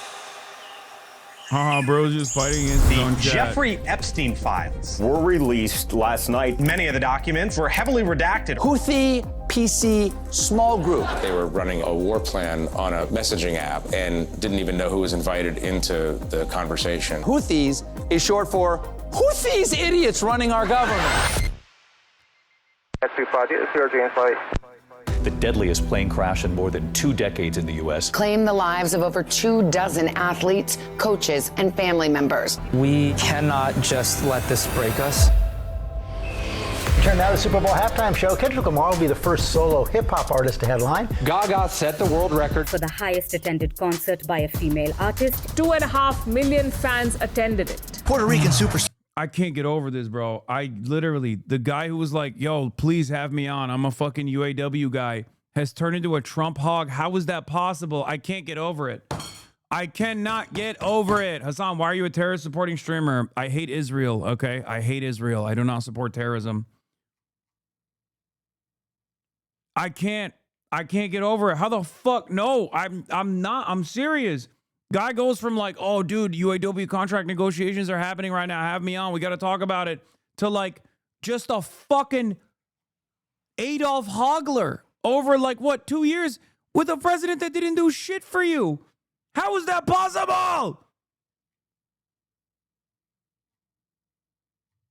Where the fuck's the username? What was the other guy's username? What was it? I have to look at it. Look, for the record, you being a fucking dumb fuck right-winger does not change this reality. Obviously, something I constantly mention is it's not about, you know, being right-wing or left-wing. It doesn't even matter. right? You can keep making memes about like how I shock my dog or whatever. I don't really give a shit about that.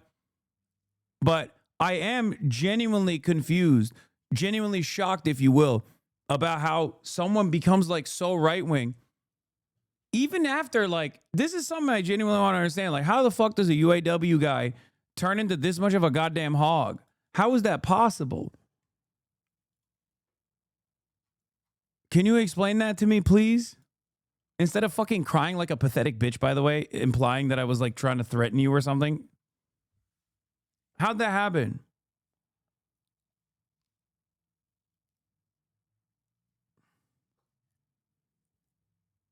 It's because you respond? No.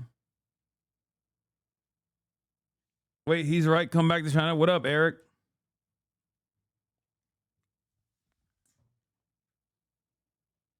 Bro makes AI edits on TikTok. I mean, whatever. He's. Oh my God.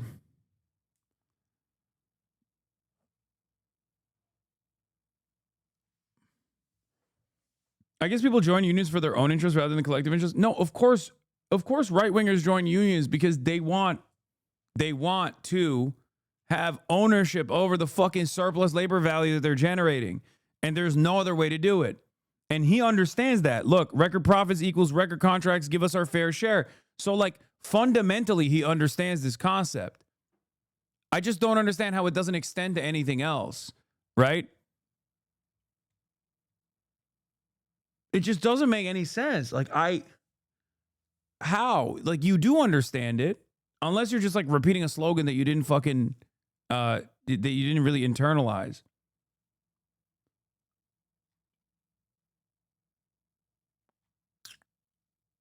So close to tweaking? What do you mean?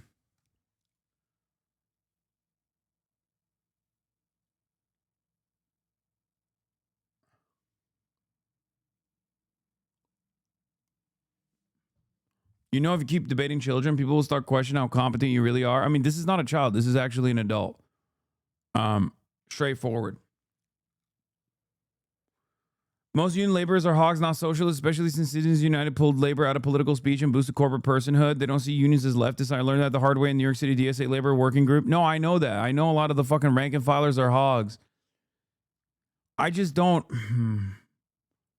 I don't know how. Look, you can be a hog, but you can understand self-interest, okay? And at least if you're in a fucking union, you do understand that self-interest. You understand your class position better than the average person because you're a part of a collective, okay? You're engaging in collective bargaining. You are stopping and withholding your labor power in an effort to get what you deserve, right? That action in of itself puts you simply at a much better understanding of collective action. How does that not extend to anything else? I guess a lot of people do genuinely just say the words without really understanding what it means. Like when people say like, oh, united we bargain, divided we beg, they just kind of repeat it. They don't really understand what that means. They don't understand the importance of collective action and showing solidarity in general. Or when unions say like, oh, we don't cross picket lines around these parts, right? Like, what do you think that means? Have you ever thought about that? Or is it just something that you're parroting that you heard from other people in your union ahead of you? You know? It just doesn't make any fucking sense to me how you kind of understand these perspectives, but then you also don't expend it to anybody else. You don't extend it to anybody else at all.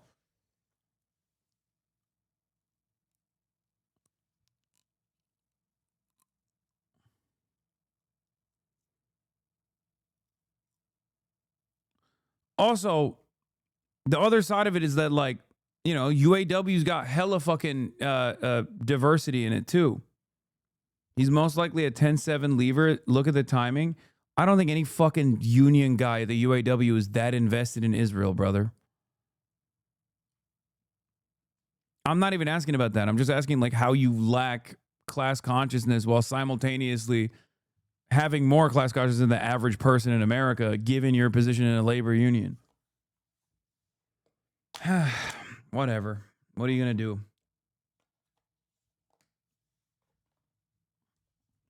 Our Bad Bunny making history with his first ever residency. Bad Bunny said you were lit. Everybody was feeling it. And the Oscar goes to Long live independent film. Sinners is topping the box office charts. Have a wonderful last day.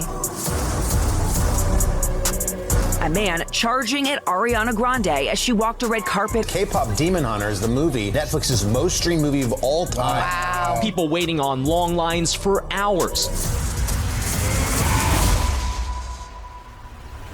Trump telling Zelensky in a meeting, "You're gambling with World War III." America's really scary right now. Hilmar Abrego Garcia was deported to El Salvador, an administrative error. sending National Guard troops into Washington. Rallies across the country opposing President Trump's agenda. As part of Saturday's No Kings protest. Gen Z protests erupting in pockets around the globe. We are the movement. Nepal has been upended by a youth quake. At least 22 killed in anti-government protests. Dude, I'm in the highest paying sheet metal union in the nation. All my coworkers are right wing. My city has 70% market share. I really do think that there's just no labor education in unions. That's what it is. I mean, look, I'm on the outside. I'm not going to fucking tell people what to do. But I genuinely think that that is a big part of this. There's just none whatsoever. There can't be any whatsoever, because if there was, I think people would probably not behave this way. There's also a lot of like hatred against the Democratic Party, political polarization, and I guess like Democrats not giving big gains. Democrats bringing up major gains for labor unions in a while, but like even then, if you're fucking UAW, how do you not vote for Joe Biden? Like, dude, I don't think you give a fuck about Israel. You know what I mean? Or Palestine at all. You're some guy. You're a guy working in a fucking car manufacturing plant, and Joe Biden literally walked alongside you on that fucking picket line and stood next to your union leadership and gave big ups to the fucking rank and file. That's a historic moment for American labor unions. And you still turned around and voted for Donald Trump. Like, I despise Joe Biden in spite of that, because I at least have the capacity to look at all the other shit that he did, right? Especially in terms of, Gaza and all the death and destruction. If you don't care about that, why the fuck wouldn't you dick ride Joe Biden into fucking oblivion? Like, how do you turn on that guy and you still go and vote for Donald Trump, who is notorious as a bad business owner and has like gotten into legal trouble with like every single contractor that he's worked with, notoriously anti-union? How the fuck is that possible? Less than 10% are in unions. It's pretty easy to do the math. I know, but I'm saying, like, even if you're a part of the 10% of the organized, the only organized labor class in this country, and you still, as a rank and filer, will turn around and vote for Donald Trump, you have a brain issue.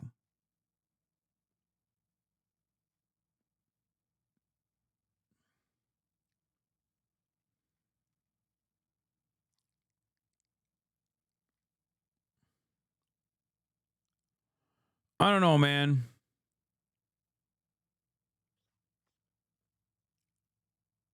That shit makes me so sad. Like, I've been kind of depressed, like, with the reaction to the Nick Shirley video. And then, cause like, people are so receptive to this slop. And it shows me that, like, we're not going to make it. We're just never getting healthcare. It's never happening. We're never getting healthcare. Americans are just going to keep going, no!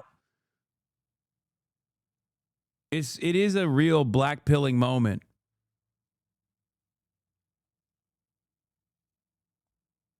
I mean, I'll keep fighting for it, but goddamn. And then motherfuckers will turn around and be like, you actually hate America. Bitch, if I hated America, I'd be living in China. The fuck do you mean?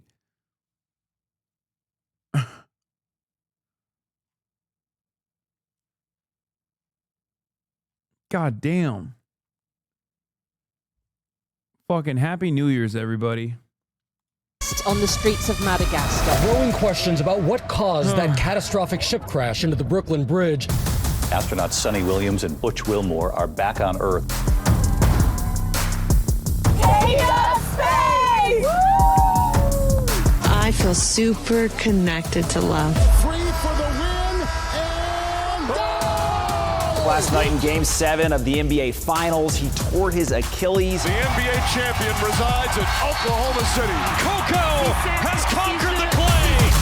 The Los Angeles Dodgers now celebrating back-to-back World Series titles. Terry Rozier and Chauncey Billups have been arrested. This is an illegal gambling operation and sports rigging operation that spanned the course of years. Congress. I disagree. This is overhyped. I think a better world is not only possible but inevitable, bro. It gets hard. It gets hard to feel that way from where I'm standing. Okay, it gets so hard sometimes, dude. I mean, look around, man. Americans, like, dude, the funniest thing is when an American who is right wing will tell me, like, oh, you fucking hate this country. It's like, brother, if I hated this country, I would vote Republican every election. Okay, straight up. If I hated this country, I'm rich enough, I could just leave. Okay, I could go live somewhere else, right? Whether it be China or elsewhere, doesn't matter. That's number one. Number two, if I really wanted to, like, destroy this country from within, I would be advocating for the Republican Party every day of the fucking week. Okay? Every day of the week. If I was a terrorist, I would be going, I love the Republican Party. You should hate your neighbors. You should hate black and brown people. They're scary. I would be destroying the social fabric. Because that's what Republicans do. And then they have the audacity to turn around and be like, oh, you who want to actually fucking bring healthcare to me and everyone else, you actually hate America. You who say, oh, don't spend all of this money on fucking warfare overseas, destroying the generation that will come after this one, only so they can also go back to the same fucking shit-ass job market with the rest of us after, you know, getting their college education paid for and they get a fucking comms degree. You hate America because you don't want that system to continue. It is actually I who loves America who thinks we need to fucking cut the already crippled welfare state and refuse to fucking pay for infrastructure. Yeah, if I hated America, I would vote for the terrorists, okay? That's why, as the chatter reminded me yesterday, one of my oldest fucking quotes that is one of the most vindicated of all time, Al-Qaeda has nothing on the Republican Party. Osama bin Laden wishes he could have a fraction of the destructive anti-American power that the average Republican politician has. Okay? That's it.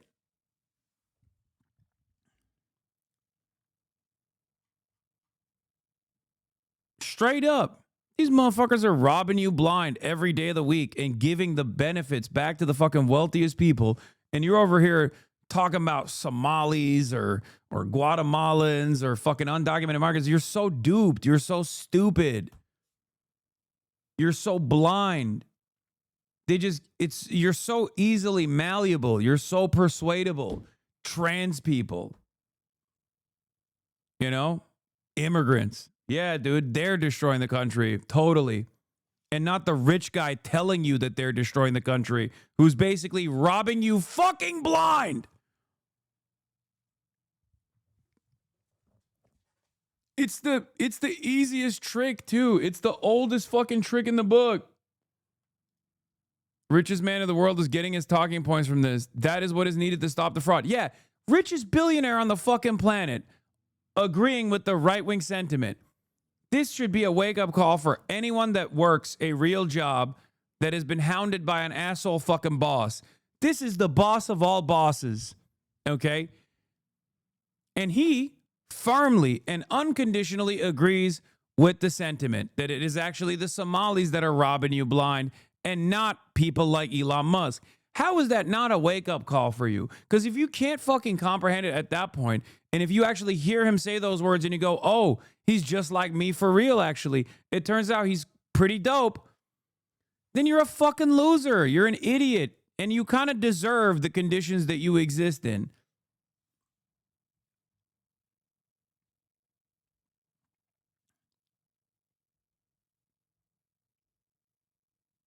You don't think they're robbing the system? You think all Somalis are robbing the system? They both are? Brother, even the collective number that they've offered in terms of the welfare fraud that they investigated and found is literally nothing. It's pennies in terms of how much subsidies Elon Musk takes. Elon Musk literally got into Doge, wasn't even elected, mind you, was appointed to a position to fire tens of thousands of federal workers. Union jobs, by the way. What the fuck do you mean the Somalis? It's obviously a fucking distraction.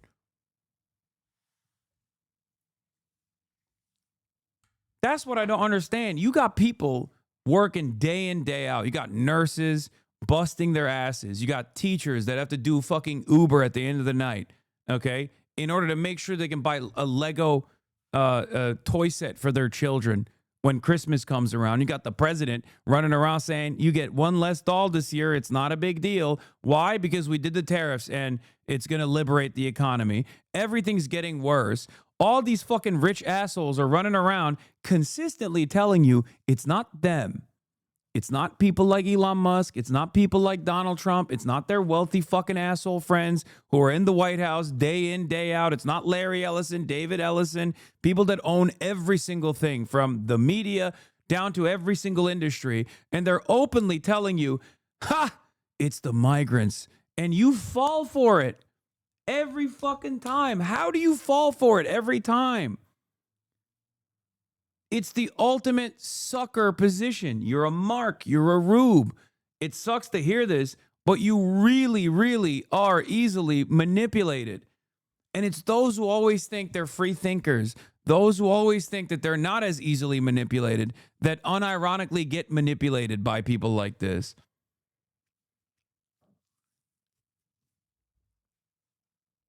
It's crazy.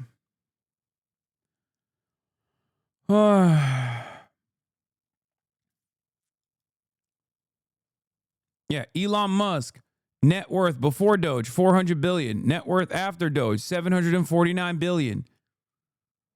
All it took was 1 year, baby. And in the process, he fired tens of thousands of people. He had complete control over every regulatory agency. Virtually every single regulatory agency was actually investigating him, by the way. They all dropped their suits. Yeah, even if every Somali American who draws breath within the U.S. used every ounce of power and influence they had to intentionally scam and steal, they couldn't approach 1% of the impact that billionaires have in ruining the lives of the American working class. It's literally the "this immigrant wants your cookie" meme over and over again. And the number of cookies that is behind Rupert Murdoch in this immigrant wants your cookie meme has grown exponentially, and motherfuckers still fall for it. Yeah. Like, look at this. Breaking. Forbes releases 2025 billionaires list. Like, how do you not see what is happening here? How do you not see that? The irony is, if Somali daycare owners actually made $257 billion off of their fraud, you'd be sucking their cocks, okay? Because you love sucking billionaire cock at the end of the day, okay? You do. You do. You love sucking billionaire boot and you love sucking billionaire cock. And if all the number 2, number 3, and number 4, if all the number 2, number 3, and number 4 highest earners in this country were scamming Somali daycare owners, you'd be sucking their cock, okay? You'd be talking about how wonderful and how cool it is that they worked so hard because you're a fucking dick rider to billionaires.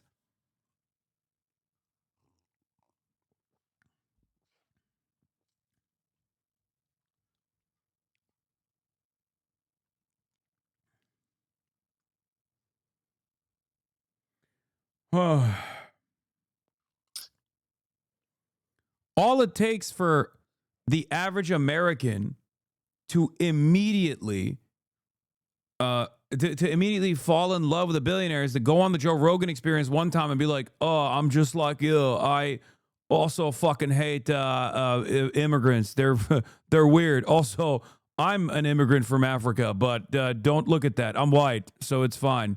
And yeah, those are the real scamming immigrants from Africa, from the African continent, not me. Guy who is literally worth $749 billion and gets tens of billions of dollars in subsidies from the American government every fucking year. Ah!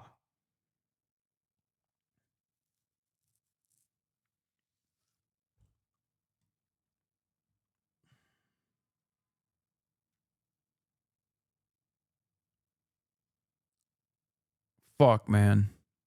You have to make the punishment infinitely worse than the crime. And I'm talking about deporting the entire family, denaturalizing the entire family, sending the entire group of them back to Somalia. That's what needs to happen. And anybody complicit and anybody involved in this scam. And until we have a candidate and a person that's willing to do that, then I'm not really interested in voting, if you want me to be honest. I'm really not interested in voting, because why is it that I'm going to vote for a slow rot of my country whenever the solution is so obvious? You can't flip the switch? Yeah, you can. You can easily flip the switch. You just do it. If J.D. Vance does not push for treason with capital punishment against Tim Walz, do not vote for him. If Trump does not deliver that. Wait, what? Capital punishment?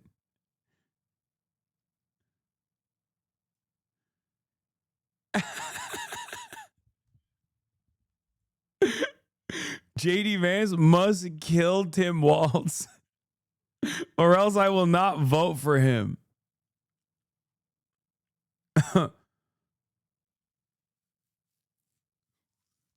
Oh, man. Do not vote for him. This is your Rick Scott take, but in a pussy way? Yeah. Yeah, no, 100%. If Trump... Yeah, good thing he's not talking about an actual scammer, but simply a suspected scammer. Just a reminder that good people like you. What is this? The fact that he is so, you know, the other top streamers around him politically are like all conservative. Yeah. He is truly. Oh, this is the old, he posted this an hour ago. Like a sin eater for the world.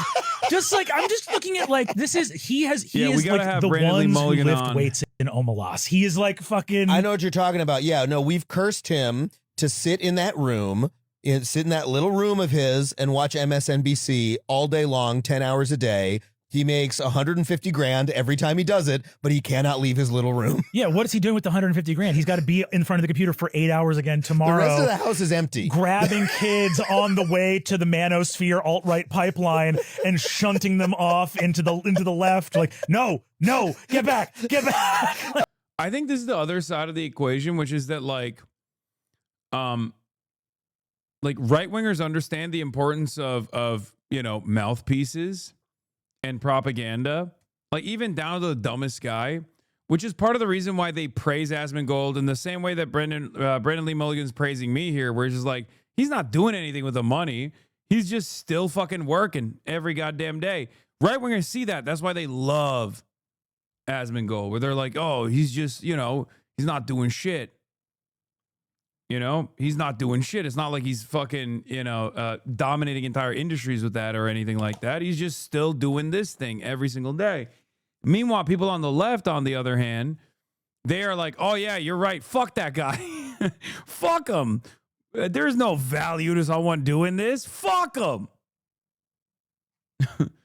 I hope he kills himself. I hate him. He's a leftist but successful. He fucking means he's bad. Oh, the coverage of him is so funny, where it's just like all of these reporters are going and like, can this one jacked man in this little room change politics? Is this the new, like, no, this is just one guy who's trapped in behind a camera. I don't know how he doesn't freak the fuck out at mainstream reporters being like, this one-man stand against the forces of reactionary conservatism. And the fact that he doesn't go, help! Somebody else do this. Hasan Piker, the fact that he is so, you know, the other top streamers around him politically are like all conservative. Yeah. He is truly like a sin eater for. I do freak out. And I do say help all the time, by the way. All the time. And of course, as immediately on notice, this has been up for an hour. I swear to God, bro, there has to be like a group out there where it's like instantly there are I think people out there that just like, my haters are not normal. Like they will Like, I didn't even know that this video was posted an hour ago, but instantly they're like, there's a bat signal or something.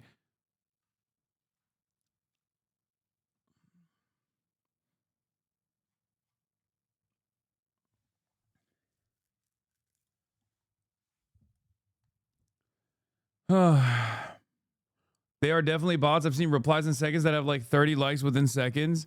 I mean, I don't think all of them are bots. I think there's like real humans there. I don't think that account is a bot. Yeah. Long Comics Book Club.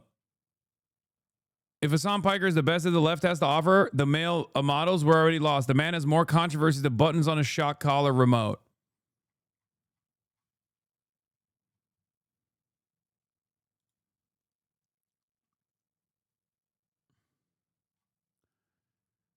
I bet the rest of the Critical Role like you too. No, most content creators that aren't like outwardly fucking right wing, but are, you know, usually silent, are they have pretty good politics, and they're, you know, many of them spend their time in here and shit. Like, it's not.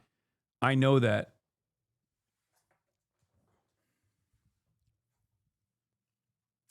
But it is crazy.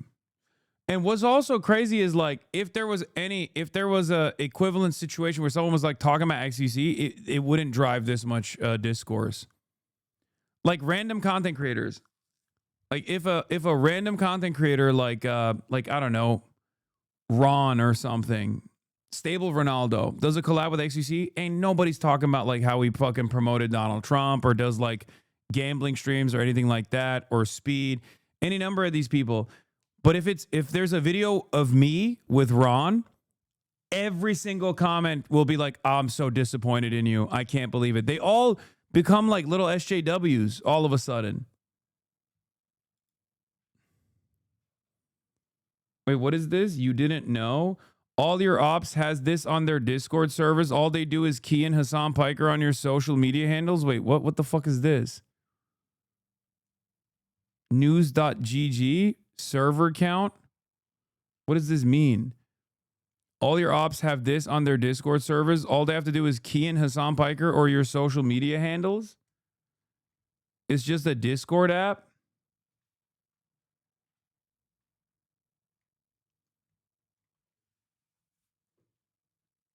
You don't know how RSS feeds work? No, because I'm a fucking 34-year-old adult that doesn't spend that much time on the internet, ironically enough.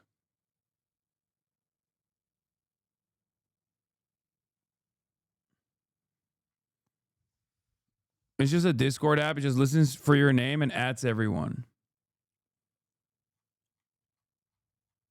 It's like a live now bot. Oh. It's how people lolcow. Oh, that's how they do it. It's crazy because like it still doesn't. You legit didn't know they also log and mirror all the messages in this chat in their Discords? No, I know that. I know that. But like what I don't understand is why they still do it, because it still doesn't work. You know what I mean? Because at the end of the day, most adults have the capacity to go, yeah, I think this is weird. Like what these guys are doing is like weird freak shit.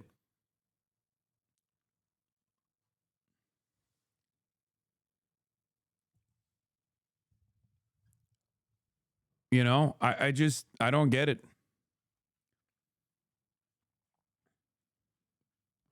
Stockman and the gang, they hate you. They're never going to let up. I know, but like,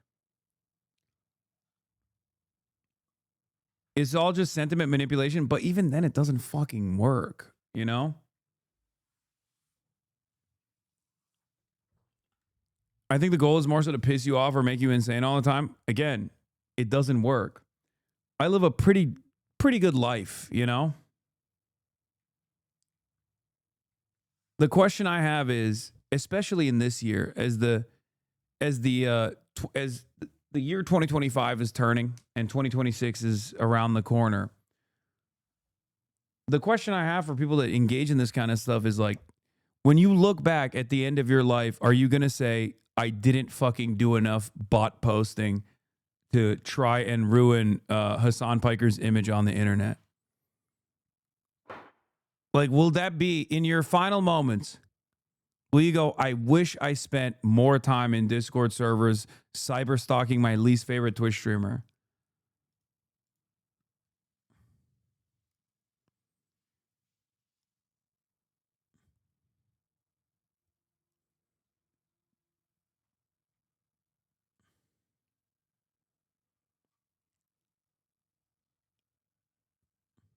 I don't get it. Like, that's crazy. Like, this is a fucking...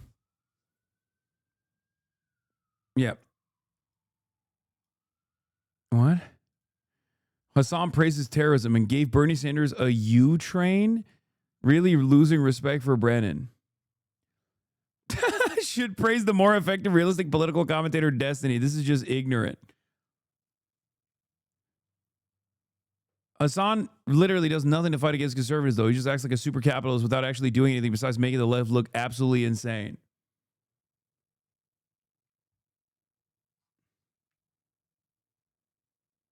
Do you believe that these people will make it past 40? Majority of them are one step away from just ending themselves.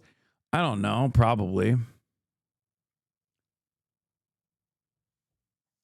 The problem is everyone needs community desperately, and these dweebs got it from stalking you. Their community is what keeps them going. Do you understand? You're talking about Drew Pavlov and Dan Stalkman. They're insane that you can't reason with these people. Yeah, I get why they're insane, but they're singular figures. If you're like a random person, what kind of satisfaction are you getting out of this? You know what I mean? If you're like a regular ass dude, this can't be all that satisfying, right?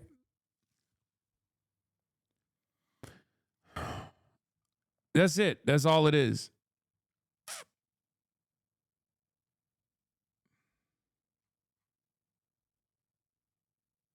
Like, if I went away one day, if I just said, you know what, fuck it, I'm not doing this no more. I made enough money.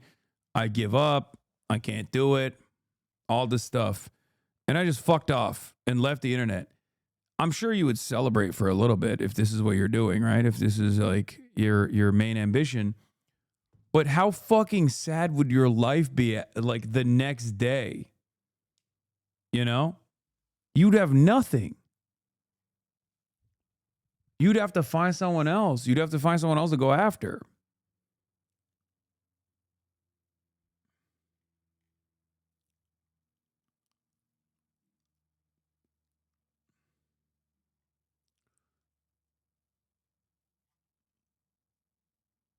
It's just very strange.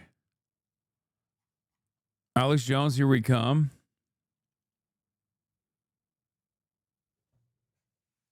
Anyway.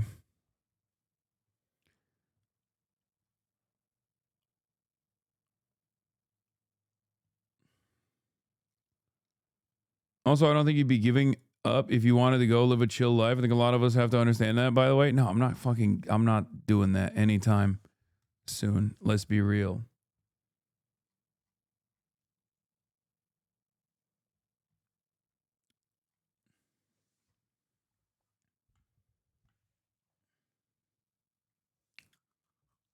Any mention of your name gets flagged is super easy. Yeah, I didn't realize it was like that.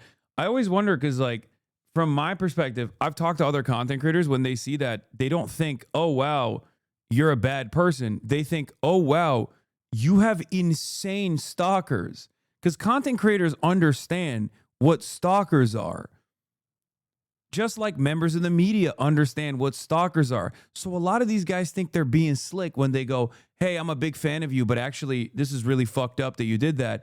They don't actually read it as a sincere comment. They read it as you being a fucking weirdo. And I don't know how to explain it to people because they'll never hear me say this. Like, they'll never understand. When I say this, right, they think, oh, Hasan is just simply lying. Actually, we have a lot of impact. Has it not shocked you at all, even a little bit, that you've had no impact whatsoever? No, dog. Most people fucking see the comments on the internet. They know how fucked up the internet is. They just look at that and go, wow, this is incredibly weird fucking behavior. They don't go, wow, this guy's actually a weirdo. This guy's a real weirdo. What? I can't believe it. This guy that I've known, or this guy that I've like developed my opinion on as as an independent adult, partially because of his political perspective, shit like the trash taste back down make them think they're winning. Yeah. Anyway, I'm not even going to get into that. But once again, that's another point where like people know what they do in their output, what they say outwardly, does not actually correspond to what they think privately. Okay? Content creators know. Sometimes they just want to, you know, throw off the scent a little bit because they don't want to be fucking harassed. And maybe they're being a little cowardly at times to do that. But it is what it is. It's just a part of the fucking game. What breaks the camel's back for you? Is there a breaking point to quit the job for you? I don't think you guys understand. What hurts my feelings is not random fucking dickheads on the internet. What hurts my feelings is when I see an entire fucking industry, a space that I occupy, dominated by some of the worst, most hateful fucking takes. People without any care or consideration for others, running around talking shit about trans people, talking shit about immigrants, talking shit about black and brown people, and in the most careless ways possible, specifically so they can fucking grift. And then their fan base that actually also leans into it because they think that's the cool thing. Because most of the expressions of politics are, especially online, are often insincere. That's what actually fucking hurts my feelings. That's what kills my soul. When I see people who advocate against their class interest, when I see people that have spent a good deal of time in here that turn around and go, you know what, actually, I'm reactionary now. I'm right wing now. That's the type of shit that hurts my feelings. That's what actually makes me feel like I'm not doing a good enough job. It's never people being like, I hate you, dog. You shocked your dog, or whatever the fuck they've made up and keep spamming over and over again long after the meme has like been dusted off, you know? What?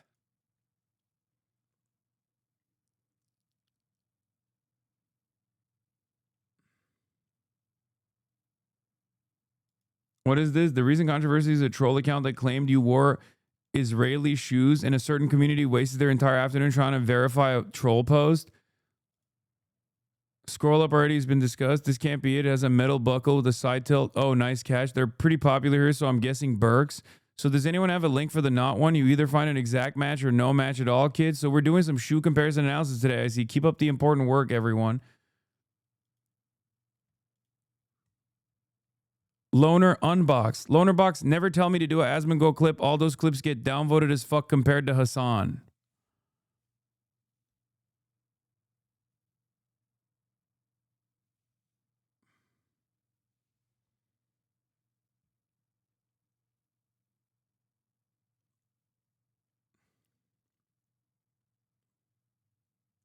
You know, people who use that against you after saying it multiple times, they act like a fake fan. Yeah, no, I don't even care about that.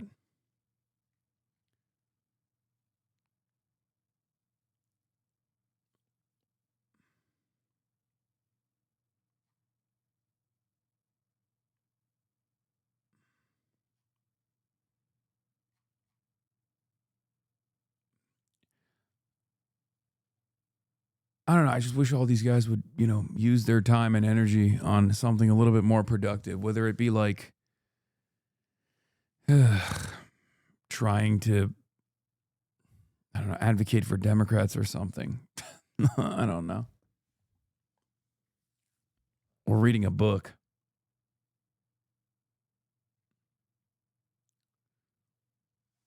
The one upside is that most of them are too insane to actually effectively change people's mind. 90% of your haters in any comment section will just see like, everybody hates Hasan, Diddy, Epstein, Piker, the terrorist lover who hates America, so the average person just thinks they're fucking insane. I know.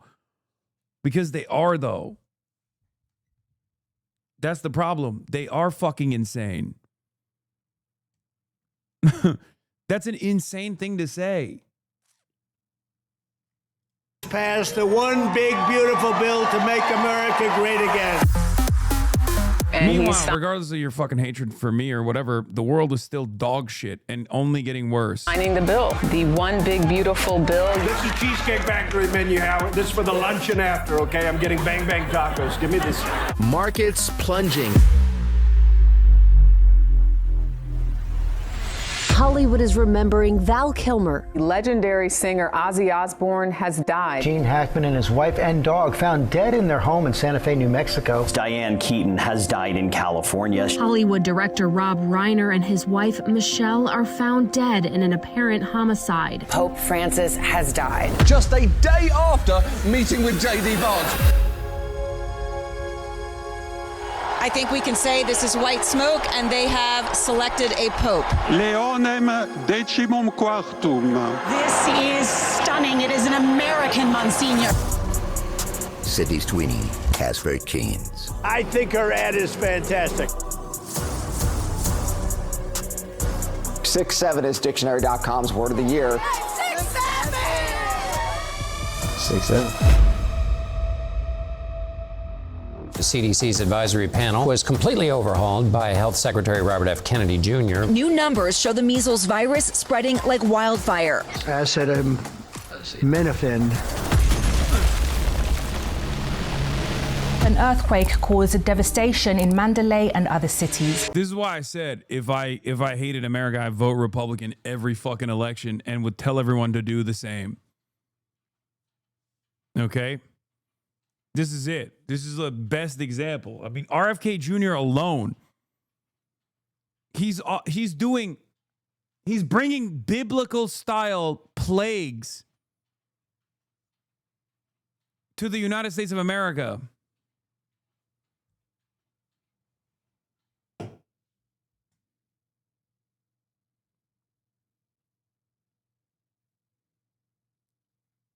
A nighttime tornado in Arkansas Friday night. That was an EF4 tornado that caused a lot of damage in Diaz. The catastrophic flooding killing at least 104 people in 6 counties. I just remember holding him so he would get swept in the flood.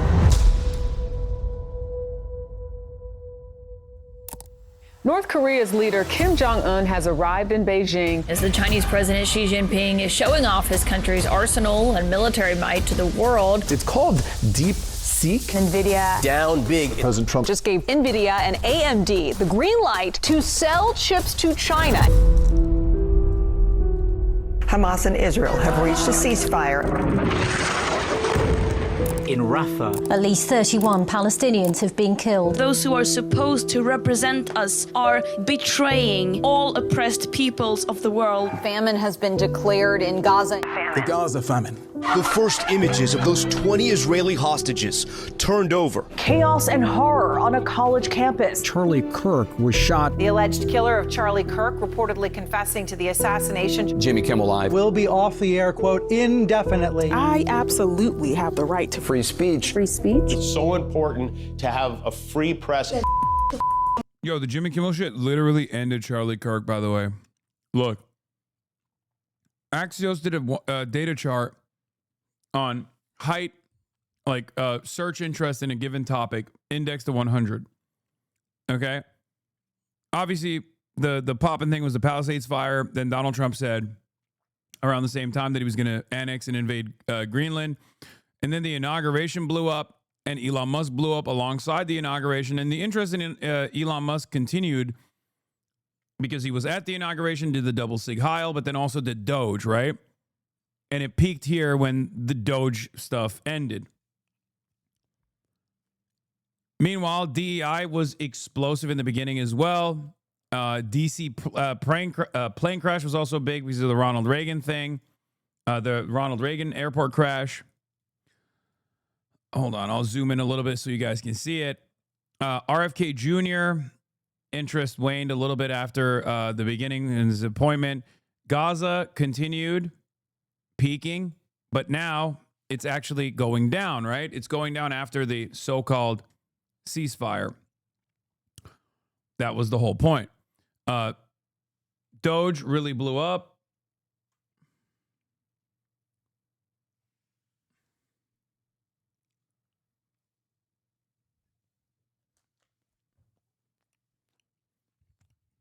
Destroyed the government and then kind of went away.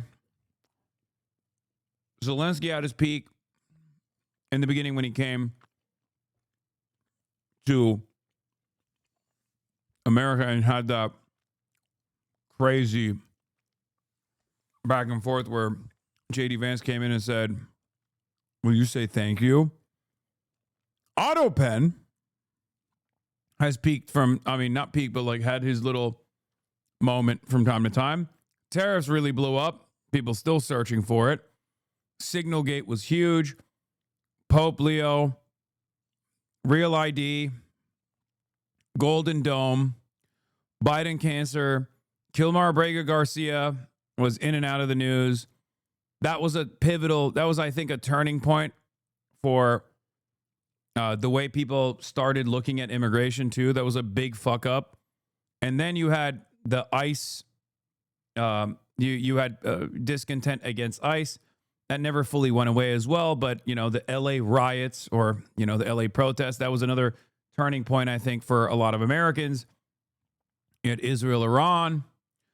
Labubu was basically the most poppin' thing outside of inflation this past year. Okay, everybody was constantly searching what a Labubu is. Another testament to Chinese dominance. One big beautiful bill passed, massive tax cuts. One big massive tax cut for the super wealthy. Alligator Alcatraz was memed about terrifying. Can't mistake the flooding that took place. Jeffrey Epstein was in and out. He's back to popping off. Coldplay, ironically enough, that was like such a normie focused story. Only streamers who are afraid of getting mogged avoid clicking this link.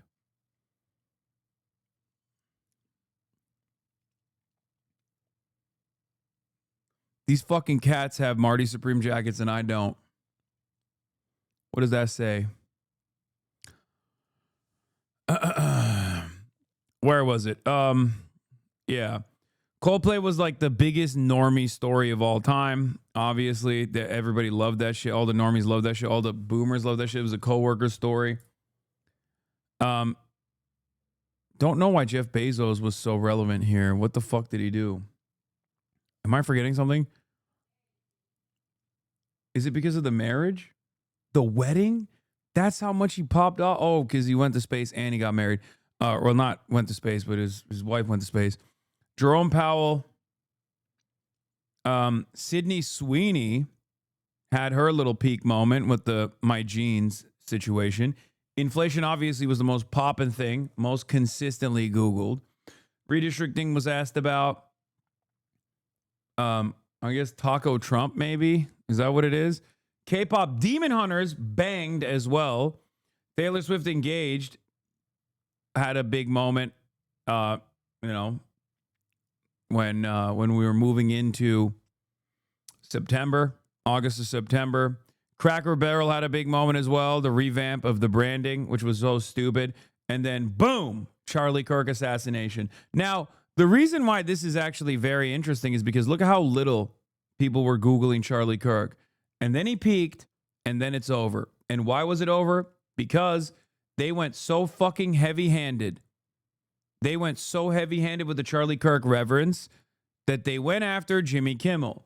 And while Jimmy Kimmel is like an inoffensive liberal, it pissed off a lot of fucking people. And now we are Charlie Kirk. We're all Charlie Kirk. Bad Bunny popping off throughout the year. Obviously, this was around, I think, like when they announced that Bad Bunny is going to be the person who sings, right, at the Super Bowl this year.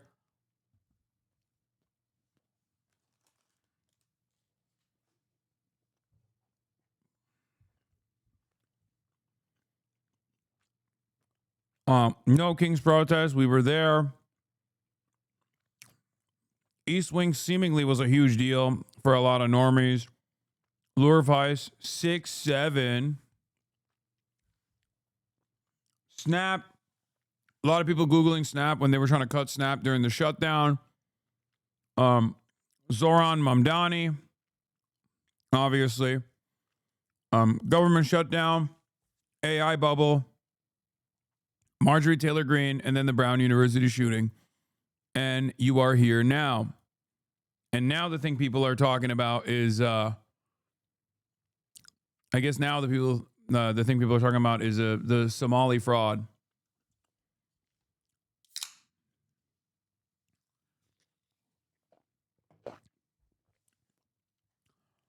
That was the year. It was a pretty shitty year overall. But here, a chatter has made my year-end goals. And I'm going to see which one, like they turned this into like an easy clickable adventure, basically. As far as my fitness goals, I had midterm, maintain less than 15% body fat, which I got. Long-term, put on more muscle mass, which I technically did get. Be able to bench press 225 15 times. I was not able to do that. Deadlifts, be able to 1 rep max 555. I was able to do that. But again, all of this stuff I got in the middle of the year and then I lost. So I don't even know if I'm supposed to be clicking on these. Squats 315 for 12. Yes. Bench press, be able to do 225 15 times. No. Never able to get that. Increase vert basketball. Did not happen. Become more explosive. Became too explosive. Dunk consistently in a game. Did not happen. Focus on recovery, strengthening lower body, avoid injuries. Clearly did not happen. Do a combat sport on stream. Well, I guess that did happen. I did play sumo.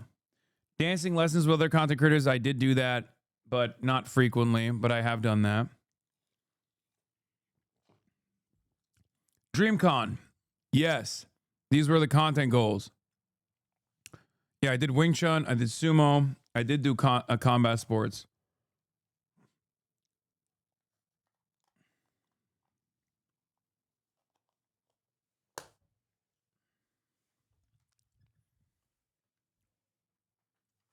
I did smile more in China. I did lean into clip farming, but not as best as I would like to. I did not learn how to ride a motorcycle. I did not do more fun content on the second channel. Was I more in tune with viral things happening? TikTok? Not really. I did do dating games. I did do scary games. I did not do more gaming, and I did not finish the Elden Ring DLC.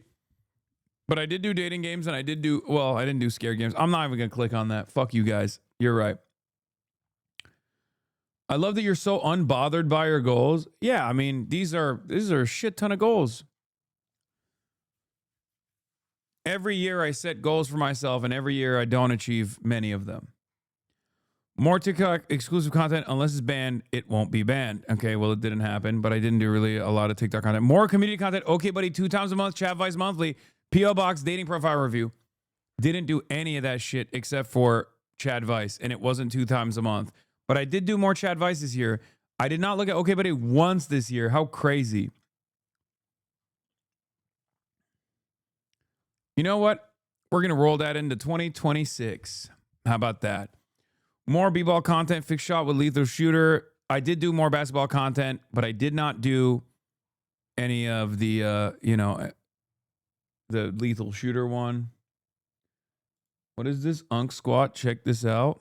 Will it be weird if we pull up with a giant crowd in the camera? Yeah, so we can just order all on one phone and they'll just make them right now and we can go in and pick them up. Okay, let's do that. Look at how long and thin that cigarette. Wait, you have a lighter? Squat. Give us an Asian squat. Do you have a lighter? I think we're trying to fix it. Oh, okay. Oh, here. Oh my. Yo. Now hand one to the camera. Will, hand one to the camera.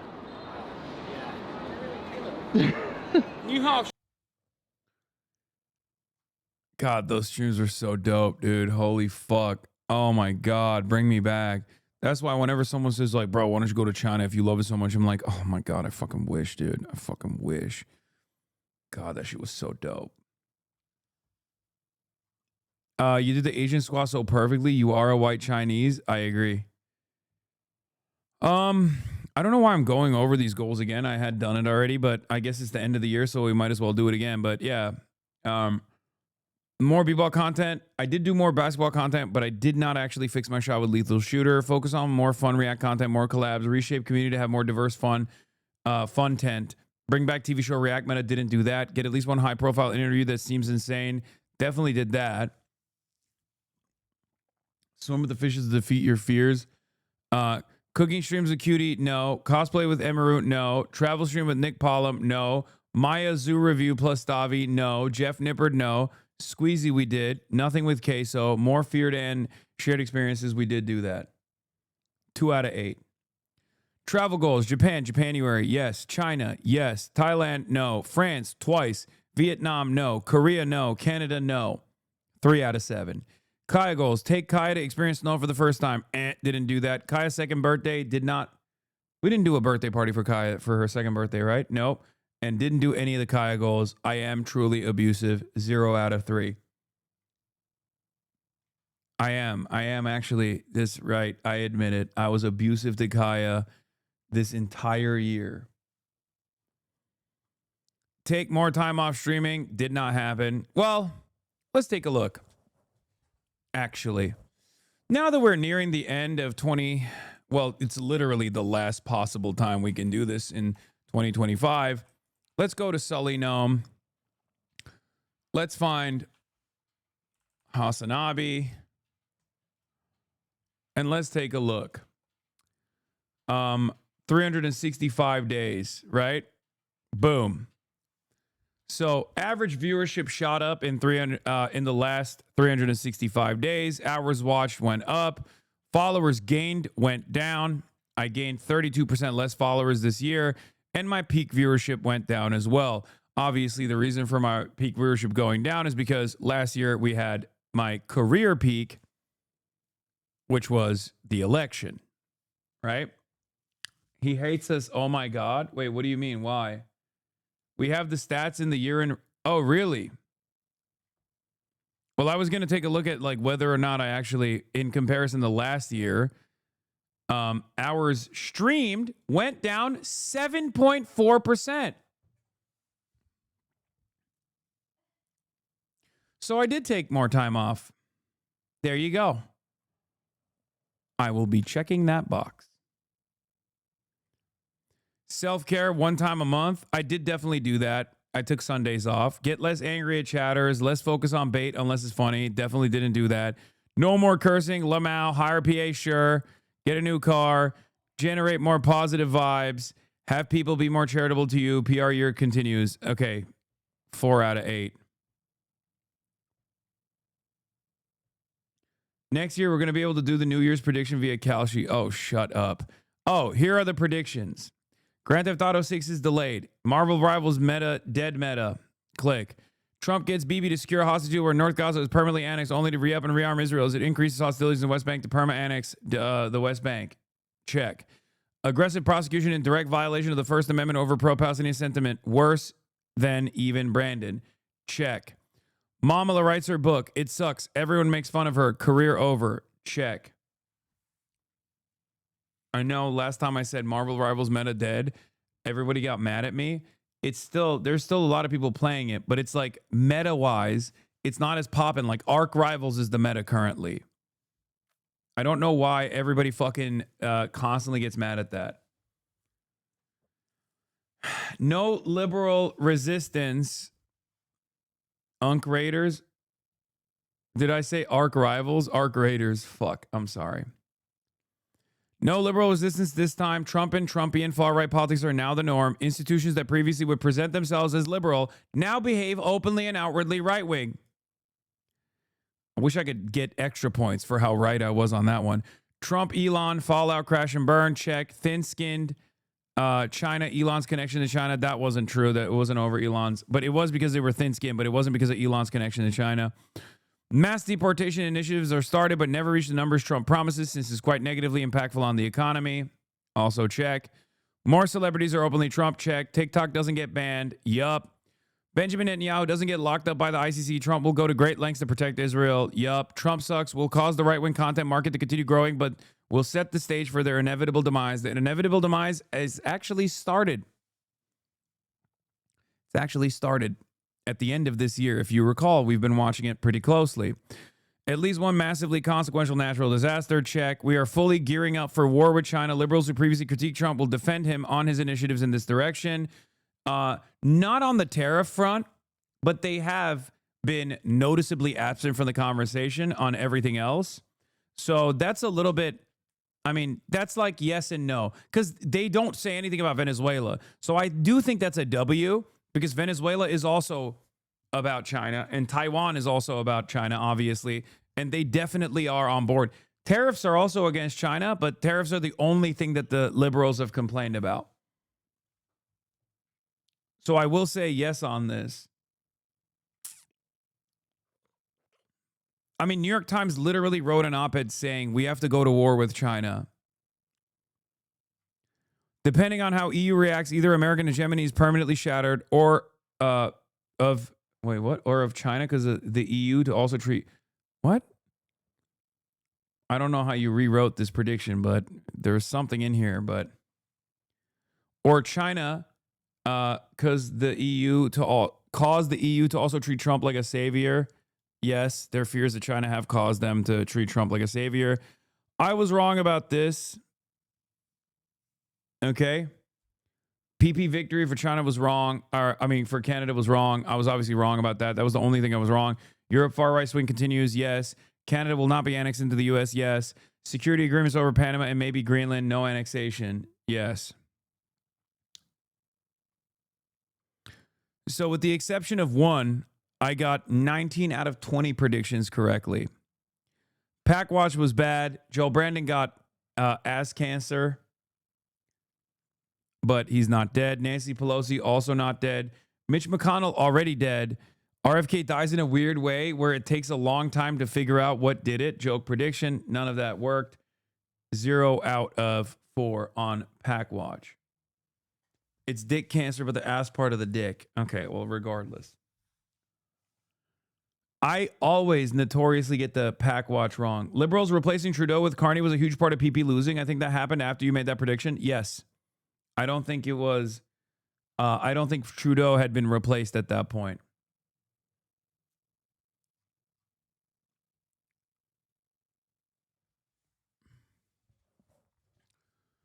Tariffs had not been implemented. So, yeah.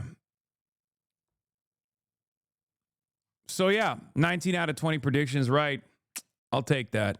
That's why you pay me the big bucks at the Piker Broadcasting Service. Now, of course, we're going to do next year's predictions and stuff in a little bit. But before I do that, I will finally get to the audience involved portion of the broadcast. Okay. Which is, where is it? HasanAbi year in review. Wait. Where is the password for it? Where's the password? Okay.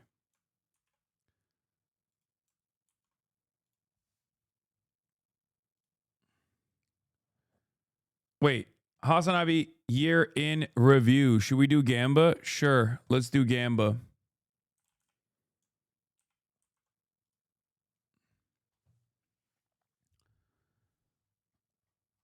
All right. 2025, HasanAbi year in review. It's time, ladies and gentlemen. Let's fucking do it. Let's fucking go. Let's freaking shit. Okay?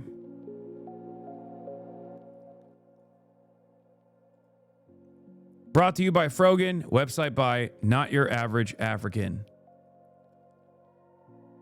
We got Chatter of the Year, Twitch Mod of the Year, Discord Mod of the Year, Best Fear and Guest, Best Offline Collab, Best Community Meme, Best Gaming Arc, Best Gaming Moment, Best Thirst Trap, Best Fit, Best Kaya Moment, Most Heartfelt Stream, Best IRL Stream, Best IRL Stream Moment, Best Travel Stream, Best Controversy, Best Stream Guest, and Best Stream of 2025. Let's get started with Chatter of the Year. Oh my God. Chatter of the Year is Austin Show, Open Presence, Megaphonics, Honey Lays, and Me Smile. Now, I think Honey Lays will probably win this because of the recency bias. Okay? But I do think me could possibly win it as well because me is so selfish and chatters are selfish. So me might win. Megaphonic. What? What?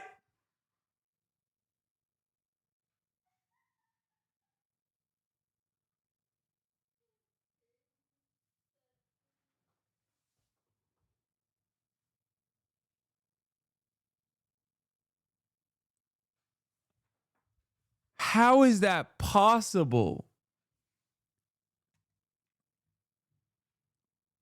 What? These were write-in?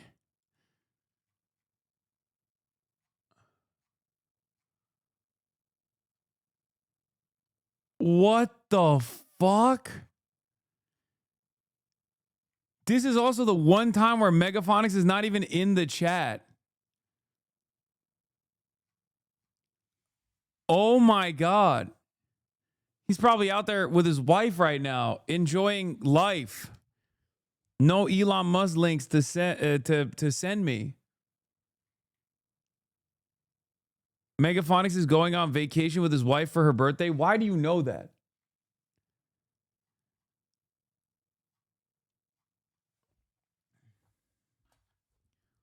I cannot believe it. Delete the VOD. We cannot let Megaphonics find out that he was voted in a writing campaign. I want to unreveal, okay? I never want to reveal this ever again. He got 40. Wait, this is how little the amount of votes? Wait, what the fuck? How many total people voted for this? Oh my God. Oh my God. Of course, me, Smile, got 140 votes. Did y'all not actually vote? It's a write-in, so people probably all chose different names. I voted for Wimstaff. For the write-ins, not many. Twitch Mod of the Year. We got Anaphase, Gizmo Max, Lake McGroove, Nice Bathroom, and Fizz. I think it's Lake McGroove, but let's see who won. 29.56 Fizz. Wow. That's shocking. Oh my God, everybody hates Lake McGroove because he banned everybody. Fizz, you don't ban a single damn person. This is clear. It's clear. It's clear why people wrote in for the write-in candidacy here. Okay, Discord Mod of the Year. Oh God, here we go. I don't even fucking know who this would be. Nuke Hoscord wins. Oh my. Surrender Dorothy. Okay. Chris CPS was 61. Wow, nobody voted for the Discord mod. Okay, the write-in ones were so funny. The write-in ones, you won by fucking 69 votes. Ain't nobody gave a fuck about the Discord mods. We're moving on. All right, best fear and guest. Up next is best fear and guest. Please tell me there were more people that voted for these. We're all banned from Discord. These were choice, right? All right. We have Caroline Kwan. This lovely girl walks past sobbing her eyes out. And so I go, girl code, and I look at Caroline because I have social anxiety. So Caroline goes over to talk to her. So I feel like I helped, you know? Yeah, no. And so then Caroline goes over and she's like, are you okay? We're and she's like, I'm crying. And she's like crying and hyperventilating a lot. And then I was like, do you need a lorazepam? Because I have one because I knew I was anxious. Well, first I was like, do you have an anxiety disorder? She's Oh, like, yeah. yes. Yeah. I go, do you take anything normally? And she said, yes. She said Ativan, which is lorazepam. Yeah. So I was like, oh, do you need one? And she's like, yes, please. And the cops are You're right there. prescribing things to people It's at the girl hospital. code, though. Okay. No, this is before the chapel. this is at Chapel Grove. Okay. We're not going to watch the whole thing, right? That's a long-ass TikTok. Jesus Christ. Yeah, I posted unfollowing spree. Phineas. I followed some people. And what I knew when I posted that was that everyone insecure would check to see, you know what I mean? Yeah. Normally when you unfollow somebody, you Wait, hope... did I make the cut? Yours followed still. Yeah, no, he's You still, did yeah. it so gleefully, too. I was so gleeful. Who'd you unfollow? Mostly, I unfollowed like Joe Biden's Instagram account, like Instagram accounts. Was that he I've mad?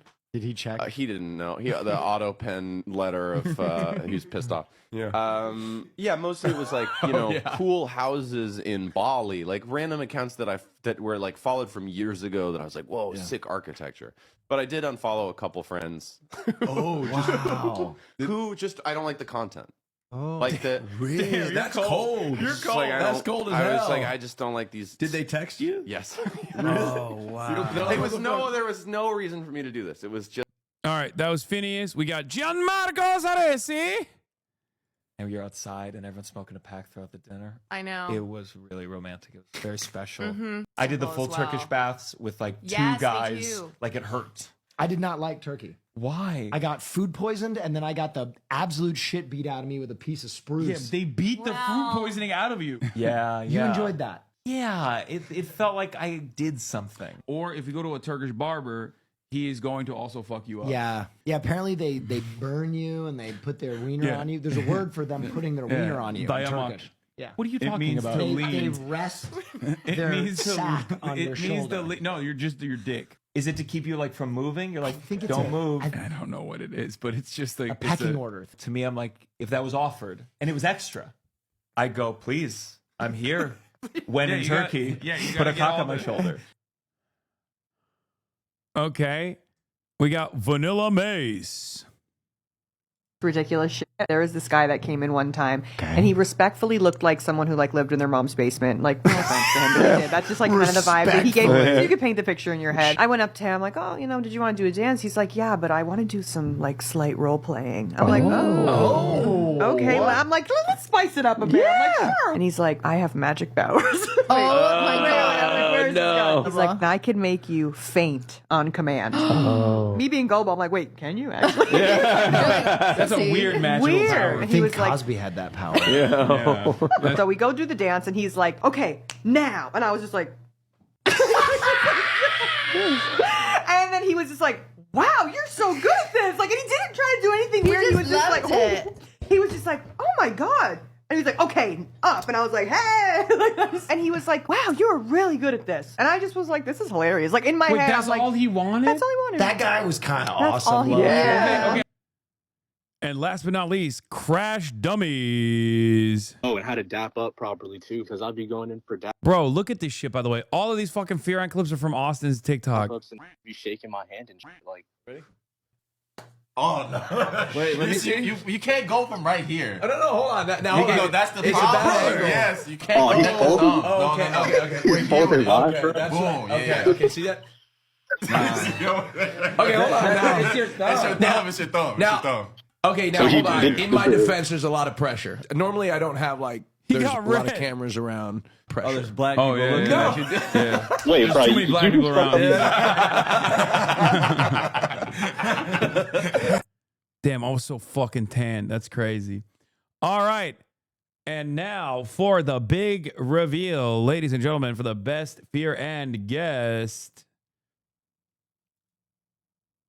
With 27.95, the Quantarage, Caroline Kwan wins best guest.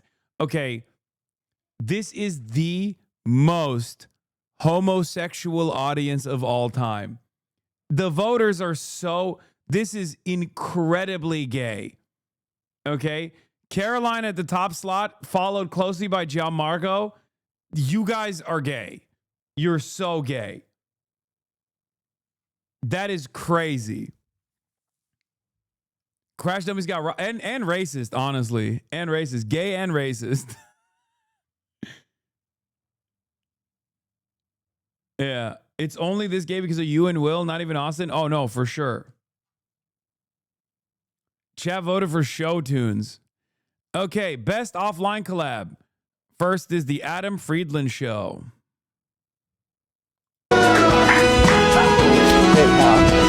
Do you attribute any modicum of your success to just to being a big, strong guy? Being attractive? Yeah, if you were like a Quasimodo, would people be listening to you about like... No. You look like the archetypical, stereotypical leftist guy. What's that supposed to mean? Just handsome. You're coming on my damn show. Insulting my ass immediately. Let's back up, because my audience is like pretty mature intellectual style. Many of them I've seen the subreddit. Many of them might not know. This is recorded in 2024, yes. I don't know what you're talking about. Many of them might not know, like, can you call Logan Paul right now? I don't have his number either. Can you call Mr. Beast right now? I do have his number. Hit him up, bro. I don't want to call him. Come on, That's please. We're it's not, my dream. We're it's not, my dream. We're it's not. My, we're do not this tight for like that. Can I pee? Am I allowed? Can you please call Mr. Beast? No. How you gonna be socialist if you ain't in society? Just please. I'll be cool. I'm not gonna embarrass you. I swear to God. I swear to God. No, I'm not doing Please, dude. You know how I feel about Ukraine versus Russia? How? Sounds about white, dude. This. I'm just not famous enough, dude. You're not gonna hit up Mr. Beast. I'll do it after. All right. The Majority Report. Look Hello. who's in studio. Oh my God, you guys have to- such. This is crazy. This is crazy production. This is the first time I've ever seen you in person. You have very large arms. Oh, didn't that's. realize. Oh my God, that's crazy. I didn't What even. a coincidence. I didn't even think about that. No, I didn't. Huh. I didn't get the same compliment when I walked in my tank top today. Whine about it. Whine about it. Not anymore. I snipped her. She used to free bleed. She did. That's awesome. Isn't it gross? No. It's so gross. It's definitely a little gross. Yeah. Especially because she's the size of a It was human. nasty. So her period is also human It was size. just a human free bleeding. Yeah. Doggy. Yeah, her It was poops are gross. human size as well. Yeah, her poops are bigger than that. She might be bigger than you. How much does she weigh? Like 110, 120 pounds? Yeah, she weighs more than Maya. She's also probably taller than you, too. Standing up? How tall are you? 5'2". Oh my gosh, she is taller No, than she's you. not. Stand up right now. No. Come on. You got to do it. You got to do it. You do got to do it. We got to settle once and for all. No. Once and for all. Kaya, Who's up. taller? Swift, don't bark at So this. easy. It's so easy for her. Swift, you're not taller than either of them. See, Chill look out. how short she is. Okay. No, I'm saying when she stands up. No, hold on. she's I'm going to pick her up. Short stack. That's going to hurt. Freaking short stack. She's not taller He than tried me. to stretch her out. Almost. Not even a full stretch. It is almost. Look at her. She's just hanging out with the girls. It's nice, Kaya. It's Hi. Hi. She's not taller than me. She's shorter. No, it literally is. All right. Crash Dummies. What's a non-sexual sensation that you enjoy? She has mom traits. What? Your mom. Bro, you're 19. What are you talking about? Yo, Hasan, I don't know you, bro.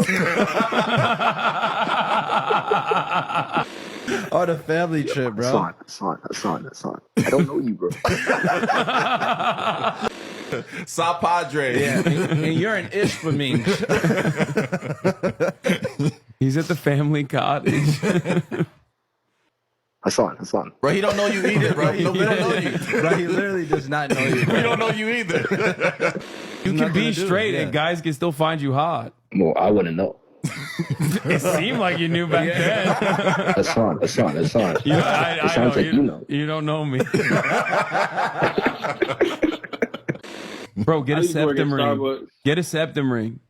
Who are you? I'm Hasan. Are you Hasan Piker? Yeah. Okay, I know who you are. Oh, damn. Okay. Yeah. You pretty valid. Thank you. Oh, man. That was so fun. All right. And then last but not least, I've had it. Hasan, what have you been up to and what have you had it with? First and foremost, I wanted to say I've had it with Democrats who are not fighting. If you're a Democrat, you have to fight. If you can't take the heat, you got to get out of the kitchen. That's the number one thing I've had it with, because we know that Republicans are bad. We know that they're going to ruin the country. They're doing it already. They're doing all the fascist stuff, but we need Democrats to be out there putting their bodies on the line. It can't just be the American public. I'm out there at the protests. We're getting shot at. I don't see any Democrats with us. I need to start seeing Democrats at those protests. I need to start seeing like actual, visible, prominent politicians that are making a big fuss about the kidnappings that are going on all around the country, and also even the unlimited funding that's seemingly going to Israel. Well, you know, that was a real aha moment for us, because it's such an easy layup right now to take down MAGA, to say MAGA isn't It's crazy because Democrats still haven't done that. America first. They are clearly Israel first.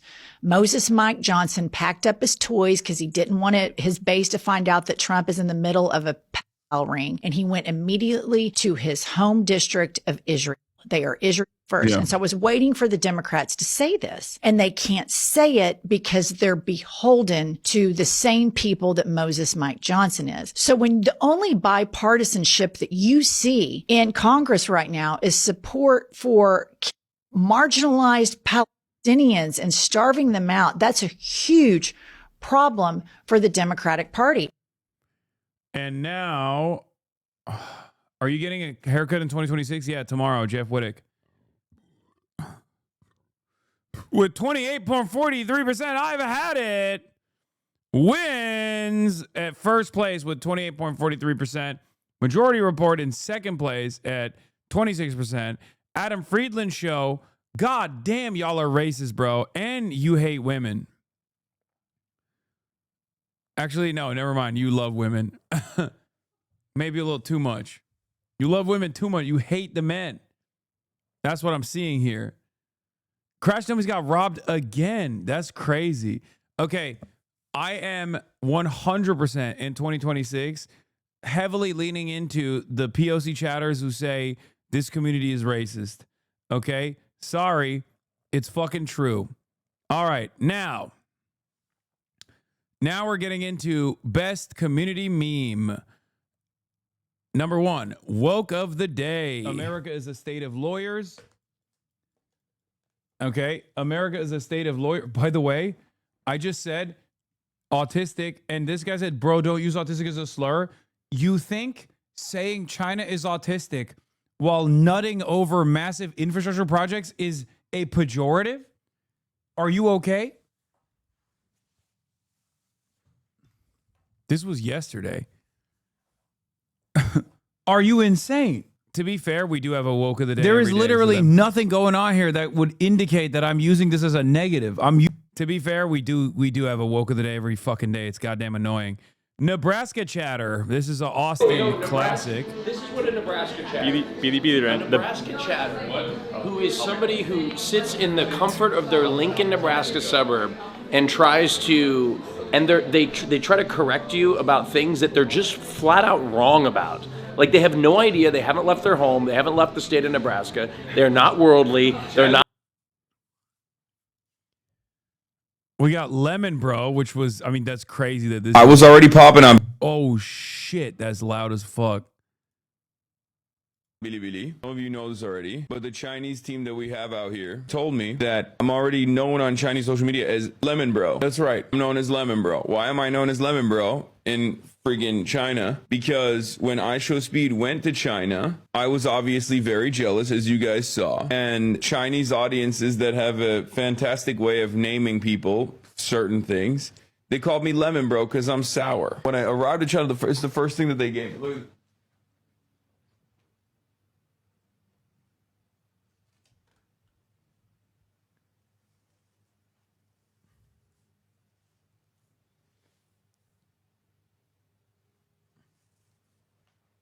What are we doing?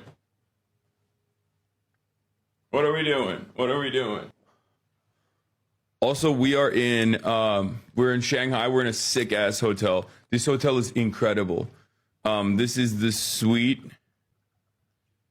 It's not like, I don't think it's like the craziest one, but it's pretty nice. I think I was in Beijing. I don't know why I said we're in Shanghai. Maybe. I'm pretty sure this is Beijing. I was really fucked up that I thought it was I was jet lagged. Oh my God. Meme of the year. We carry the flame. We'll fight for the gospel. We'll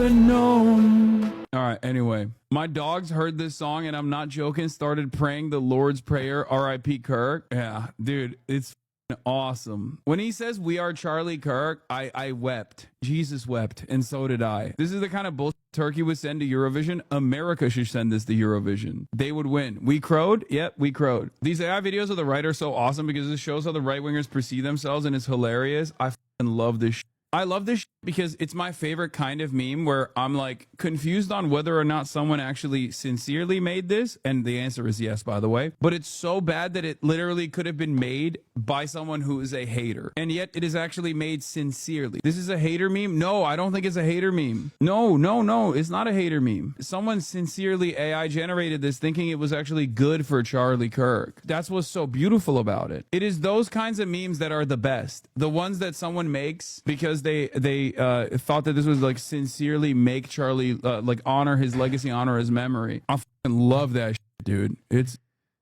and then oh no, 127. Okay, well I guess I know which one's gonna win. Wait, why isn't this working?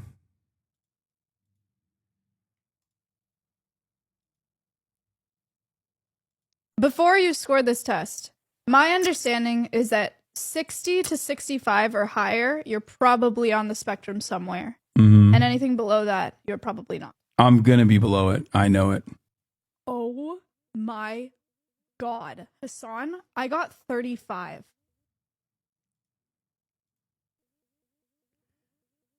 What does that mean? Oh my God. That. Did I ace the test? Before you scored the.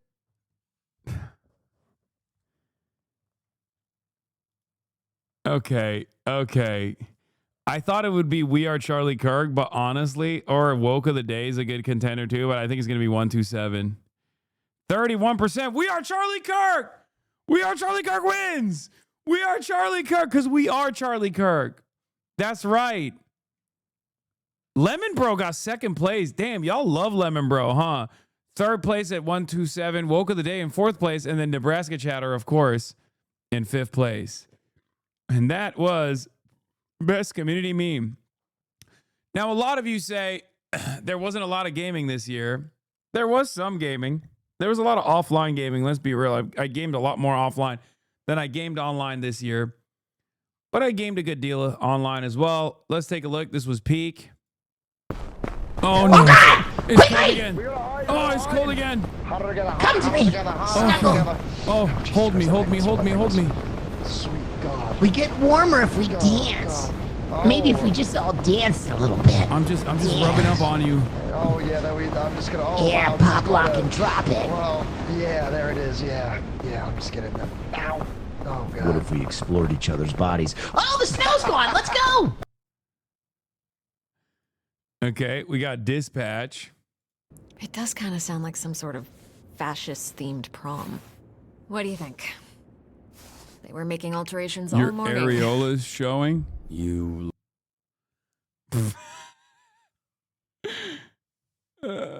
Water Park Simulator. Are they dead?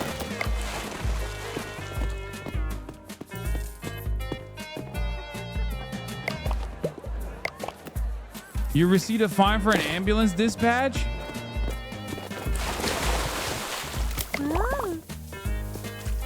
Oh, he's dead. Oh, he's dead. Clean the filter.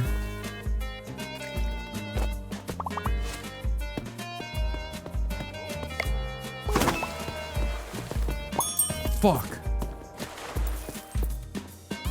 Oh my God. I had a much better handle on things.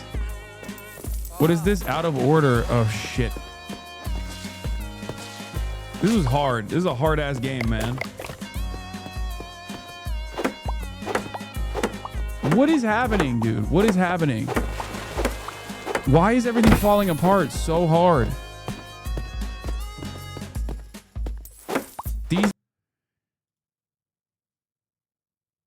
Can't believe the dispatch clip cut. You save scum? Yeah, I did. Marvel Rivals. Are you out, Pete?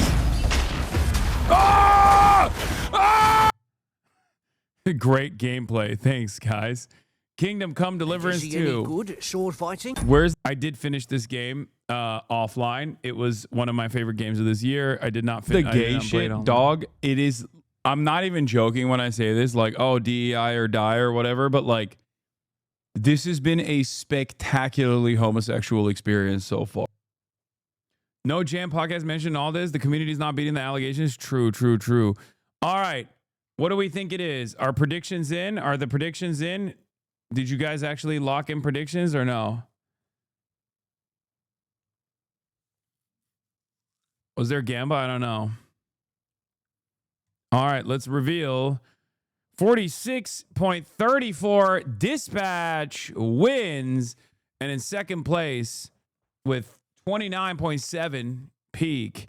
Water Park Simulator coming in third. Kingdom Come with fourth place. And nobody fucking, holy shit. Marvel Rivals in fifth place. That makes sense, though. Dispatch, I did finish to completion and played the most. And also, there's recency bias at play here. But moving on.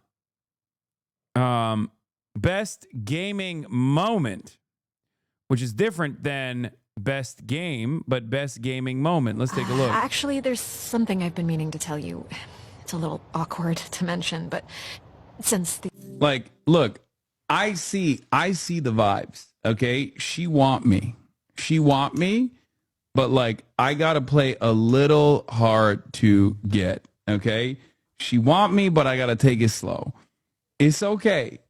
It's okay. The fucking early bird catches the worm, but sometimes, you know, it's like the turtle and the hare, right? It's a marathon, not a fucking sprint. Blonde blazer. Oh, this fucking asshole. What does he want?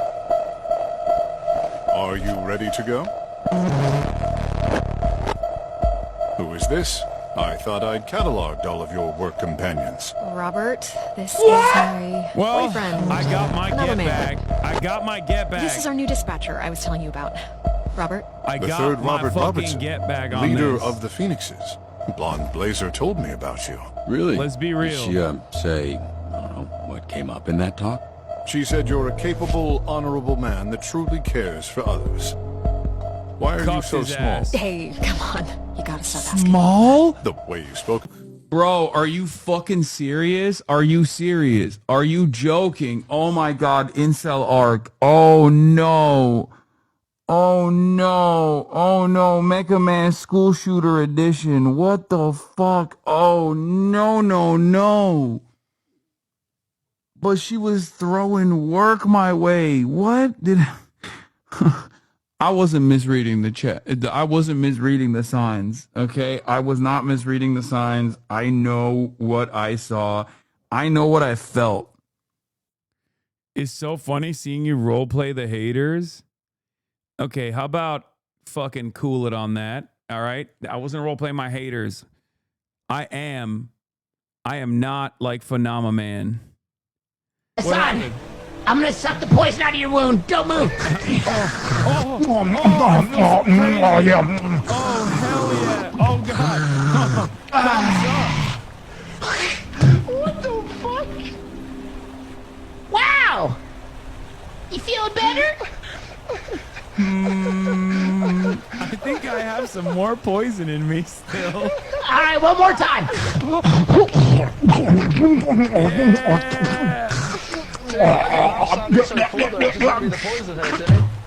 right, how you feeling? Nobody likes a spitter, Timmy. But I'm feeling pretty good. They showed me how to do that in Scouts. All right, you ready? Oh, fucking Christ. Holy shit. Hey, just don't get stung by a jellyfish. It's Trump and Bubba, guys. What? Fuck. Or I gotta piss on you. All right, let's climb. Will did carry the peak streams. Let's be real. All right. This is Water Park Simulator. No! No! Hands! Hands! Everything is collapsing! Queso! You get out of here! And he took a shit! And the pool is rusty! How do I fix it? Oh! Shit! Oh! Get out of the way! I'm repairing the...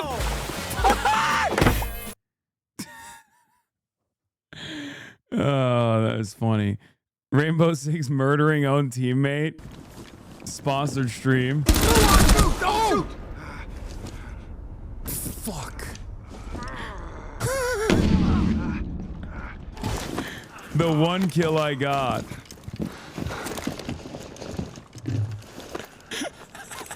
We're at 33% sector loss. I'm sorry. I'm so sorry. I got scared. All right. 4 best gaming moments. Let's do the big reveal.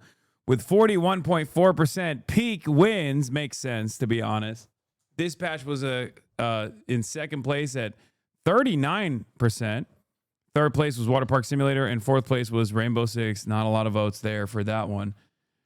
Best thirst. What the fuck is this? Best thirst trap. In Japanuary, your boy was looking fucking peeled. Look at those goddamn titties. Oh my God. God, what a fun year this has been, huh?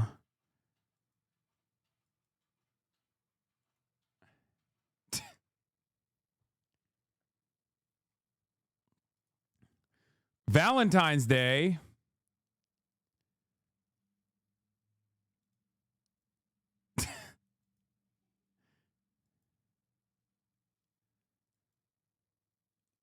More Japan flicks from then too.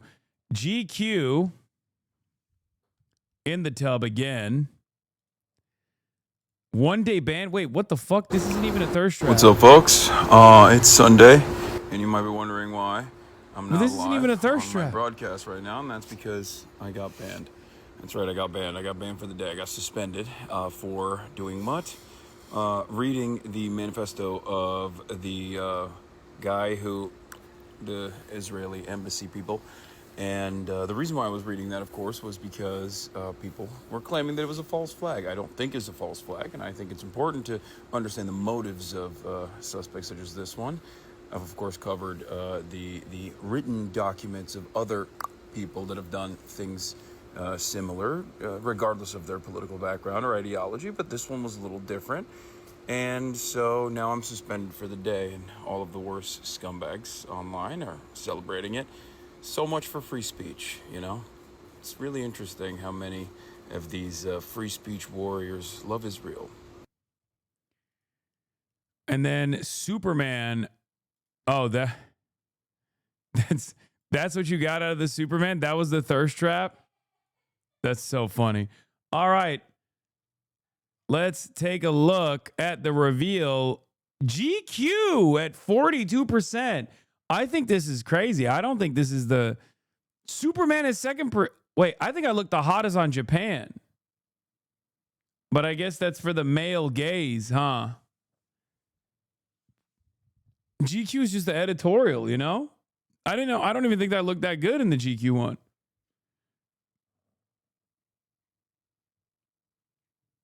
GQ did you great, bro? Hell yeah. Okay. Best fit. Now, a lot of people talk shit about my fits, but I do put that shit on when I put that shit on. Here we have Oxford Union. And then we have the Zhongshan suit. I think this is, I mean, fuck, man. That's such a good fit. Cozy Maxing, which literally went viral on the internet. A lot of people were hating on both me and Will here, even though the amount of fabrics that we have is so incredible. I mean, this is a flex in and of itself. You know, look at all the fabrics that we have. I love this fit. I think Cozy Maxing was tough. GQ, this is not even a fit. This is just me in a tank top. That's crazy. That's not even a fit, but whatever. The Adidas fit, also from China. I don't really like that one, but the China Maxing fit, I really liked. I liked this fit. I loved all the China fits. They missed this thirst trap moment. Your areola showing.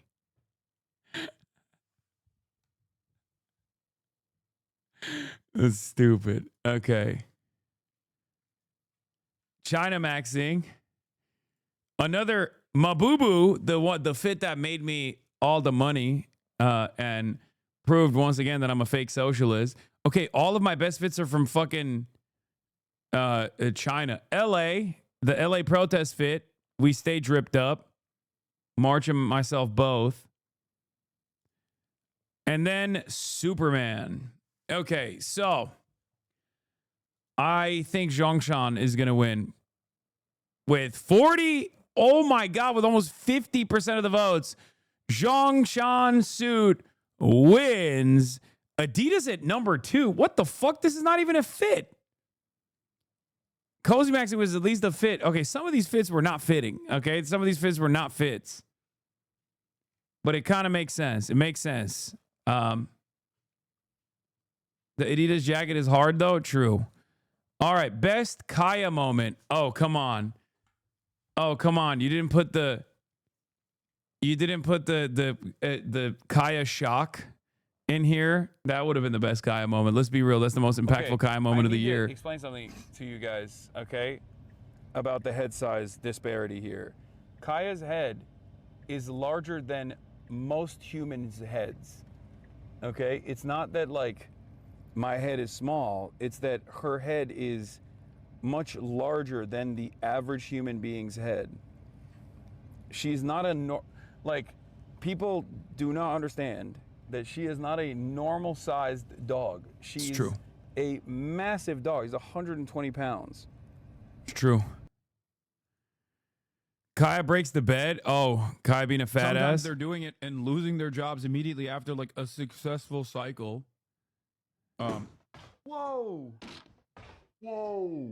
Oh my God. Okay, Kaya, it's valid. It's no longer a place. She finally broke the bed. It's okay, baby. She was right all along. Come Her here. fat ass broke the bed. You fatty. You're fat. Don't blame her for the product defects. Chat. She's fat. Kaya, place, baby. What is this? Kaya, Place. Kaya, place. Good girl. Good place. Yeah, if you guys noticed, I'm doing this every time specifically to punish her and use her and abuse her because I'm an abuser. That's why I was doing the place every time. RIP Place 2023 to 2025. Low key. RIP Place. For real though. Kaya opens the fridge. This one was crazy. Come here. Where are you going? Where are you going? Get over here. Get back in here. This would 100% line up with the actual shot that we've now proven. Oh, this is Charlie Kirk. Was not taken. Chatter to the set. Please close the fridge. Thank you. How the f did that fridge open? It was open this whole time. What the hell's going on?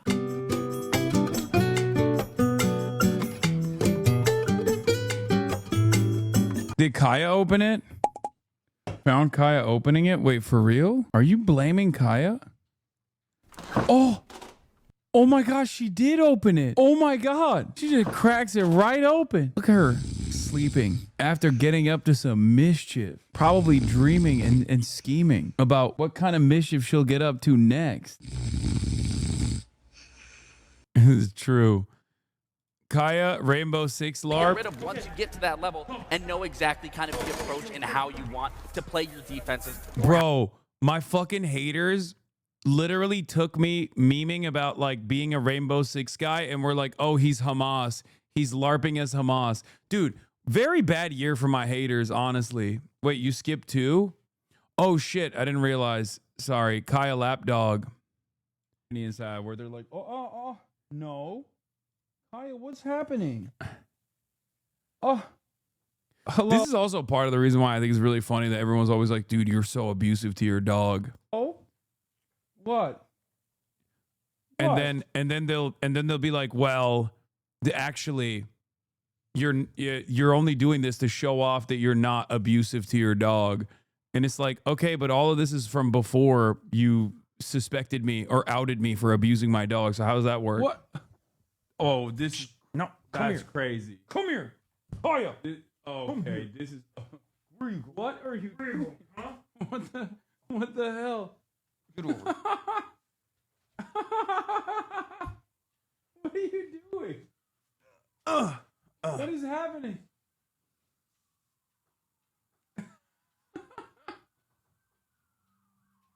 That's crazy. She's like, this is my stream now, please. Okay. Oh. Okay. Wow, that was wild. No, I am covered in fur now. Holy shit. Okay, what do you want? What the hell? When she dip, everything is fucking shaking. Yeah, she's big as fuck.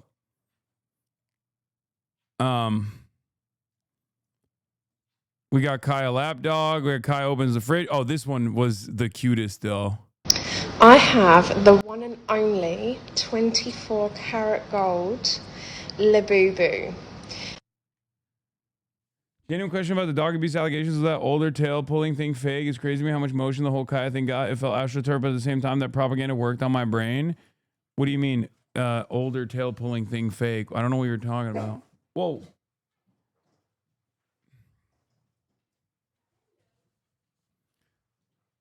No, I'm abusive. I'm abusive to my dog. We didn't do the Rainbow Six LARP. To get rid of once you get to that level and know exactly kind of the approach and how you want to play your defenses or how you want to play your attackers just based off that first half. Bomb located by attackers. Looking like it's going to be a pretty default setup from the side of Team Skills. Nothing too crazy here. See, I'm abusing her here too. Look at this. I'm abusing her even here. I am expecting tactically beating her ass and also using her as cover. All right, everybody, let's take a look. Let's see the big reveal. Let's see the big reveal. But I'm wearing a mask, so maybe it's not me. Who knows? Kaya opens the fridge at 28.7%. Okay, number one. Not bad. Kaya breaks the bed at second place. Kaya at the No Kings at third place. Kaya Lapdog at fourth place. The Labubu didn't hit that hard. And the Rainbow Six LARP, they didn't like at all. God damn. This was robbed. Not Kaya getting jebaited. Kilman was like, I remember because Brian Kilman was like, we should play after Cory Booker's like record breaking filibuster. Brian Kilman straight up. More abuse. Always, just like the gaming frogs. All right, up next, most heartfelt stream. So we had a lot of big streams this year. Okay. Incarcerated firefighter stream. What do you want people to know about either this program or about just being an incarcerated firefighter in general? What's something that people probably don't know, considering that a lot of people don't even know that you guys are out here fighting these fires? We're taking advantage of the second chance that we're being given, you know, and this is the opportunity to change our lives, you know, the trajectory of our lives, to be able to get a career once we hit the streets. And we're blessed to be in this position, you know. Like you said, a lot of people may not know about it, but we're putting the work in to not only better ourselves, but better our communities. Bro, don't hype it up too much. They're not going to give you more. They're not going to give you more money. It's crazy. They get paid $5 a day. We're out there getting it. No, I know, but this fires would be so much larger if they weren't out here. They need to get paid an adequate wage, right? Yeah, no, that's true. I mean, we get paid $5.80 an hour. You're over here like, oh, it's no, great. Not even. We get paid. I love being in the fire. $1 an hour. Actually. Let me tell you this. Talk to me. You got the rest of the firefighters, right? They get paid pretty well. The municipality gets paid like I think $98,000. They got good pensions, good benefits. They got unions. What would you say if I were to tell you that there's also private brigades on top of that? You heard about the Palisades that got burned down. 75% of it's gone, except for Rick Caruso's mall in the middle of the Palisades. Why? Because he hired a private brigade. Those dudes are making $7,000 a day. To do what you guys are doing. It's crazy, you know, it's a big pill to swallow. But in this case, the return that we get is our second chance at life. It's a blessing, you know. It's not more about the material, but the growth that we gain from this experience. That was the first one.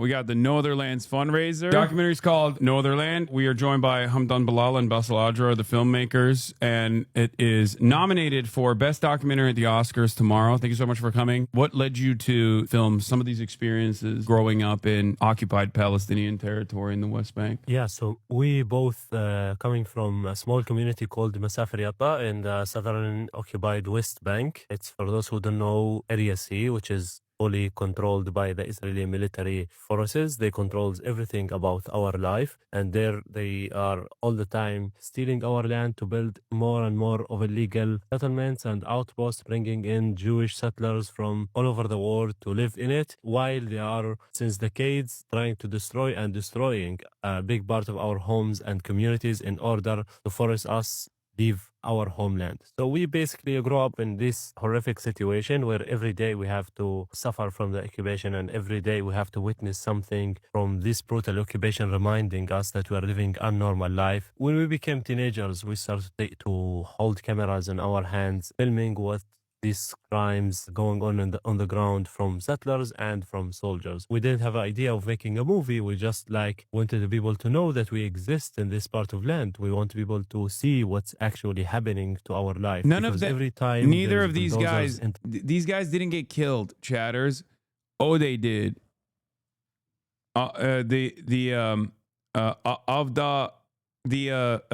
Cousin. His cousin was the one who got shot and killed. His cousin, who was also someone in the documentary. Entering our community, destroying homes and properties. Of It's the not even Hatalin. interested for journalists, for the people. It became a routine of our life. He was in the movie, For us, though. it's not a routine. It's a new suffering. It's a new family who losing their home and their structure, their shelters. And all of the time, we have been looking for different ways how we can make this footage and this evidence that we are taking on the ground seen by the world, and we wanted people to He was care murdered about by us, about what's happening. settlers.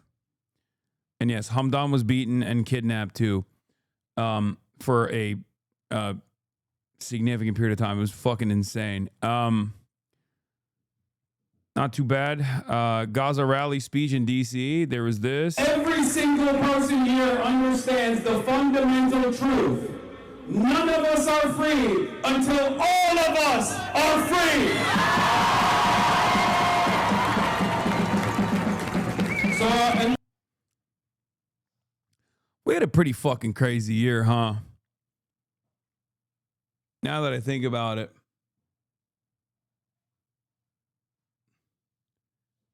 Yeah, Hasan, you never leave your home.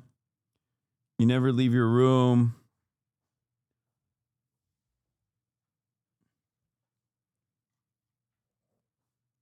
You know? I want to end with that and say, free Mahmoud, free Humeira, free all of the political prisoners. From the river to the sea, Palestine will be free. Your voices will not be silent.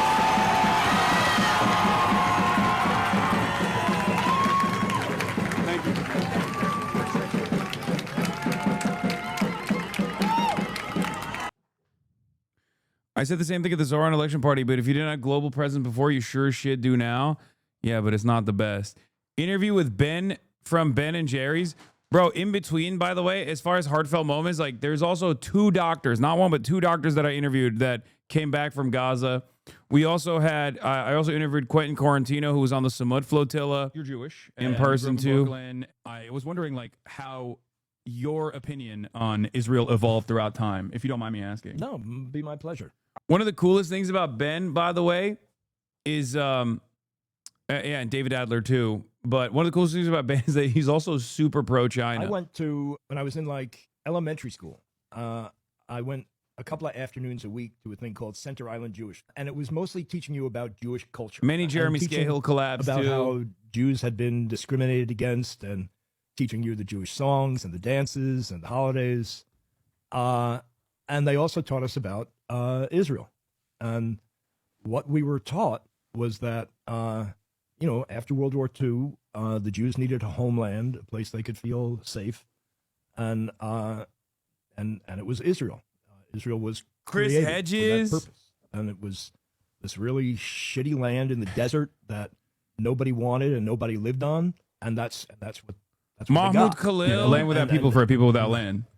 And then the Jews who moved to Israel, with the help of the international Jewish community, ended up creating this very vibrant, highly developed society and culture. What we were told was Chris that Smalls. the Arab countries, the Arabs who lived around them, were kind of jealous of that culture, that development, that quality of life. So they made war on them.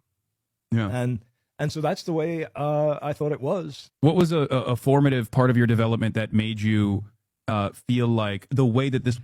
Yeah, Brace and Marrow, Bernie AOC, Lee Summers, many different Stavi Baby appearances, Ro Khanna.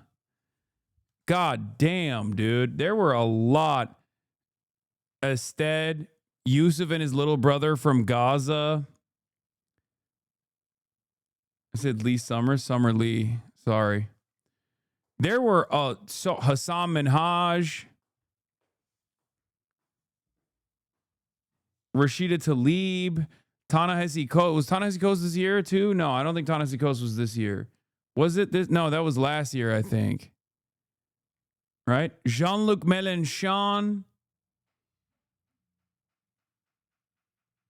Many Felix Biederman appearances. Kneecap. Vivian.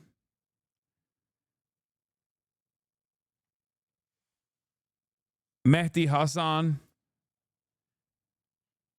God damn, dude. God damn. The Asmongold chatter. I like you said Chris Smalls and then the Asmongold chatter from Quebec. Two different union guys with two very different ideas. Dr. Abdul Al Sayed, Zoran Mamdani, Van Lathan. What a fucking lineup, dude. What a lineup.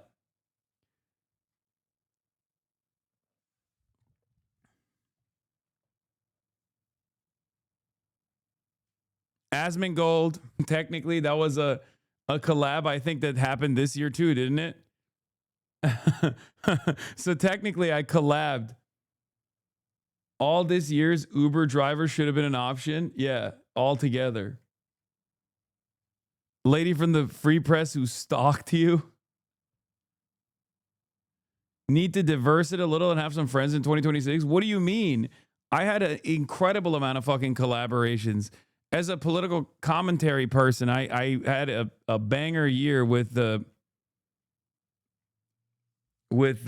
commentary. Ethan Klein was another major collab this year that we secured. That was crazy. Tim Heidecker, Vanilla Mace, Ross Douthat for the New York Times. That was a crazy collab.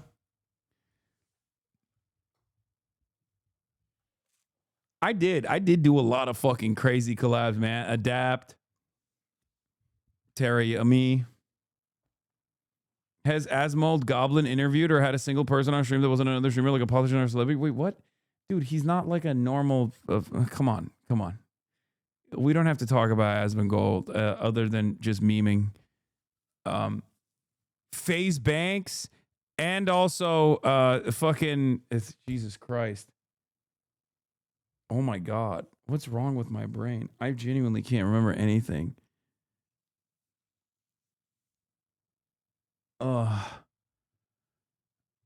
Majority Report, Jason, Nelk Boys, Nelk after the BB interview. Bradley Martin. Marlin Basketball. I guess, yeah, that's true. Charlie Kirk was also on stream. Technically, we did a collab with Charlie Kirk this year. And I don't mean like when he got shot and killed. I mean, literally, he was on my stream at the DNC. Theo Vaughn.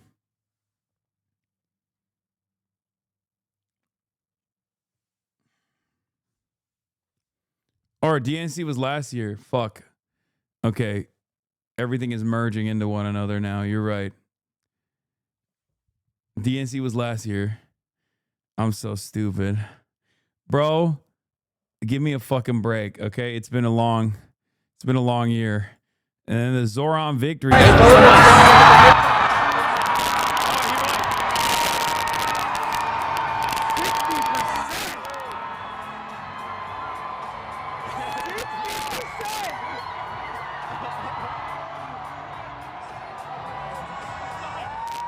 all media, by the way. There's some media that's fucking celebrating. God damn, the audio was ass.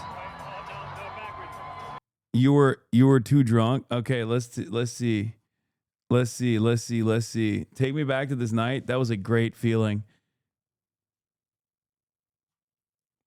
I had some fucking aura moments. We should have done aura, highest aura moments. The camera surrounding me was an aura moment. Gaza rally speech in DC was an aura moment. There was some hella aura moments this year too. Getting shot at the fucking. I will add it next year. Okay, getting shot at the ICE protest. That was an aura farming moment too. We got to farm more aura. Incarcerated firefighter stream at 40%. Wow. Wait, what the fuck? The votes went down dramatically on the most heartfelt stream. What? I don't know what happened here. Why did it go from like every... I guess maybe it's because there's 5 options. I don't know. Oh, this was added later on. Okay. Best IRL stream. Oh, this was an aura moment. Yeah. Well, not this one, but... Don't run! Thank you. They're starting to... No, they're just flashbangs. They haven't thrown anything gas yet, but they'll start throwing...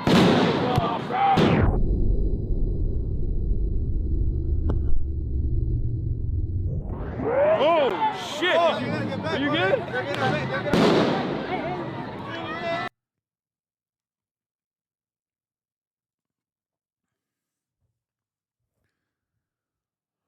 Oof.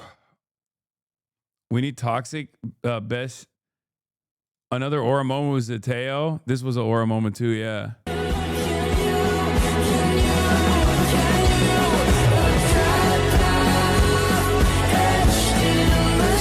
From standing up to top politicians on ice raids, reporting truthfully from Gaza outsider voters, Prem Tucker is helping us do the journalism no one else will. It's true. Kneecap was an aura moment too. We had some good ass aura moments. We had some good ass aura moments. What is this? We'll see what this looks like. Isn't it crazy how much, like, how, not to bring it back to the haters once again, but it's like, it is pretty wild that like this was the overall experience that entire night, and then the only takeaway for all the fucking sloppers was like Hasan got denied entry into this party that I was leaving off of a fucking clip that was deceptively edited. Once again, the reason why I mention this is because this is the real shit, right? This is the real world, and the alternative world that people concoct on the internet is ultimately meaningless. Okay?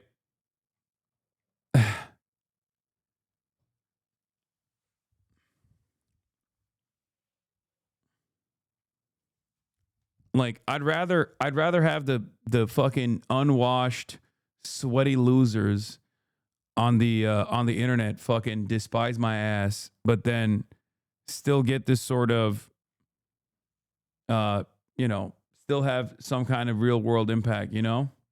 The same moment from the audience POV.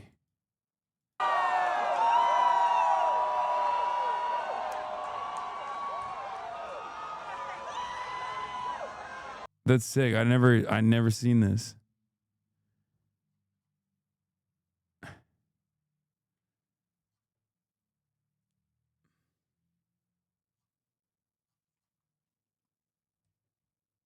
Great clip with Kneecap. This was another one.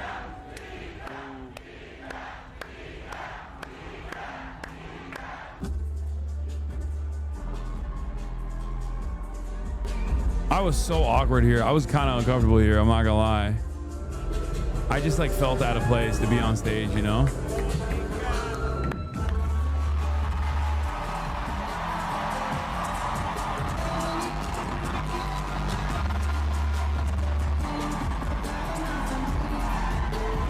That was sick though. What is this gold reaction?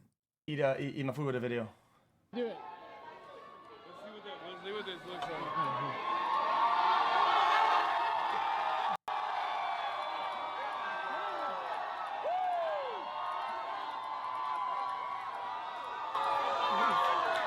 What is this face?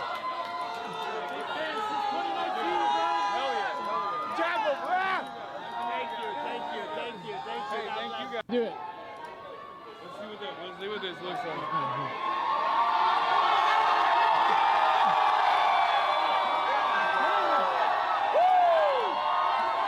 Why the fuck's he seething so hard? I've never seen this. My favorite reaction is when one of your haters said they must have confused him with Zoran. They didn't cheer for Hasan.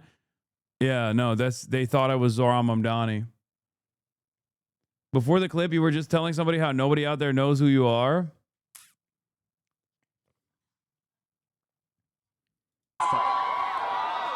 Why is he so fucking sour? That's interesting.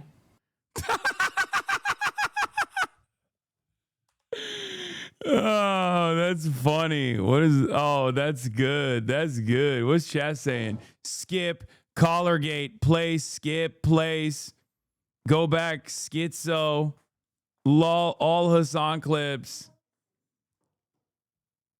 Hasan's America, easy clap. Eat a video. How the fuck did his eat my food audience with a become video. so goddamn reactionary? How is that possible?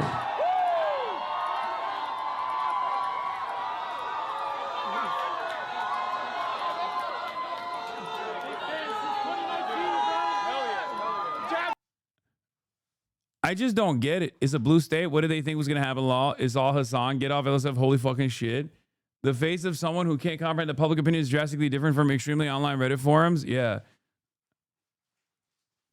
I just don't get it. I don't understand how, like, I get why he might be fucking malding and shit, but why the hell are they all malding and shit? What dog do you have in this fight, you know? Daily Hasan segment schizo.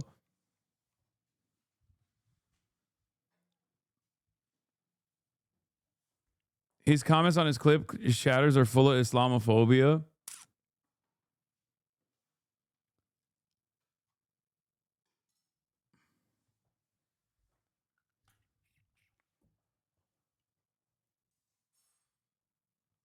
China gay glaze, that's funny. Anyway, there was some good ass aura moments. Aura photo of the year by far. Oh, this was fun too, yeah. That food was amazing.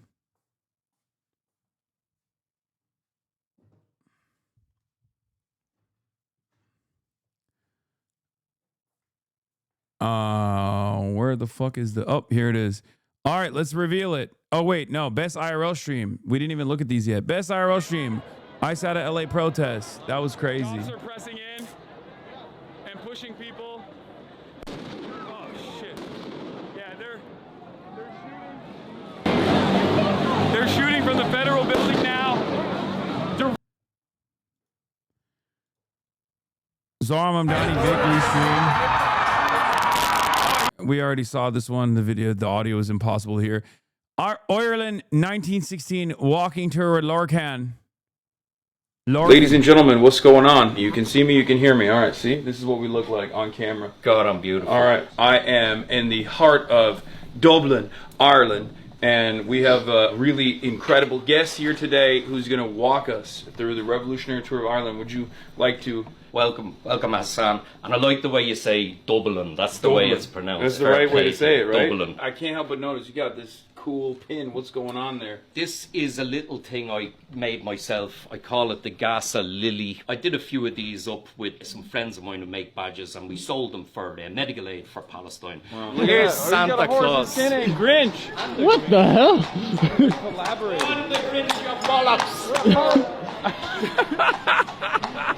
Let me show this to you, especially for I your don't get it. It seems like I was outside a lot this year. Everyone keeps saying I'm inside all the time. younger viewers. This is a thing called a mailbox or post box. All of these were red in Ireland in 1916, and when we got the Free State in 1922, they were painted green. We always joked that the only thing the Free State government did as regards change was to buy 200 tons of green paint and veneer over the red post boxes and stand back and go, now we have a nation. Is this a tradition in America, the 12 pubs at Christmas? Did you ever hear of that? The 12 pubs at Christmas? Where No. you wear a stupid Christmas jumper and you and your mates go to 12 pubs. But rarely do pubs let them in. They don't really want that kind of business. And also, by the time you're at your 8th pub, you've all separated into little groups, and you know, the worst drinker amongst you is lying in a gutter. A pub crawl. Here we are coming up to the international. You are just shit at IRL, no hate, but you always go to the right historic revolutionary heritage. Chat, and someone please offer us up. I want to see what he watched earlier. Thanks in advance and sorry. You are just shit at IRL. Bro, some of my best fucking streams were IRL streams this year. We're literally looking at the best IRL stream, the best of the best right now. It's so funny that you're... While we're in the process of looking at best IRL stream, he's like, nah, dude, your fucking IRL streams suck, actually. Space Dad and Hoscore drew this by hand from the Zoran party. Wanted you to see it. Thanks. Whoa.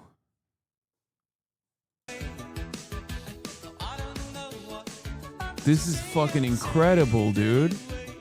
Oh my God.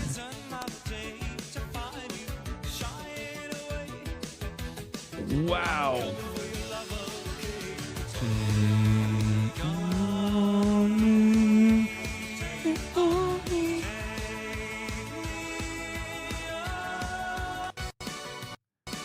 That's fire. The January 6th tour was dope with Summer Lee. What's up, everybody? We're live. We're alive here at the heartland of Empire, here in the Devil's Nest. That's right. We're in Washington, D.C. We're going to be hanging out with Summer Lee. She's going to be walking us around, showing us around the Capitol. Hey everybody, I'm Summer Lee. I represent Pittsburgh, Western Pennsylvania in Congress, so this is my second term. So I know my way around here a little bit, but not enough that I have enveloped the air of evil. This is my, like, January 6th tour, you know? That's what... I don't know the route that they took on January 6th. So this is the tunnel, right? This tunnel connects all the different office buildings. She's so cool. And this is just the house ad. This is what the QAnon people think is like the baby transportation tunnel.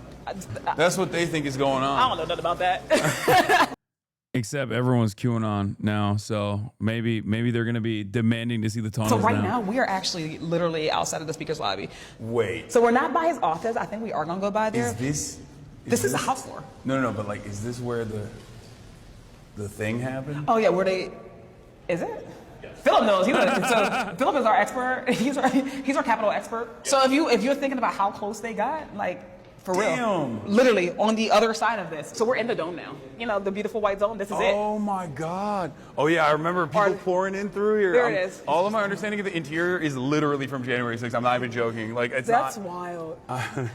If you say January 6th 3 times, Capitol Police comes and takes you. This is where all the statues live. Every state gets 2 statues. There were like no statues. All the statues were white people until like 3 years ago. Oh, this is where all the problematic artwork here. So like, dead ass, this is the baptism of Pocahontas. This is so, oh my God. Like when I said this is problematic, like the baptism of Pocahontas. No this is wild. way. Yo, that is the picture where, like, I think, is that the one? One of these pictures is the one on the internet where they like circle all the slave owners. I'm really fortunate that you were able to take some time out. I mean, I know there's not a lot on your plate currently.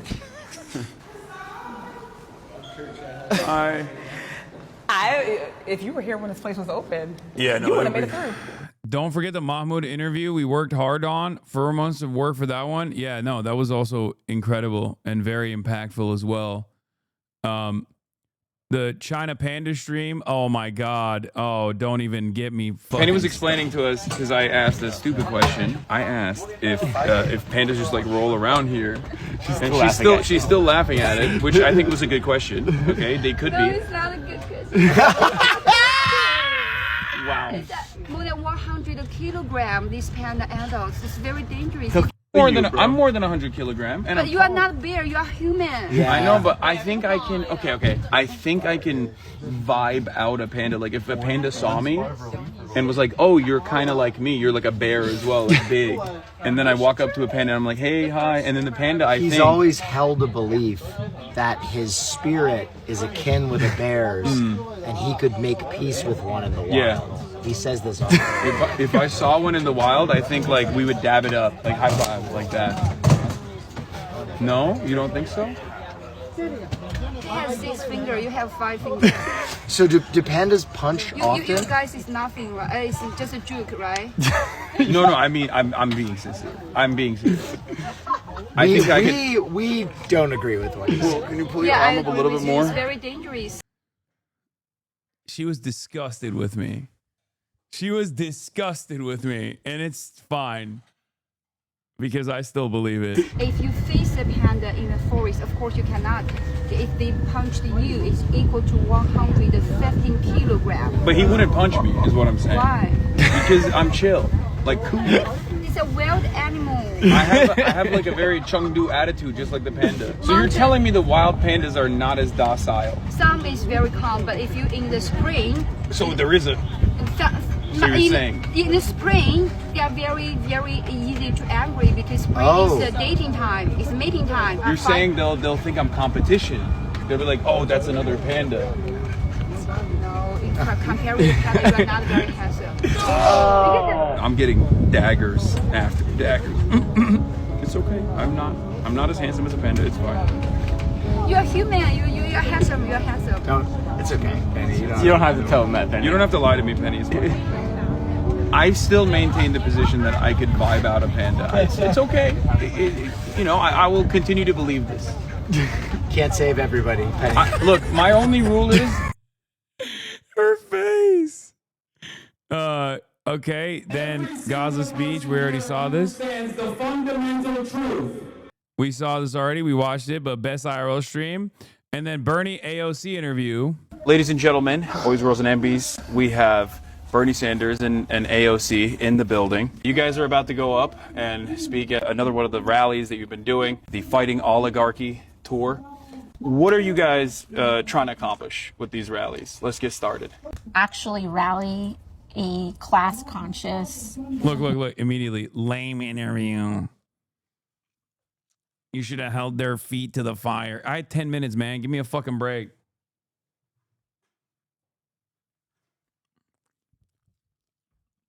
Yeah, of course it's a 71-month sub. Of course it's a 71-month sub. What do you... Dude.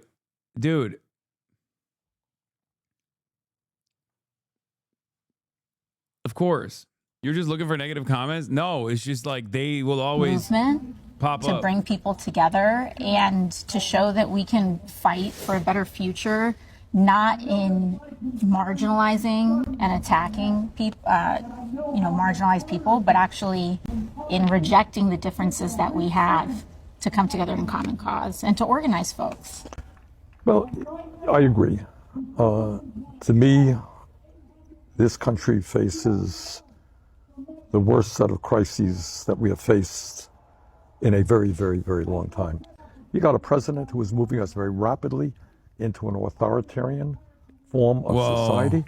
I mean, you don't sue media in America because they say something bad about you. Alexandria and I got about 500 lawsuits there, but we happen to believe in democracy. You don't ask for the impeachment of judges because they issue a ruling which you disagree with. These are tough times. And what we have got to do is rally the working families of this country to stand up to oligarchy and to demand that we have an economy and a government that works for all, not just the people on top. All right, let's take a look. Let's look at the big reveal. And with 36.9%, Zoran Mamdani victory stream gets the best IRL stream. I Side of Protest in second place with 27%, and the China Panda stream at 15% in third place. Ireland at fourth. Gaza Rally Speech DC in fifth place. January 6th Tour in sixth place. And Bernie AOC interview in seventh.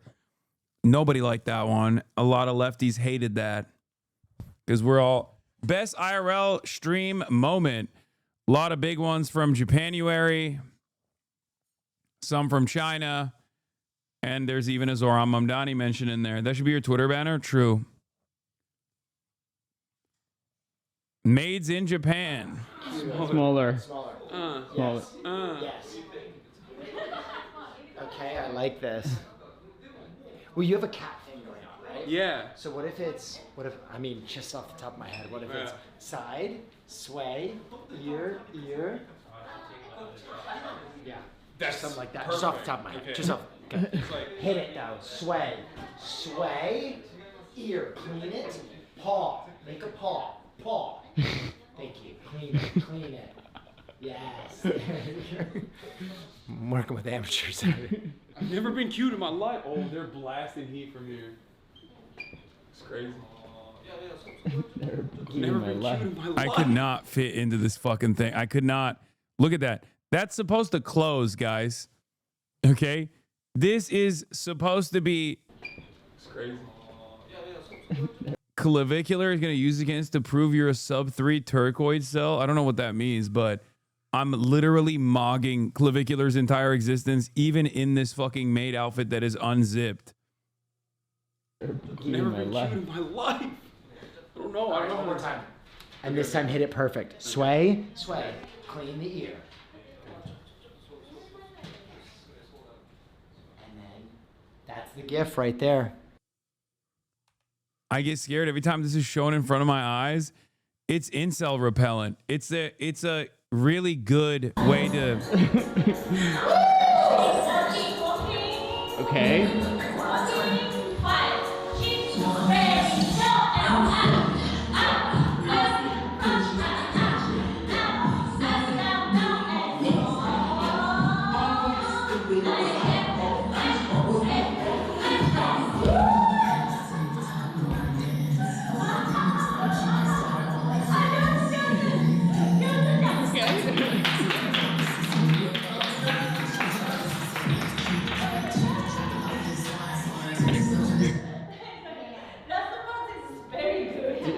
How do I negative vote? I'm just saying, I cooked. Let's look at this one. This was the day Auntie Parker stroked out. Oh yeah, you're an eater. You're a feeder and an eater. You're a real ass eater. Maybe you could have arranged those words a little differently. Yeah, I didn't mean it like that. Where's this from? I've never... Ocean's Wrath? Nature Untold? These are all pinned? Wait, what the You fuck? play video games? No. I played FIFA. Oh my god. Come on. You played jock games. That's like a... FIFA? How is FIFA not a jock game? No, FIFA is a jock game. I'm Oh, saying okay. it's like a bro game. I mean... Now, see, I was initially defending that position, and now I want to go the other way. FIFA is in every... Oh yeah, you're a buddy of mine, Ludwig. White boy from New Hampshire. Shout out Whitest Ludwig. dude. His name is Ludwig Auger. He's the whitest dude of all time. And he started selling bidets as a YouTuber. And people love it. How did he get into the bidet business? I think he's a weeb, that's why. A buddy of mine.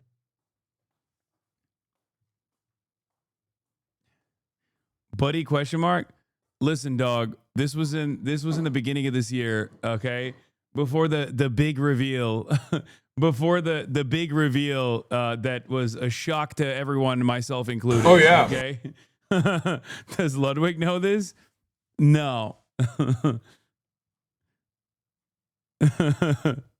A budding bidet business. I changed kiss a homie to kiss a coworker. Yeah.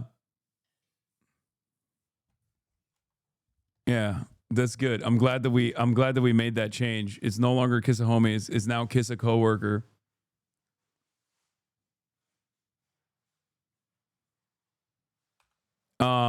Anyway, let's get back to it. Zoran Mamdani, ass eater. Ice out of LA protest flashbang. I think they're gonna push in from this side of the road. Oh, fuck. That fucked my hair up.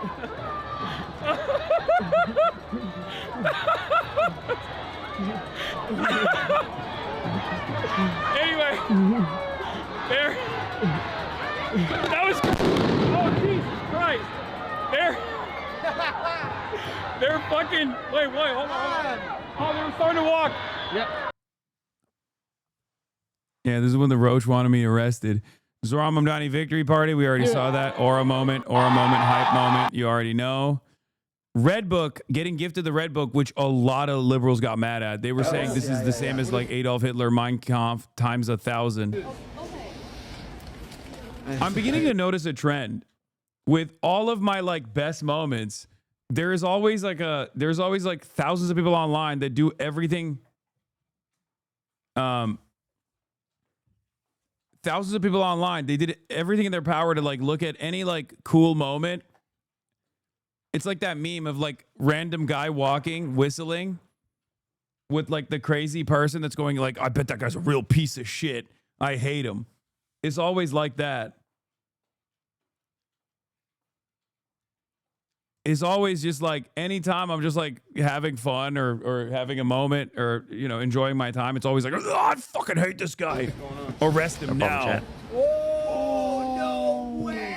It's a small one. And it's the first version. It's the first. Wait. Yeah. Really? Is that a Bible? No, that's the little red book. It is basically. The little red book? The little red book. It's the red Bible is what it is. Okay. Yeah. Some may say more important than the Bible. Some may. Especially over here. Yep. Yeah, I know. That's crazy. Okay, these were incredible. Well, they weren't very rare at the time, but this is a red book. Okay, quotations from the chairman Mao Zedong, and this is an English version from this is, I guess, from 1966. Okay, so initially they actually started printing these. I mean, there were so many that they printed of these, and I think by this point they did not want the English versions to be printed, so they tried to secure all the copies back. They were trying to like get as many of the copies of the English versions back as possible, and this is really, really special. Thank you. So that's crazy. Wait, what's your name? Deemer, we will. You can call me Zulu. What? You can call me Zulu. Zulu.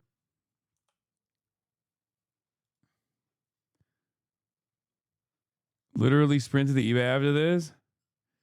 Lol, bro, didn't this clip cause like 10 to 12 controversies? I don't know. I was in China. I didn't give a fuck. But apparently, hella people got mad about that. I saw bits and pieces of it here and there. People were just like losing their minds. All right, we already saw the January 6th tour. I'm trying to get you in the house for if you want. I That'd be great. know y'all aren't going to be able to come. Like the people aren't going to be able to come with us. Oh, they're not but gonna I be might able be able to. Like, the My camera girlfriend's can. fan art. But Okay. we can peep in. I think we can peep in. Oh shit, this So, is yeah. fire. This is my like January 6th tour. You know, that's what. I don't. All right, let's see which one. Let's see. The big reveal is Ice out of LA protest flashbang as best IRL stream moment, because it seems like you guys want me to get fucking shot.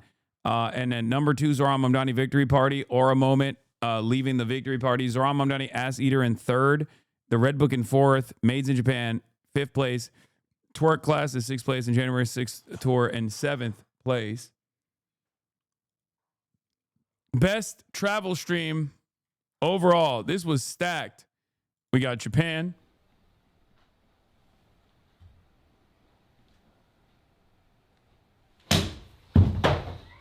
Oops. No.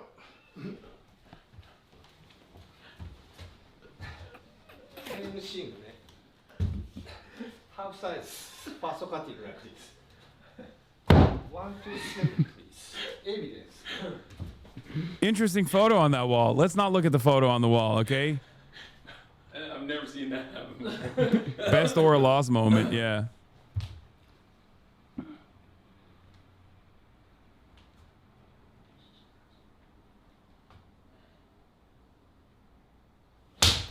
Oh, yeah.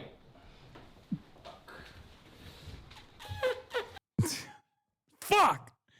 New York City 1 and 2. I guess where else? Sri Lankan food in Staten Island? Oh,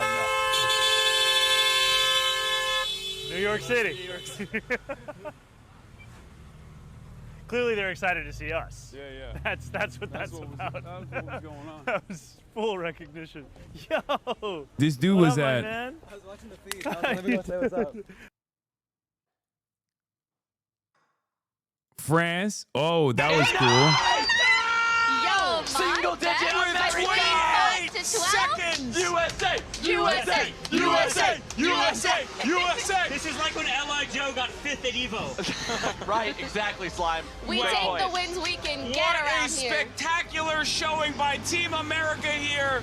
Ludwig doing his absolute best. As red, with white, a and blue last... paints the sky. Could be any country. Yeah, but definitely for here, for those of you watching this broadcast, it's America, baby. Eagle screech. my coworker Ludwig.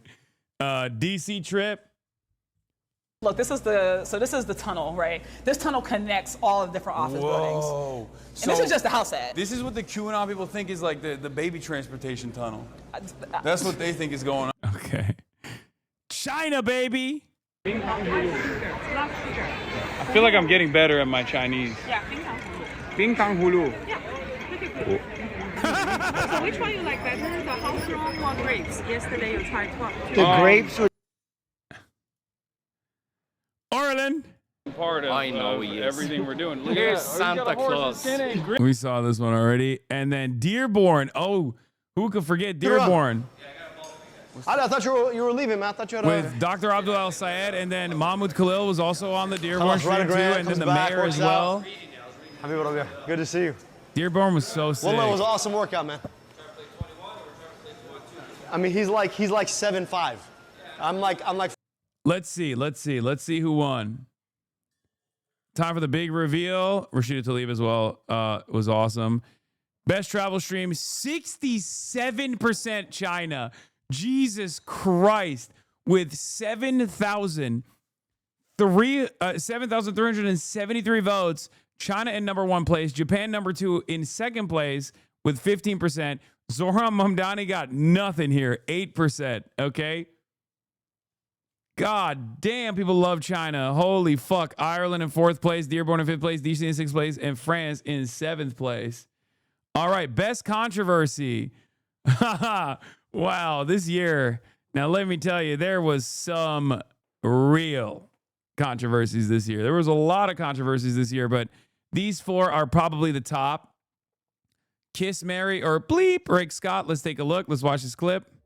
Where was I? The new meta is trying to get you banned for being mean to Rick Scott. I wasn't even like being directly mean to Rick Scott. What I was saying was like, if the Republican Party truly cared about like monitoring medical bankruptcy, they would literally apply the capital punishment. Like if they did, they don't. That did work. That did get me a ban. That got me a nice little ban by people that are... Bro, that feels like 2 years ago. It's kind of funny because it's like that got me banned by and the people pushing for that ban literally were, Asmongold, who has said directly that Tim Walz needs to get the capital punishment. So you can cry about it all day, every day. You can cry about it, try to get me banned for it. Maybe I will get banned for it. Who knows? But it's not. Hasan caught glazing terrace again, this time 10x worst. So when is Asmon's ban? Yeah, I'm not holding my breath on it. Shocktober 7, obviously. Oh God, even my own community is making this the dog, fucking... and you just moved 3 centimeters away from the bed. Yeah, I mean we're joking about it, but like people do actually think that that's real. You know what I mean? People think that that's like unironically what's happening. I should really stop memeing on this shit. Yeah, that was Nazis don't get banned. Yeah, that was a big farm. That was a big farm. At this point, it's like there are still people pushing it, but like, it doesn't really matter. At least Kai became a star, October 7th made me The lose hope. assemblyman will not denounce Hamas. The assemblyman will not denounce Hassan Piker, who said America deserved 9/11. The assemblyman just said in his response, well, it depends on occupation. That is code, meaning that as a Jewish state, which he has never acknowledged. I want to be very clear. The occupation is a reference to international law and the violation of it, which Mr. Cuomo has no regard for since he signed up to be Benjamin Netanyahu's legal defense. At this point, I've had multiple coworkers bring up Kaigate. Just ask them if they're fucking vegan. You know what I mean? This was a big ballot issue anyway. Yeah. Kai's always been a star. Our world just got to find out.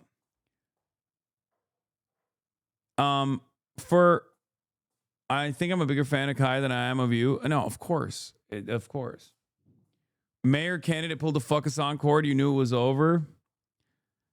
You need to meme about it more. I mean, I do meme about it.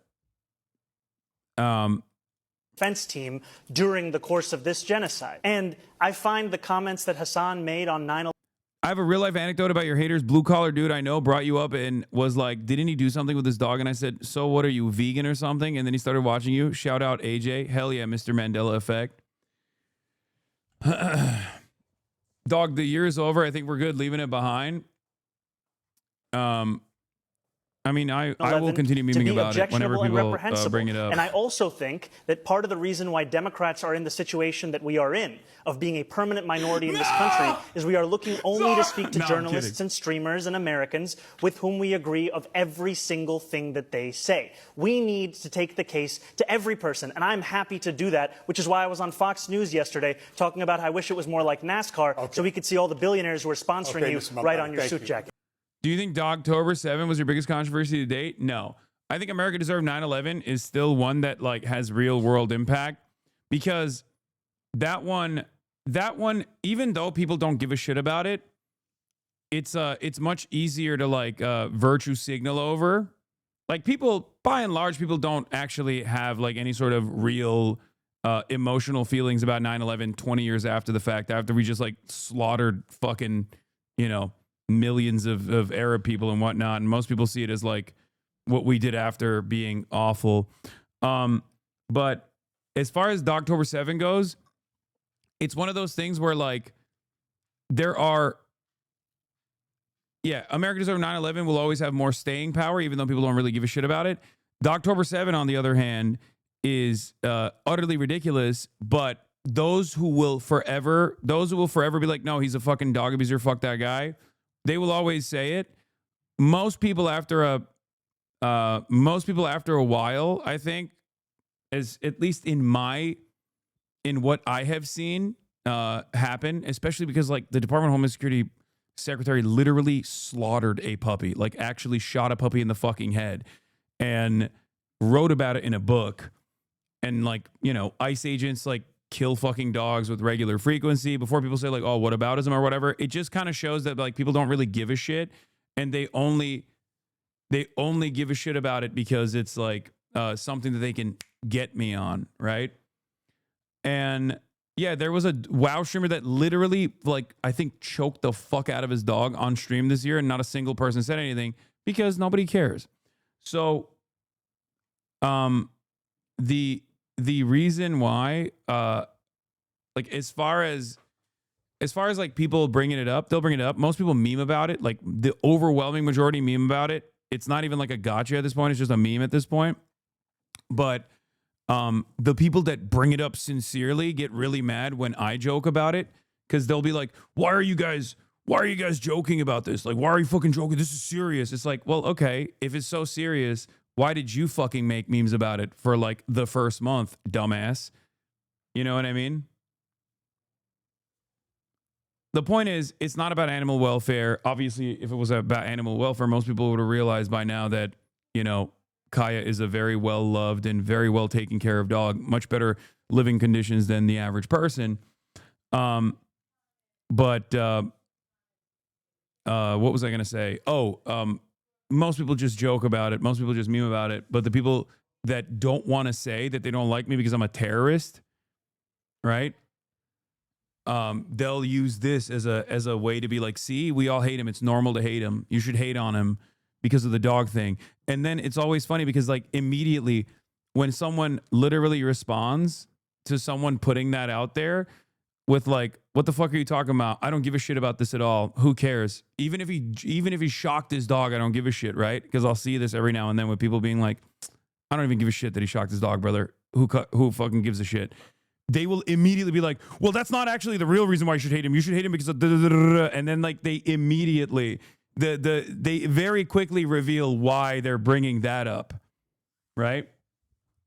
Yeah, they'll be like, this is how Muslims treat dogs. Oh, he loves China because they eat dogs in China. Or he's a terrorist. He's a fucking terrorist. Why do you even like him? Because he's a fucking terrorist. You shouldn't like him at all. So it doesn't really matter. Anyway, the China controversy, he loves China. Yeah. 这是什么呀？他录个视频。你是他导游？没有。Oh, you're at the film. Stop. Okay. 我是他导游啊。还得过来招待一下。是啊，你是导游啊？问问他那个，问问他那刚直播那什么东西。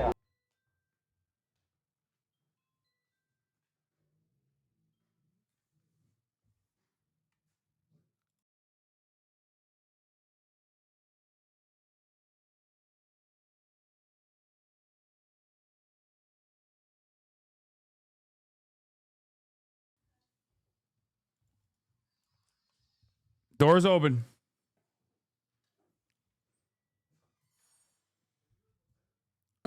This was not a first day stream, brother. Will was right. Wait, what?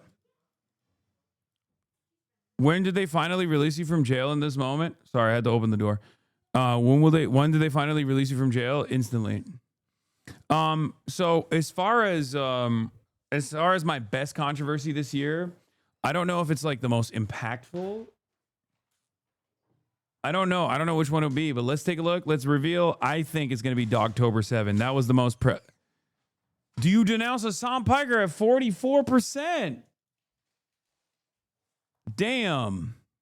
Do you denounce Hasan Piker at 44%? Shocktober 7th at second place in my second controversy. As far as impact goes, I mean, I think none of them are all that impactful ultimately, but Kayagate got robbed here. New York City drama gave you visibility? Sure. Yeah, that is pretty crazy that I was like a fixture in the that was pretty crazy that I was a fixture in the New York mayoral race. China controversy got third place, and then Rick Scott got fourth place.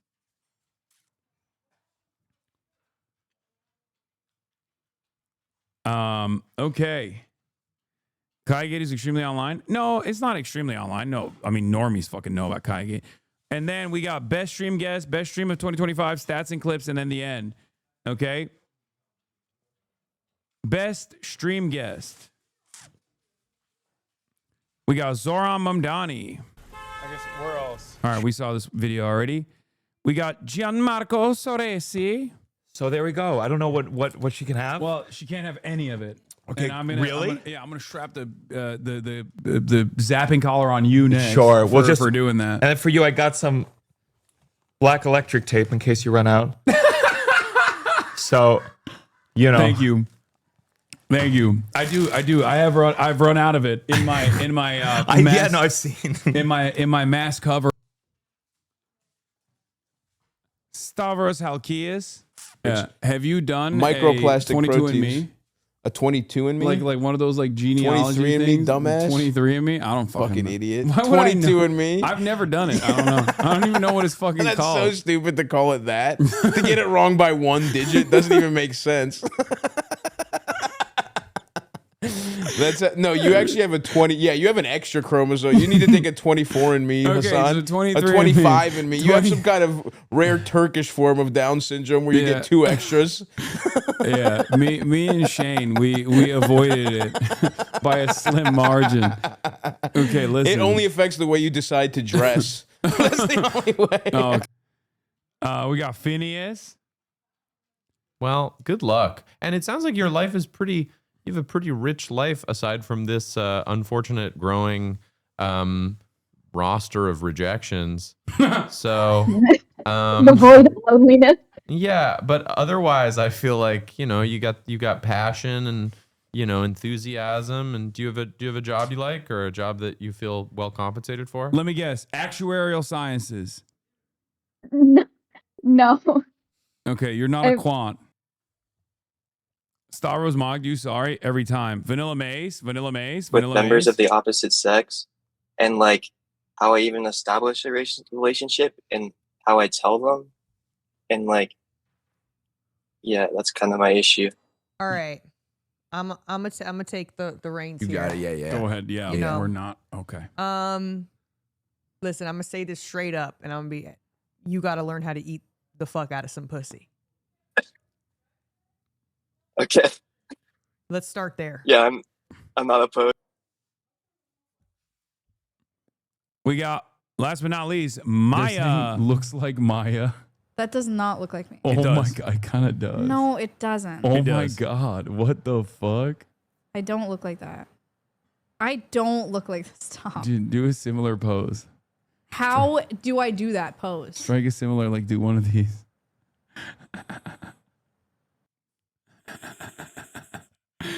All right, let's see. Revealing 42% Zoran Mumda. Okay, dude. This guy wins everything.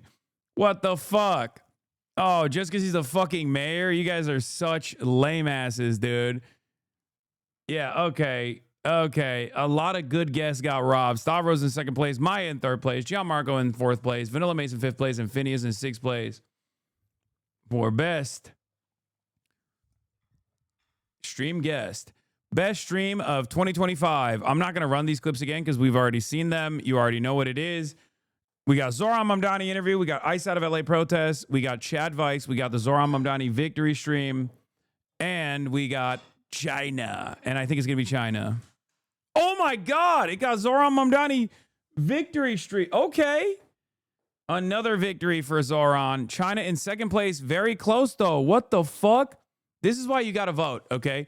Lefties, you need to learn the importance of voting because China lost. The Zoran Mamdani victory stream was basically a movie, to be fair. It might have been, it was one of the most insane,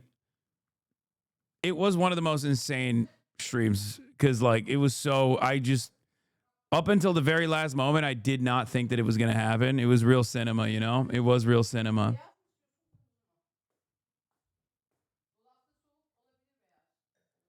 All right. And then we got stats and we got clips. What are the clips? Stats and clips. In 2025, I streamed more than 2,450 hours. I streamed for 330 days. I took 35 days off. Oh my God. This is crazy. I got banned one time. Quiet quitting. Almost every single day off was, by the way, either a shoot day where I couldn't be live. Niye böyle giyindiniz? Nereye gidiyorsunuz? Kimle yapıyorsunuz? All of us. Ah, okay. Eyvallah. Wow, you took like a month off? Okay, it was a travel day. Calm down. Monthly breakdown. January, hour stream, 238 hours, 31 day stream, 0 days off. Top categories are Just Chatting and Marvel Rivals. And we got stats and clips. What are these? Are these like, oh, these are just like the top clips for the day. I'm not going to look at all of them. Fuck, I need to pee. Okay. February, 192 hours. March, 213 hours. Most impactful streams based on popular clips. This was my most impactful. Unlike many others, I still allow dissent.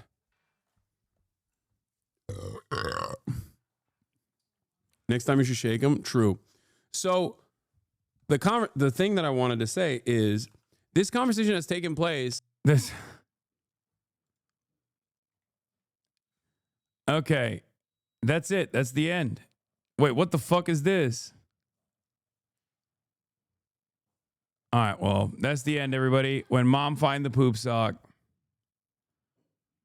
Hold on. I have to go pee while this plays out. But hey, thank you. Thank you to Frogan. Thank you to everybody. I'm going to pee. I'll be back in a second. Hold on. I have to pee so bad. Sorry.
What a year, huh?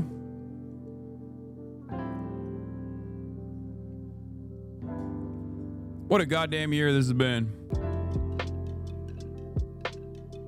Unk bladder. Man, come on, let me pee one time. Anyway, everybody, that concludes 2025, the arc of 2025. My ankle is not feeling better. I will still do. I will obviously continue streaming nonstop. I'm not gonna do predictions right now, but I'll do predictions tomorrow. I'll also have Jeff Whittick in the building to cut my hair tomorrow. But this has been a wonderful year, and I have the best community to share it with, and I'm so proud and I'm so happy that, you know, I continue through all of it. And no, it's not because, you know, I am obsessed with constantly duking it out with chatters. That's not the reason. That's not the reason why I keep streaming. We've had a lot of impact this year, and hopefully 2026 is going to be even more impactful. We got the midterms coming up, and there will be more travel and more cool streams, more collab, and it'll be jam-packed. And yeah, that's it. That's all I got. Damn, no midnight New Year's Eve stream. Nobody wants to work anymore. Yeah, I am not going to be live during New Year's Eve because I'm going to go spend some time with my family, and then I'm going to go do a New Year's Eve party. But one last sign off, and I'll see you next year. This has been a tumultuous year overall. A lot of ups and a lot of downs. But like I said, I'll see you guys in 2026. Love you all. And one final send off. One final free Palestine. From the river to the sea, Palestine will be free. Bye, everybody. Sunny Los Angeles, California, says Hasan. The starlight to the starlight to the topic just begun. There he is again, Hasan is streaming. Hasan is streaming. There he is again. Hasan is streaming. Hasan is streaming. Reviewing the P.O. box, Uncle Uger's face. Sat in Discord agitprop, great names take embrace. Tiny Bernie Sanders, LGBTQ Air Force. The whole left at your fingertips, Ane at your door. H3 crowded debate, the Young Turks online show. 3 full fucking years of this, plenty more to go. 90-day fiance, talks of champagne bourgeoisie. A Trump rally live reaction, a mass riot at DC.